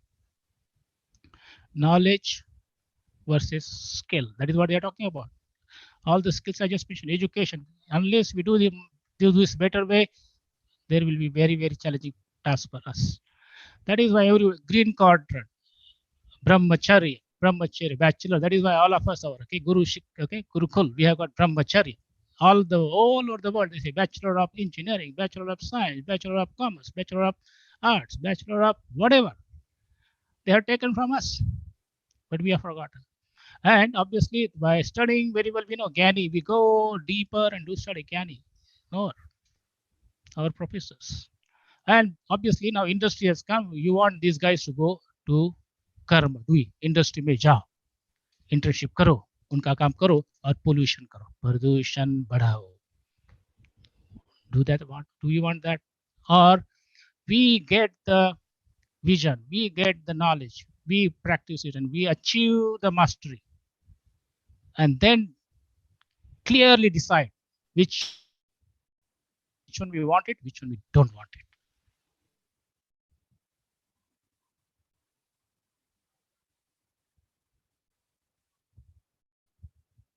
जाएगा that is what clean air आएगा clean water आएगा clean खाना आएगा स्वच्छ ज्ञान भी आएगा स्वच्छ ज्ञान दीपक ज्ञान दीपक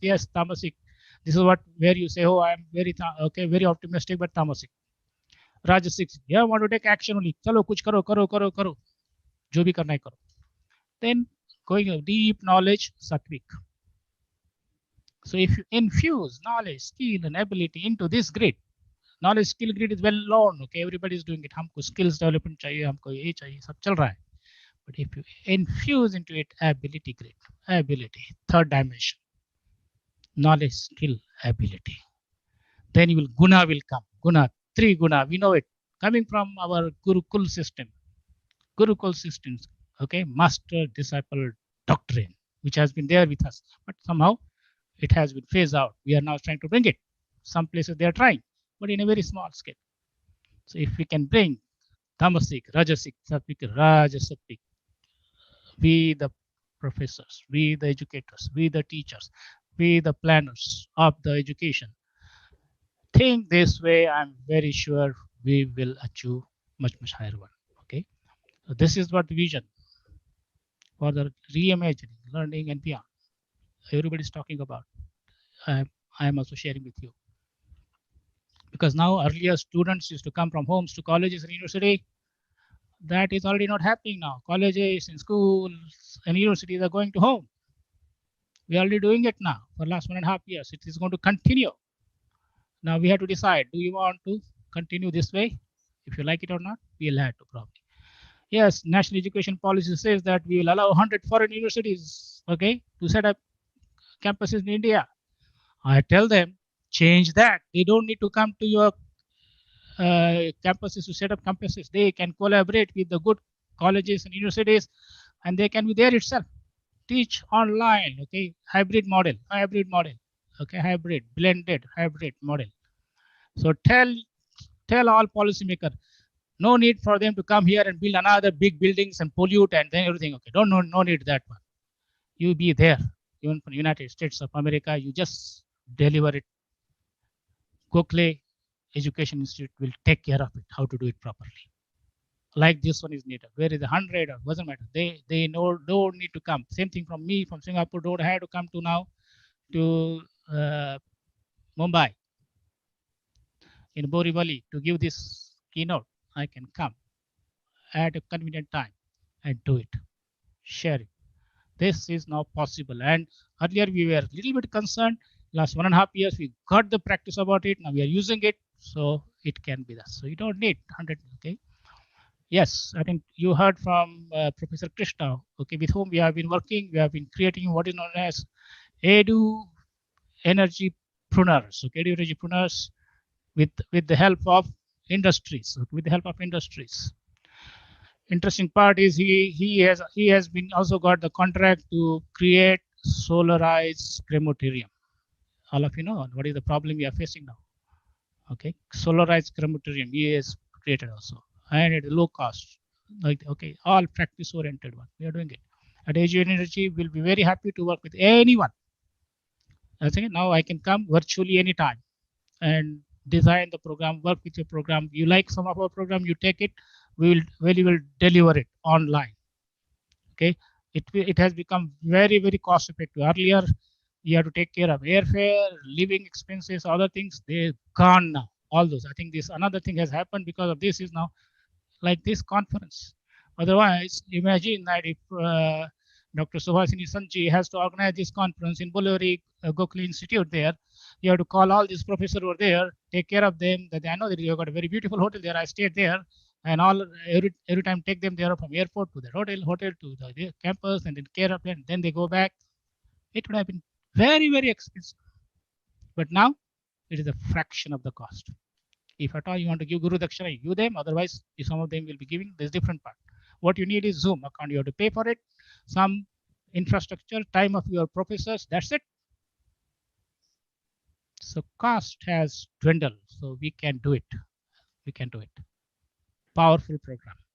Okay, and they won't be robo facer type. They will be actually what you are seeing now, like this one. Okay. So what is the roadmap from my side? Clean energy, reduce pollution, हवा स्वच्छ होना चाहिए, green economy, all of us have to survive. We need some avocation, we need that, and smart education. If we combine these three, that is the roadmap. I would like to, if it has been covered by others, well and good. Congratulations. If they have not been covered, ma'am, we can do that. I really appreciate your time. So I can share with you. Dr. Gosavi, I remember last time when I visited your campus, mentioned about it. And what you say, yes, ma'am, sir, I say I'm open to come. Even I'm ready to come to Nagpur. But Ishwarachi Krapa. Okay. Okay. Ishwarachi Krapa hoil konya rupa nakale kuna swa anubhava bina. Okay. That असे हे माझ्या अशा मनात आले. हे नवीन काही नाहीये. जे मनात येतं ते लिहितो मी. मनात जेव्हा whatever I feel something, I just write it. And this has applicable. Yeah. I know in the United States or somewhere in Singapore, somewhere, all of us earlier thinking that we need a fantastic plan. We have to come together, bring the top brains, sit into that boardroom, and take into the Taj Mahal, have nice food, and sit there for a few days, retreat, and come up with a fantastic plan. So that is one of the ways. But whatever plan you make, ultimately, it will depend on ईश्वराची कृपा. आणि त्याची कृपा पाहिजे असेल तर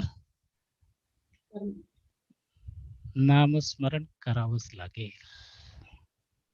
Okay, whether you like it or not, or whatever, even Einstein has said, all of the scientists have said, you talk to them, okay.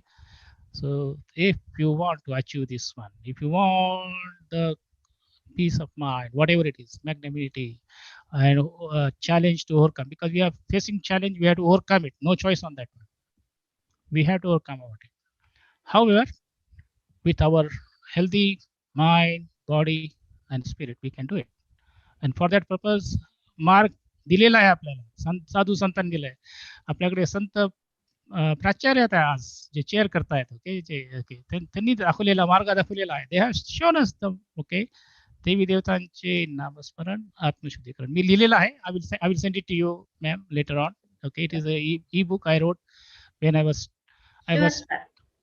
stranded for 4 months. I went for conference, I think around 12th of March. I think I can tell you, I can recall. On 12th of March, I was supposed to meet Dr. Gosavi. I was in Mumbai, but something happened because of timing. He has to go to Nasik. Then I went to Pune. We couldn't meet. I think one of your CEO was trying to connect with me, but I arrived in Mumbai.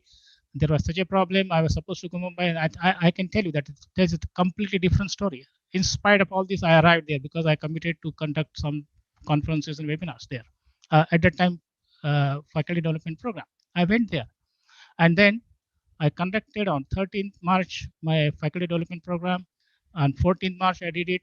On 15th March, I went to Aurangabad, did it. Then I went to near Aurangabad. There is a small town called Prabhani. There I went it. I gave a keynote there. I was supposed to go to Hyderabad, Nagpur, and come back to Singapore. But then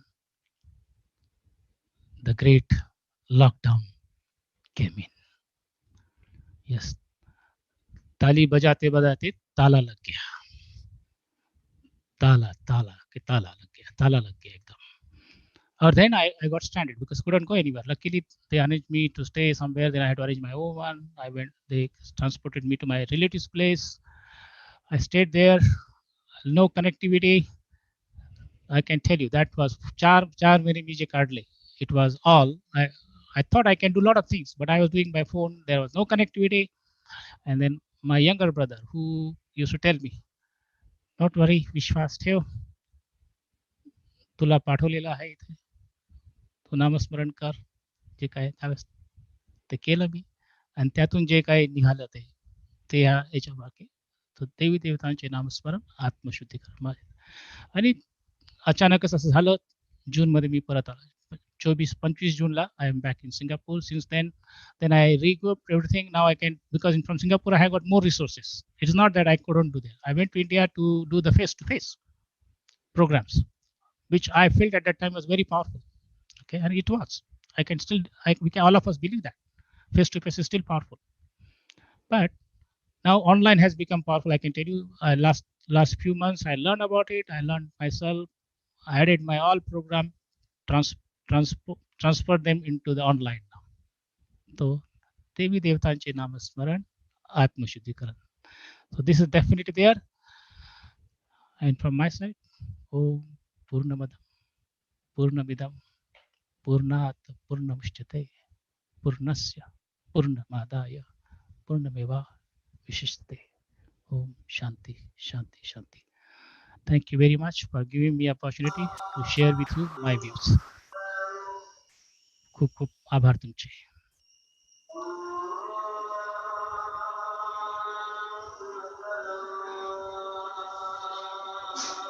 Thank you, sir. Sir, you had said that we invite you for the valedictory function. Last year also we had invited you for the valedictory function. The reason, sir, is that we keep the best for the last. So that is why you're always invited for the valedictory function. And a very thought-provoking presentation made in a very dramatic way, which I think kept the attention of all the delegates. And though sir's way of presenting was humorous, I don't think we should take his message less seriously because of that. The message, in fact, there were so many points that sir made that I'm still digesting all that sir has said. I'm sure it's the same with all the delegates. But sir went back to the basics of clean health, clean air, clean water, the very reasons why the pandemic has struck. And without tackling that, I don't think we can even talk about the new normal. That I think is sir's message. And of course, as sir kept saying, the roadmap is a matter of choice. A matter of choice that we make in our daily life, recycling, zero waste, minimalism. All of these, I think, will take us out of the situation that we are in. And sir, you began by saying that inviting guests today is dangerous, but sir, unfortunately or fortunately, the only way to invite guests now is virtually. And I'm glad we had that opportunity, at least virtually we could hear you. So I'm really thankful to you for the wonderful presentation, sir. Sir ended with the educational scenario, which initially looked a little bleak to me, sir, but I'm sure we'll overcome that. And the strong spiritual end at the very end of your talk, sir. That I think is what we will all leave with today. Thank you again, sir, for the wonderful session. Now, all that remains before we log out of this webinar is expressing gratitude to everyone who has contributed in making the event happen. And I don't think there's any better person than our Vice Principal Doshi, sir, to do this. Sir, I invite you to propose the vote of thanks. Thank you, Mini Madam. Thank you very much. I hope that I am audible. Yes, sir. Respected Chief Guest and Chairman for today's session, Dr. Deepak Vaikar. Honorable Principal Madam and Conference Secretary, Dr. Mrs. S.V. Sun. Convener of this international seminar, Dr. S.V. Karande. Co-convener, Dr. Mrs. Sushila Yadav. All invited guests and speaker of earlier sessions, all the respected principals of other colleges present here, all the participants of the seminar, and all my dear colleagues. I, C.A. Rajesh Doshi, Vice Principal and Coordinator of this two-day international conference on the theme of COVID-19 Future Roadmap, is here to perform a very pleasant task, that is to express our gratitude. Showing gratitude is one of the simplest yet most powerful things we can do for one another. It is our usual practice to have national and international conference at regular intervals.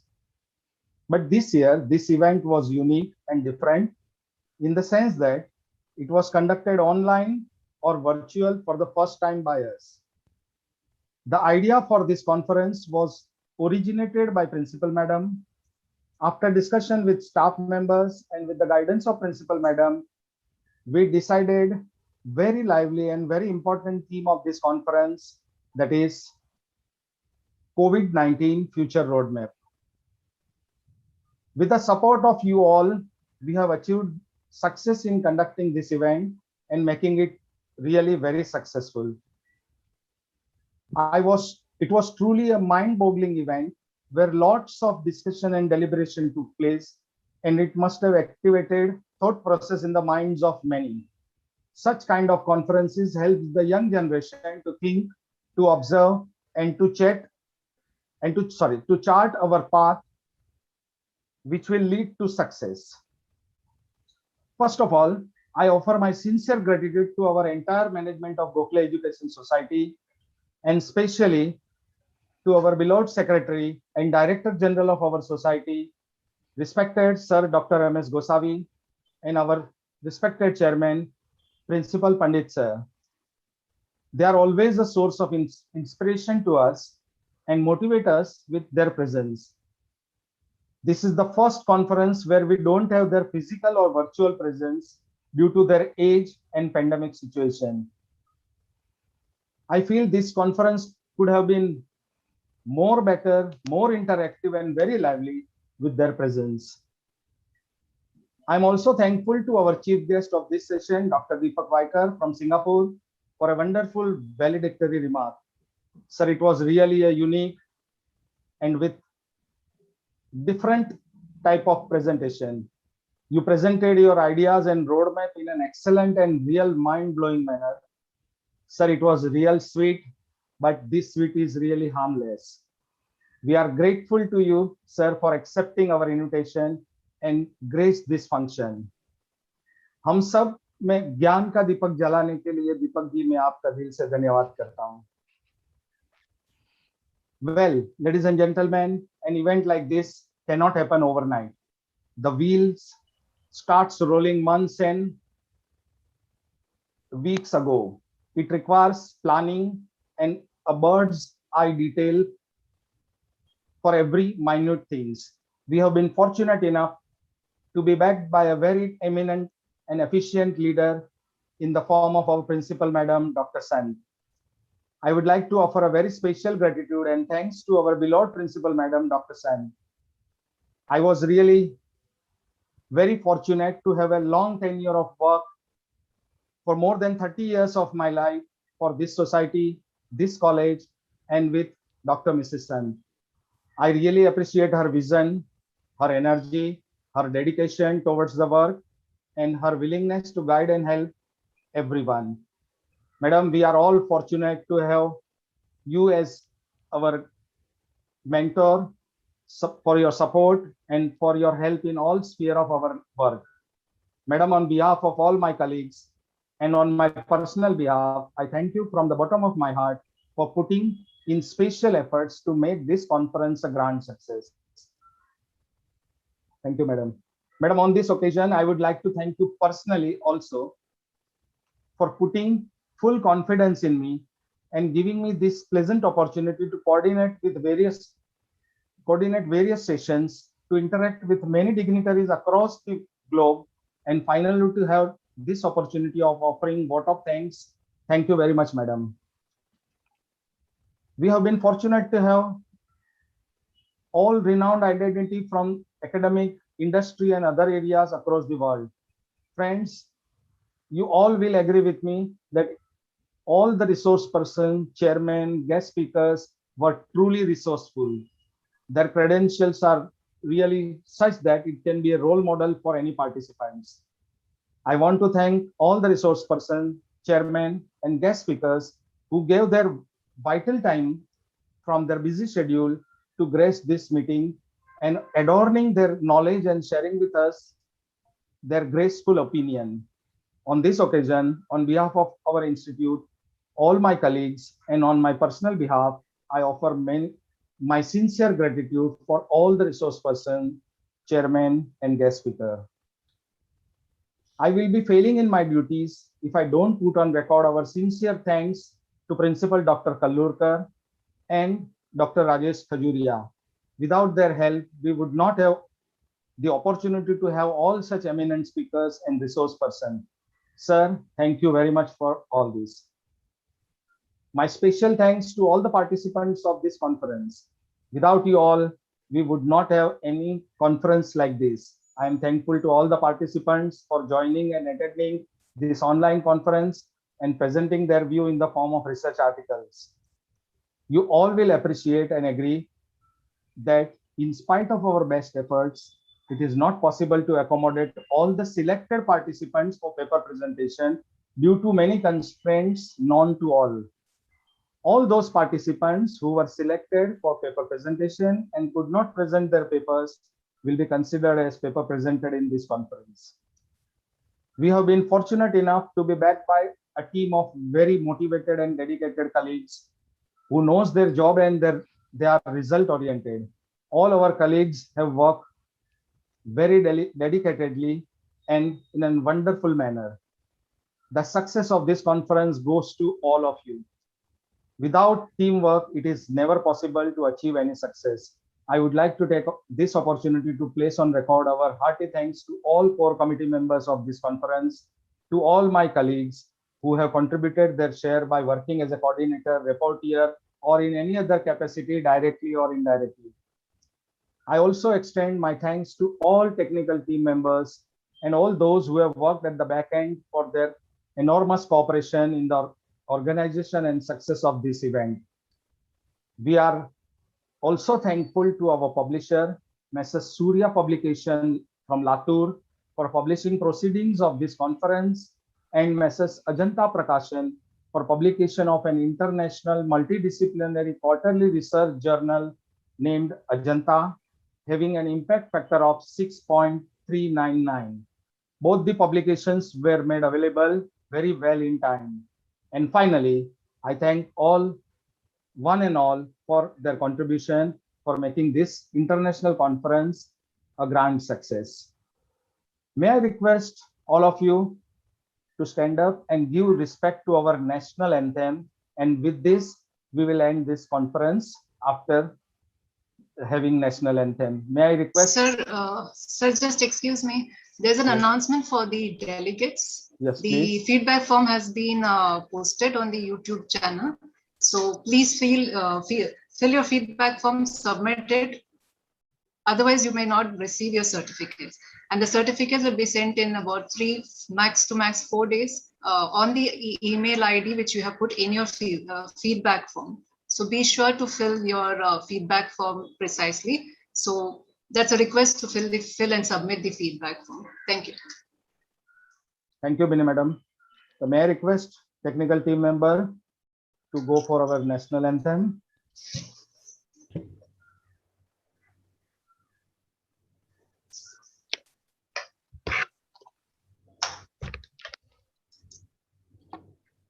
जनगण मन अधिनायक जय हे भारत भाग्य विधाता पंजाब सिंध गुजरात मराठा द्राविड़ उत्कल गंगा विंध्य हिमाचल यमुना गंगा उच्चल जलधि तरंगा तव शुभ नामे जागे तव शुभ आशीष मांगे गाहे तव जय गाथा जन गण मंगलदायक जय हे भारत भाग्य विधाता जय हे जय हे जय हे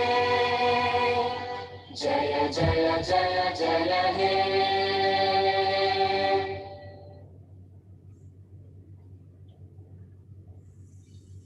Thank you, everyone.